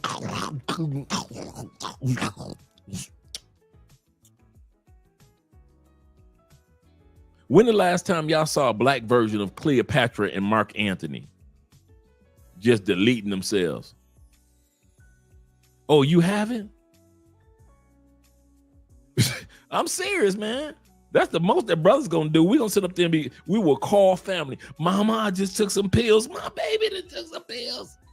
My baby is trying to delete himself over this bitch. I'm gonna kill. And then your mama be ready to kill the female, your ex-wife. I'm gonna kill this bitch.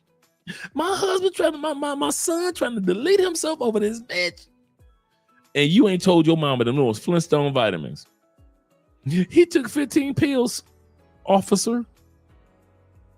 Yes, what type of pills were it? And you want to lie. It was fentanyl. I took 15 fentanyl. No, that was Flintstone, not fentanyl. I took 15 fentanyl. I ain't gonna make it out of love. So like I said, yes, divorce is painful. But your black ass made it just like I did. And all the other brothers and sisters that's been through divorces, we made it. But it's a lot of white people that's sitting up there in tombstones right now in a pillow. They got a pillow and a tombstone. Right now, they didn't make it through divorce like we did. Because we made it through the pain. Because we realized that somehow, some way, on the other side of all this bullshit and Flintstone, I'll take the Flintstone vitamins to pretend self-deletion. But you knew that at the end of the day, on the other side of this divorce, there was life. And that's why I like being a brother. Because we know on the other end, we done been through hard times before, and it won't come to an end. We're going to go through some hard times again. Shout out to my man Brainbox. And you see how he said, I'll never get to that point again. Yes, sir. I'm with you on that one, brother. He said, I'll take 2 Dominicans and call the doc in the morning. Preach. Preach. Preach.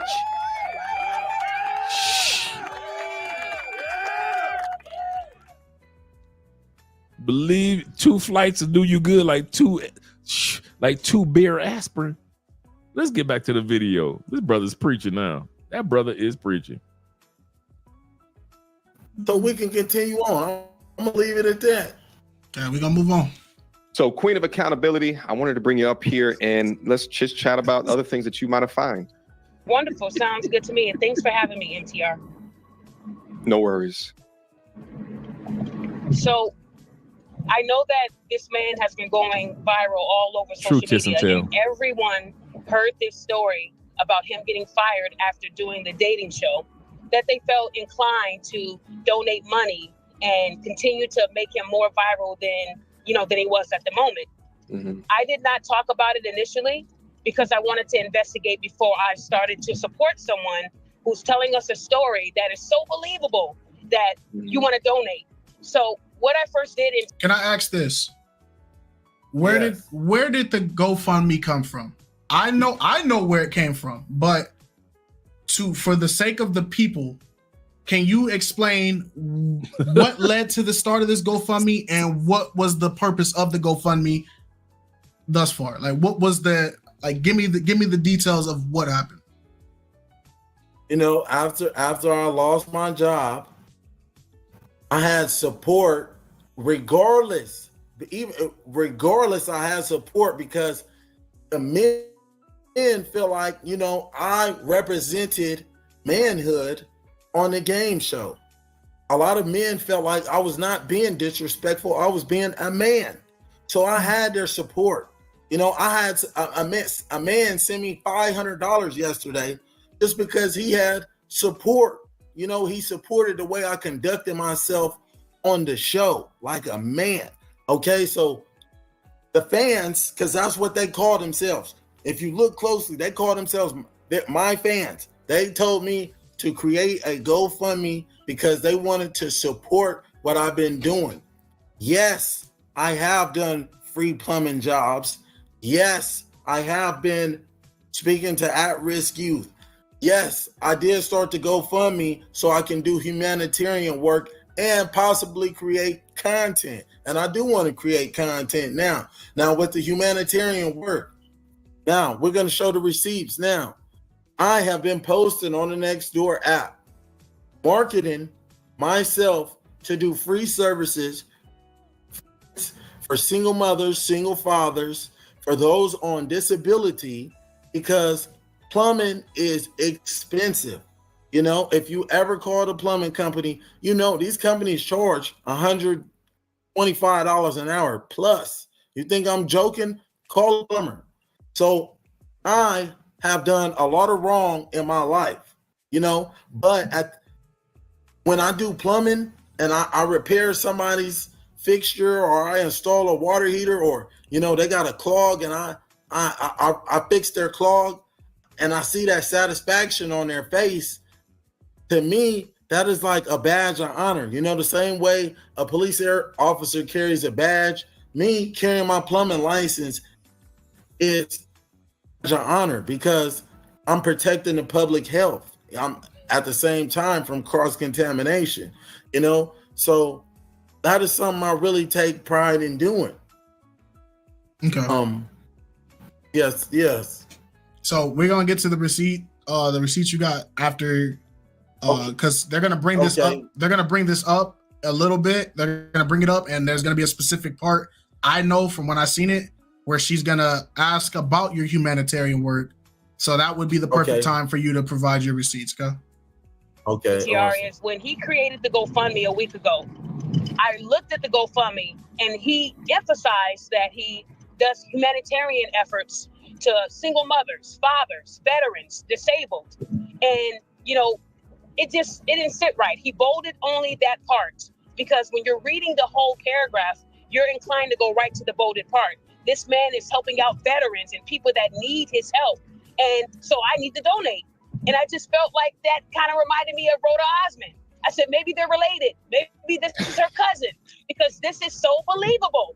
So I did my research. When I went to Aaron's Facebook, I noticed that everything on his Facebook was about him, his body, working out, doing pull-ups, sit-ups, doing push-ups, everything related to fitness. I was looking even for the picture he used on GoFundMe of him in his uniform. There was no videos, no posts of any of this humanitarian work. So, I want to say, I get she was trying to do the research and, you know, what she knows is what she knows. But when we heard this part, I was like, I get what she's trying to go for, but all the stuff that she was asking for, it's on your Instagram. Like, it's on my Instagram. It's literally on your Instagram. For you to be the queen of accountability, queen, you know, you should have reached out to me. And I could have helped you out with your investigation. I, in fact, reached out to you on Facebook and told you, you know, I would love to talk to you. You know, we can converse back and forth. And if there was something that you would like to know, we can certainly go about that. But I did not hear back from you. So to refute those allegations, as she just said, we're going to show you right here. She alleges I don't do any humanitarian work whatsoever. We're going to go ahead and show you right now.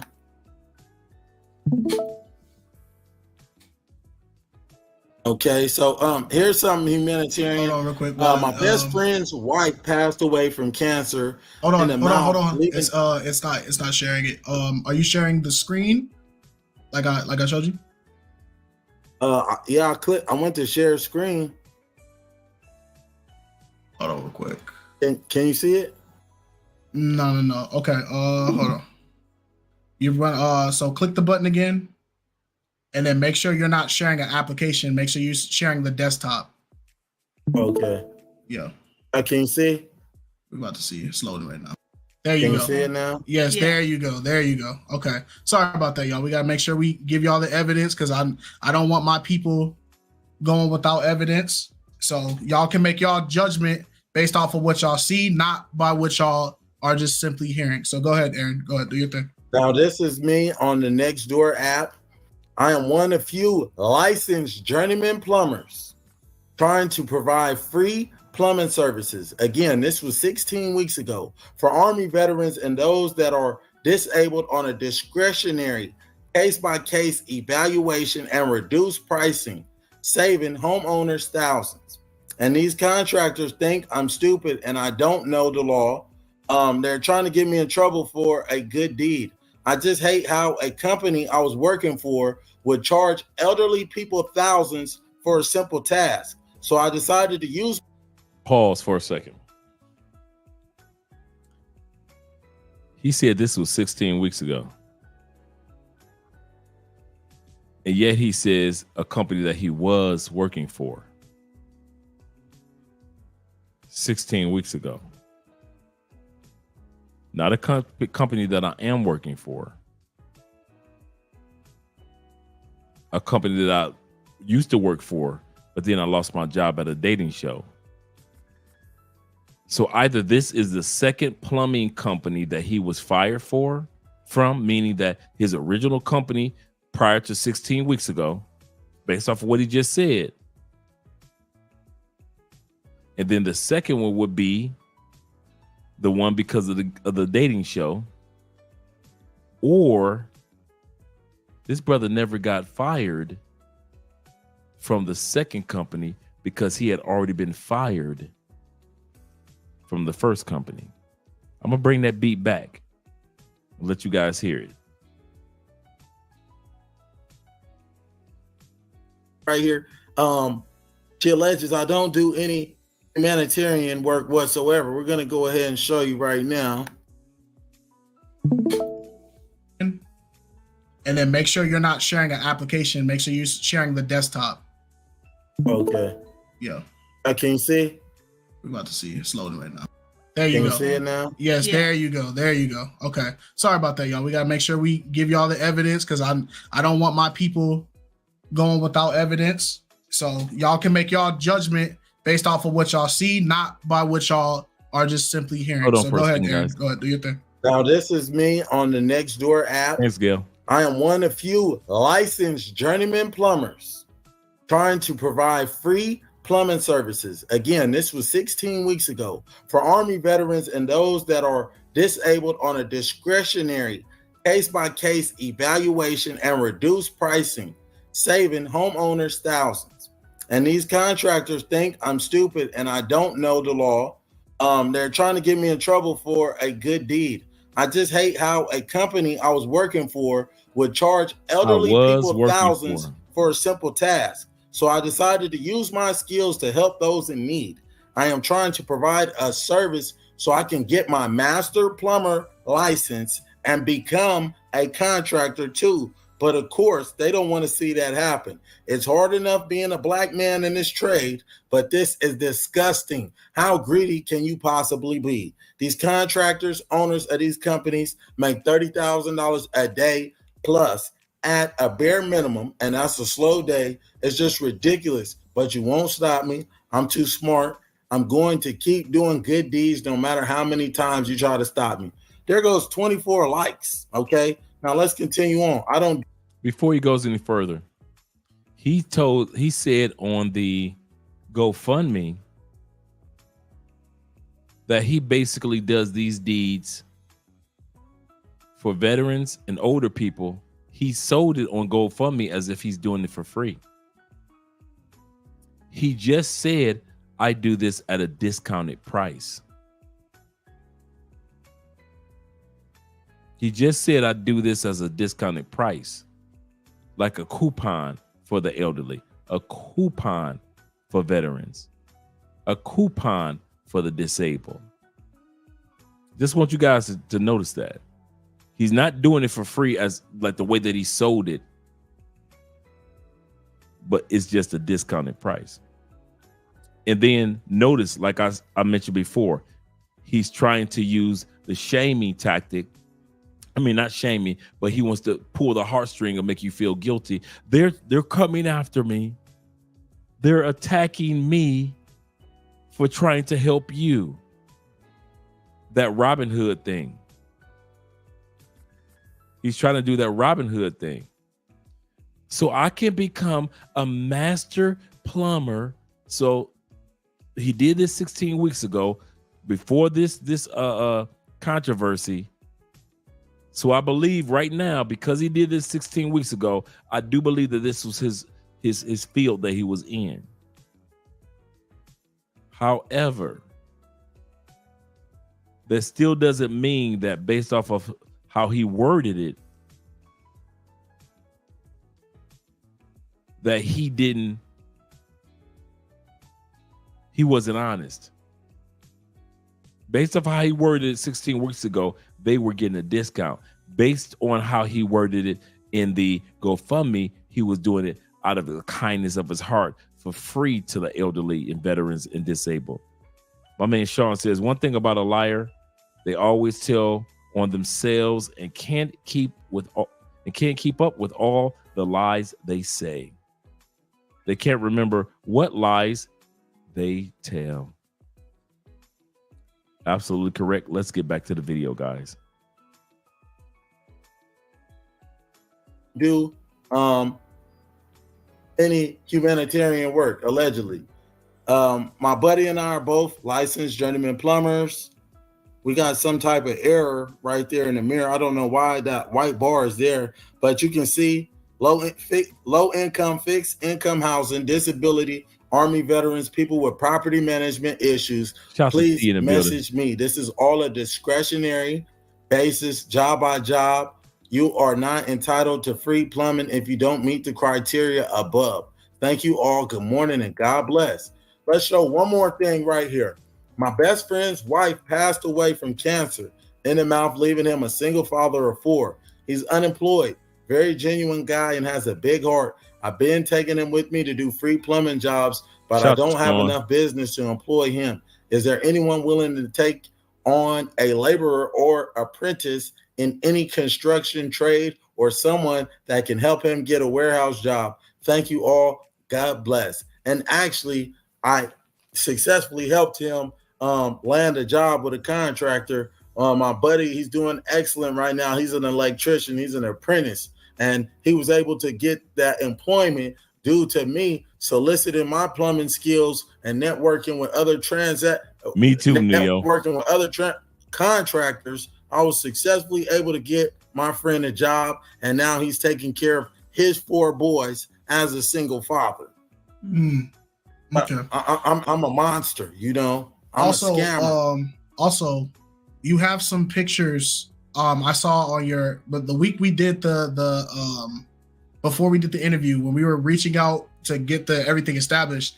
You also posted some pictures with you had met with like a community manager for like a youth program and something like that. Do you still have those pictures so people can see that you're not just making this up? You can see it on my You can see it on my Instagram. Okay. So what happened was, throughout since I've been out of bondage, you know, people have always been having me advocate to children and let them know about my experience. And I had met up with the Brotherhood, and there was a particular individual, you know, that had got in some trouble with the law. Right. And, you know, they nominated me to advocate to him about the criminality I used to indulge in. And, you know, I had a profound impact on this young man's life. I showed him my bullet holes. I let him know, you know, what comes with the gang life. 2 things, death or prison. And I'm willing to meet up with these children. But now, you know, I'm having difficulty doing that because people are painting this narrative out for me being this violent man or bringing up my past and all of these things of that nature. Now it's like, okay, you know, and I trust this man, you know, with all the stuff they're saying around these kids, even though I've never done nothing to no kids. Right. People that know me, that love, you know, that people that know me know I love kids and would never do nothing wrong to them. But because y'all are painting this narrative out here, and I was already in the works of getting, you know, football games organized for some kids out here in these neighborhoods, getting a flag football game, because you don't see kids playing at these parks anymore. Kids are in the house behind some technology. I'm trying to get them outside to come play some basketball, do something positive. Anybody that know me, that'll tell you, I grew up boxing. I love fighting. I be teaching kids how to fight, you know, and not how to fight to. That's where that Mike Tyson energy comes from. A few people have already said, and I said this when I first saw him on the dating show, and other people have said, he gives off that Mike Tyson, Robin Givens energy. So, okay. To hurt somebody, but how to defend themselves and how to protect themselves. And they're just gonna shed light on everything negative I do. But yeah, we could certainly get those videos uploaded, and even moving forward, I'm gonna be shedding more light on the children. I want to shed more light on the children, so I'm already meeting up with some parents. I'm trying to get some documentation signed where I can make content with me speaking with these kids as well. Right.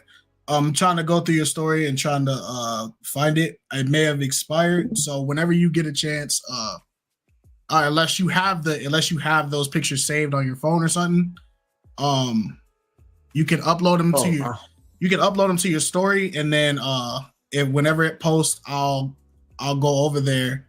But the reason why we know about this is because as we were starting to get set to start reaching out to you for the interview, this is one of the things that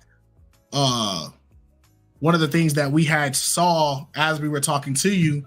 And for some people that want to see something right now, proof that he helped somebody, because we can only go by off of what is on the screen and what we have seen. This was posted by him for 2 hours ago. He said, taught this young man how to run this rigid K400. He now has a life skill and has bought a sports car from plumbing. Okay. So that's just one of the things that we can say that's on the internet. Shout out Danny. Shout out to Danny. When you get that picture, when you get those pictures, you can put them on your story and then just let me know and I'll bring them up. Okay. Because all we can do for people that we are not you and we don't know what has really gone on. So all the internet can really do is go off of what they have access to, right? So I feel like it is very important for not only my fan base, for MTR's fan base, for your future fan base. If you pursue content, it doesn't matter. For Abba Preach's fan base, I think it's very important that at the end of the day, we're going to judge people whether or not we believe they're innocent or guilty. But I feel like the most important thing is at least let's have the basic knowledge of the situation. That's just how I feel. We're going to end it right there. We're going to end it right there. We're not going to spend all our night, all our days. I'm going to tell you what's going to happen for the next probably like 4 or 5 days. Next 4 or 5 days, you'll still see people trying to make money off the content and you know, him being on the dating show. But you're going to notice that it's going to be less and less about the dating show. Shout out to Chaos Reigns. It's going to be less and less about the dating show and more about him as a person. And we have come to the conclusion on this channel that MTR is correct.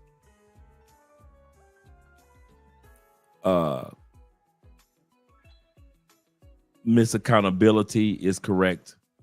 And all of those women who out there said that this dude is full of it, and all the guys that are here tonight that right out the gate, I mean, right on the live stream in the beginning, brother just called him out. You guys are correct. No, I didn't catch Dennis's live stream on this brother. But I will be clipping part of the show and I'll be sending it to Dennis, because I always talk to Dennis on WhatsApp, and I'll be sending a clip of him scamming us to O'Shea, as well. I'll be sending the receipts part. That's what I'll be doing tonight.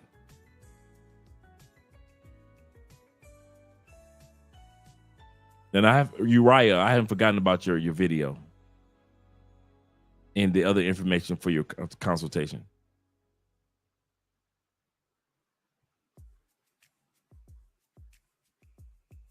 Yeah. So I'm going to be sending, like I said, I want to send clips to Dennis.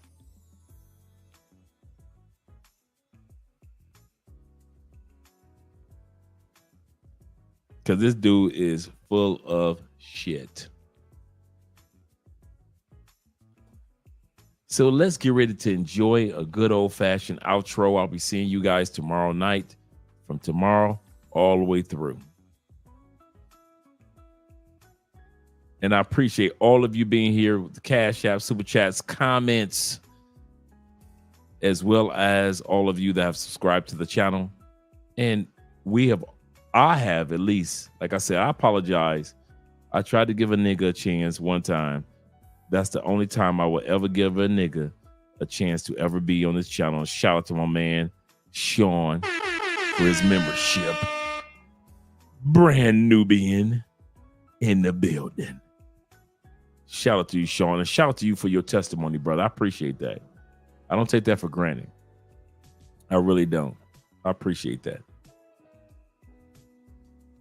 Let's get started with a good old-fashioned outro. I'll see you guys tomorrow night. This is Andrea and Andrea Love Crossing Borders. You guys, make sure you click that like button. We like you. Make sure let's go back. Let's go back in the day. Let's go back with some old school thickness. Or we can go with the new one. I'm gonna give y'all the new one more again. Just one more again. I'm gonna give y'all the new thickness. Let's go with Meet My Neighbors.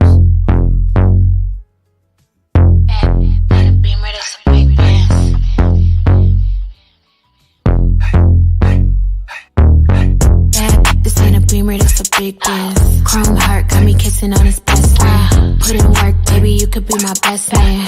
Sending cash to my account, he investing. Dark shades on when I'm off the Migos. He's trying to cuff me like a in a Rico. Moving through the like GTA with a cheat code. He claimed that he loved me, but before not a freak. I just want. Well, let's pause for a second. For all you guys that don't know, these are all my Colombian neighbors. That's why it's called Meet My Neighbors. For all you haven't seen this, they're Afro-Colombian sisters down here.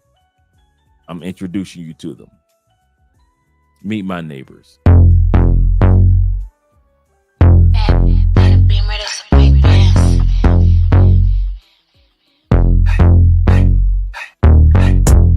This ain't a Beamer, that's a big dance. Chrome heart got me kissing on his best friend. Put in work, baby, you could be my best man. Sending cash to my account, he investing. Dark shades on when I'm off the Migos. He's trying to cuff me like a in a Rico. Moving through the like GTA with a cheat code. He claimed that he loved me, but before not a freak. I just wanna dance all night. Can't nobody do it just like I. Boy, you got just what I like. Come on, baby, let's kiss, don't fight. What you wanna do? Tell me what you like. What you wanna do? Tell me what you like. What you wanna do? Tell me what you like. Just say the word, baby, I'ma get you right. What you wanna do? Tell me what you like. What you wanna do? Tell me what you like. What you wanna do? Tell me what you like. Ain't gotta say it, I know I'm the one you like. Ooh, damn, tell the DJ turn the beat up. Got a white boy who be singing like a Beatle. Claim she getting bread, but I heard she doing keto. I don't do drugs, I'ma smoke a little weed up. I can't chase a man for no paper. Just think it's sweet, I'ma show him now or later. I be getting money on the wake up. He a broke boy, tell that bitch get his cake up. Only with dope boys, they the ones who spinning paper. Get your weight up. Told him send an Addy and a stay up. Out here mad, told him assalamu alaikum. Who that 5'5", she don't even need no makeup. What you wanna do? Tell me what you like. What you wanna do? Tell me what you like. What you wanna do? Tell me what you like. Just say the word, baby, I'ma get you right. What you wanna do? Tell me what you like. What you wanna do? Tell me what you like. What you wanna do? Tell me what you like. Ain't gotta say it, I know I'm the one you like.